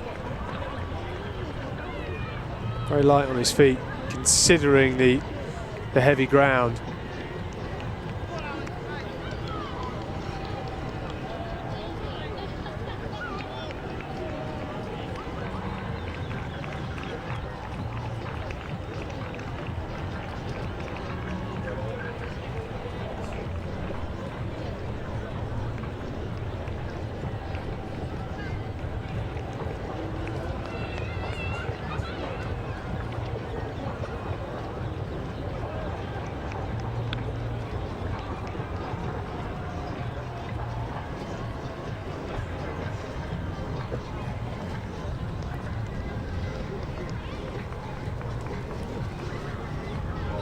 Logan Rees there, just packed in with his Scottish teammate.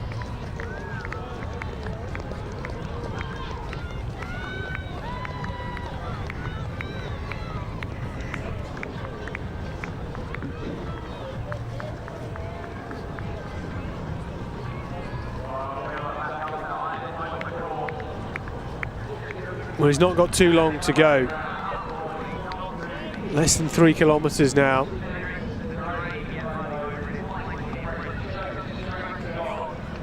Perhaps just looking a little bit more strained in that neck now, Hugo Milner. He committed, didn't he? Just went out at a really solid, honest pace. Kept it honest, he didn't have to. I'm sure there would have been a few nerves, considering he's not done a cross-country race for 18 months, but yeah, he was taking this race to task, showed the sort of form he's in. Fundamentally, this is just great training if you're a triathlete.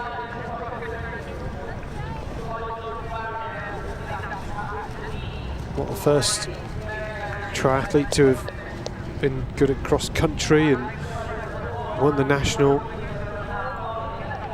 Georgia Taylor-Brown won the senior women's I believe it was the podium that she made, I think. Probably the podium, wasn't it, if I'm going back correctly. But it's great to see him here.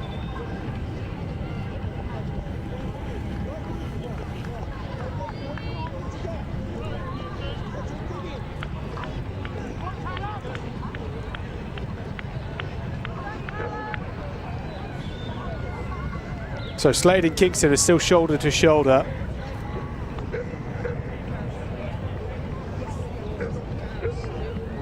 And Angus McMillan just behind them. And then Jack Miller.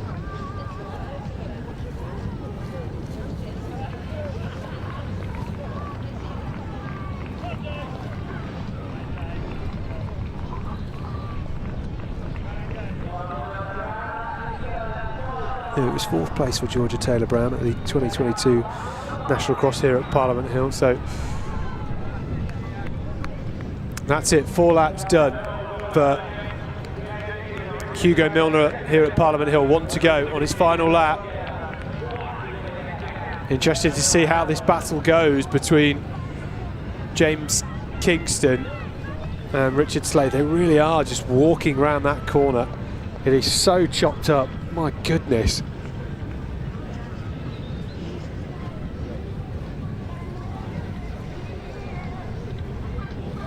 Angus McMillan has gone past, and that's Jack Miller. Doesn't seem phased, does he, Hugo Milner, by all of these climbs. Just glides up them.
Here he goes then.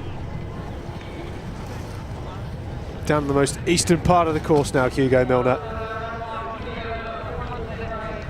Turning round to head back towards the finish. It does get easier once he's worked his way through these climbs. It's tough though. You can tell he's working hard now.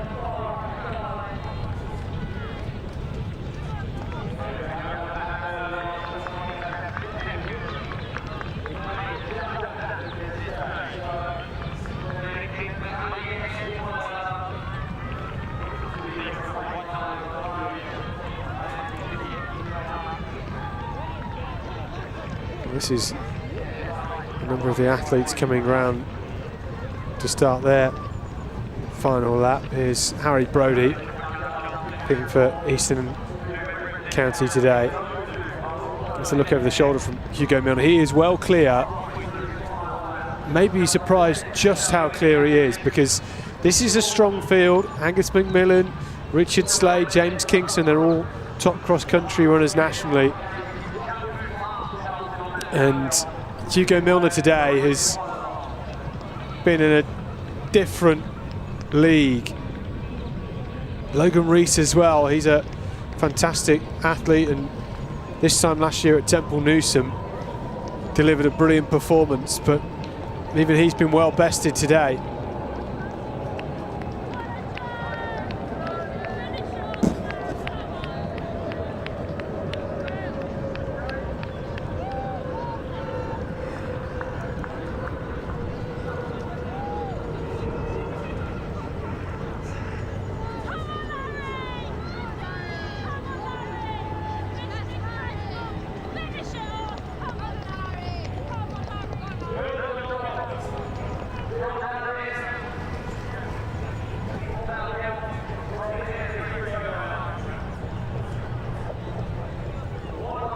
So here he is, the man of this senior men's race, so the London Cross Challenge.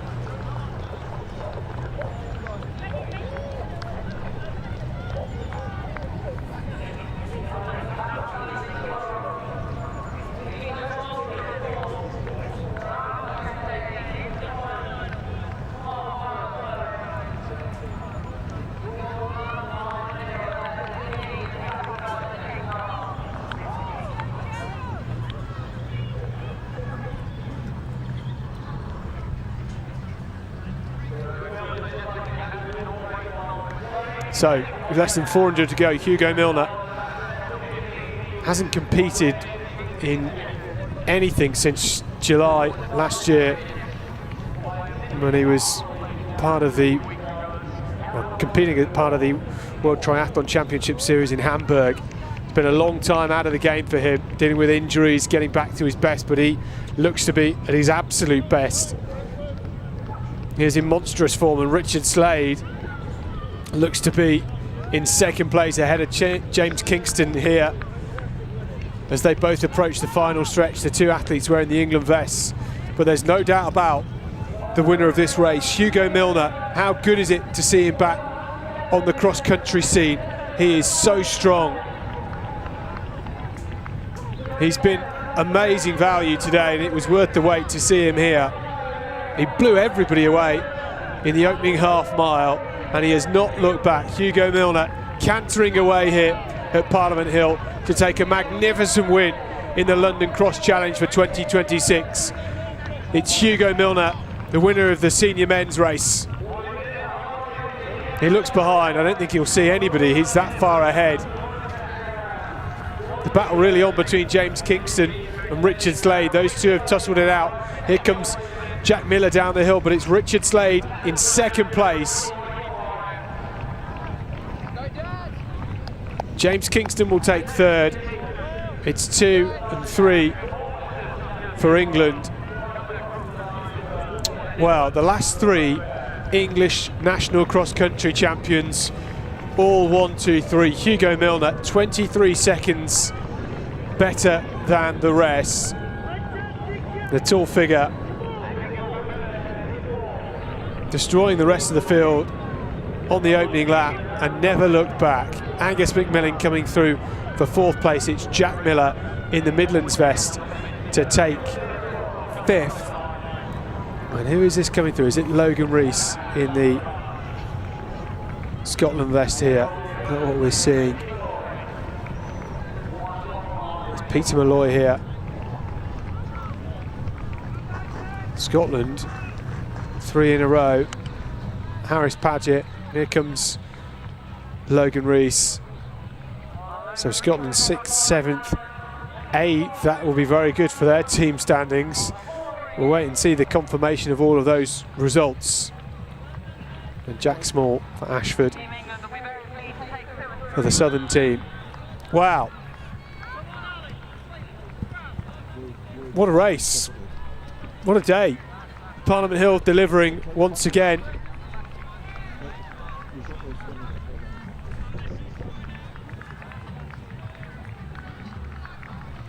Well, some hyped up celebrations there from Freddie Fielding of Cornwall. There was Ed Buck then. And there's Jamie Burns of Scotland.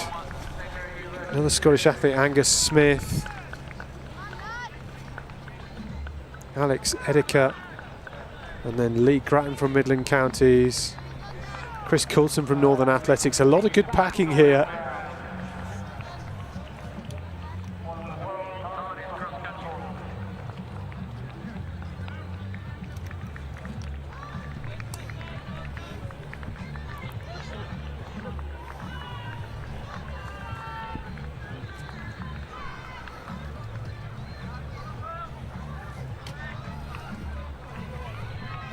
Tie from Leeds City there, and then another Scottish athlete, Angus Wright. Joe Morrow from Bristol and West, and then the final Midland athlete just coming across the line there.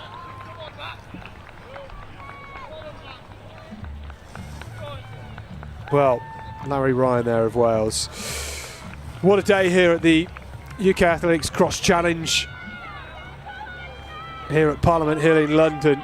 The third leg has been a marvellous leg, and it's only a 4-week wait for the conclusion of the Cross Challenge series, which will take place at Woollerton Park in Nottingham on the 7th of March. Do join us then.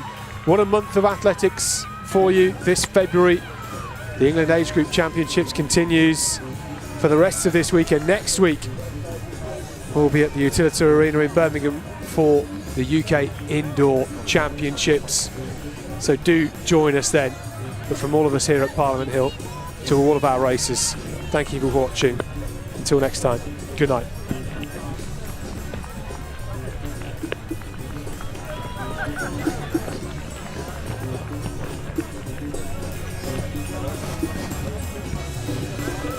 Well, just a shout out to those medalists in that senior men's race: Hugo Milner, Richard Slade, James Kingston. Don't go far. Make your way over to the finish line gantry where we'll do the event presentation. And a quick note to a few officials in the arena who used the school car park today.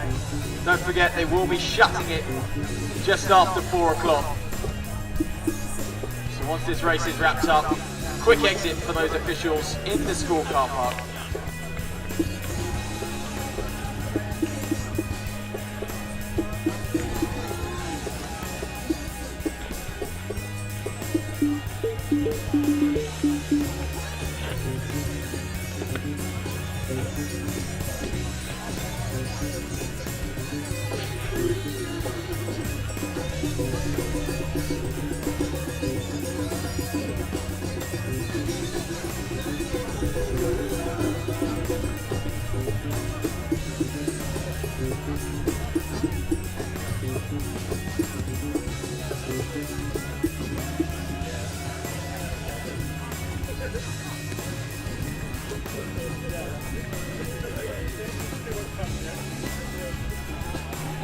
Well, congratulations to all those men streaming across the line still.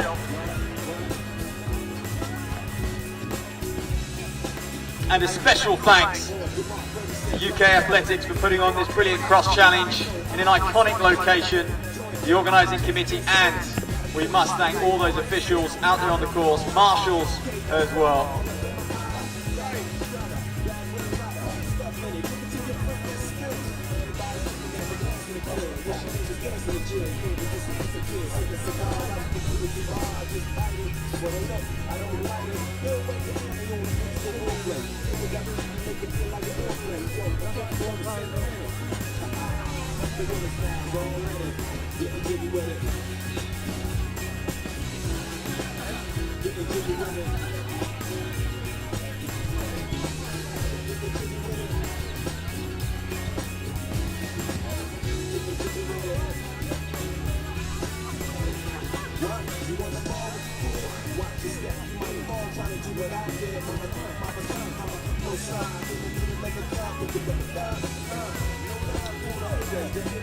So there are no prizes for the team score today. However, it's worth just noting some of the team results. In the junior men's race, the South of England were the winning team. The three made up of Cosmo Benya, Michael Clark and Bradley Andrews in 3rd, 5th and 8th respectively. England was 2nd and the Northern Athletics team were 3rd. Scotland just outside the medals in 4th. And in the junior women, it was Wales who claimed the title, England in 2nd and the North in 3rd. So congratulations to all those teams and the athletes who helped score today.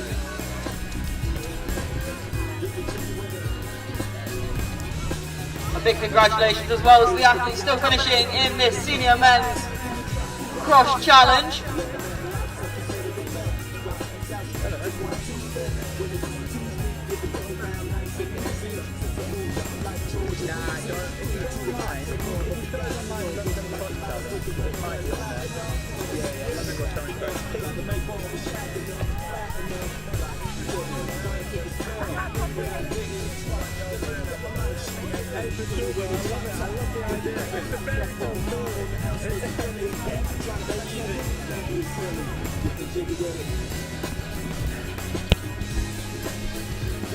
I've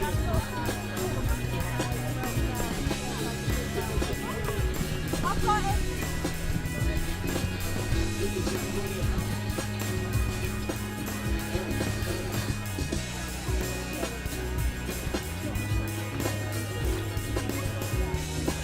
So just a shout out to those senior men's medalists, Hugo Milner, Richard Slade, James Kingston. Make your way down to the finish line for the event presentation.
Hi, my name's Conor Bentley and I'm a GB triathlete.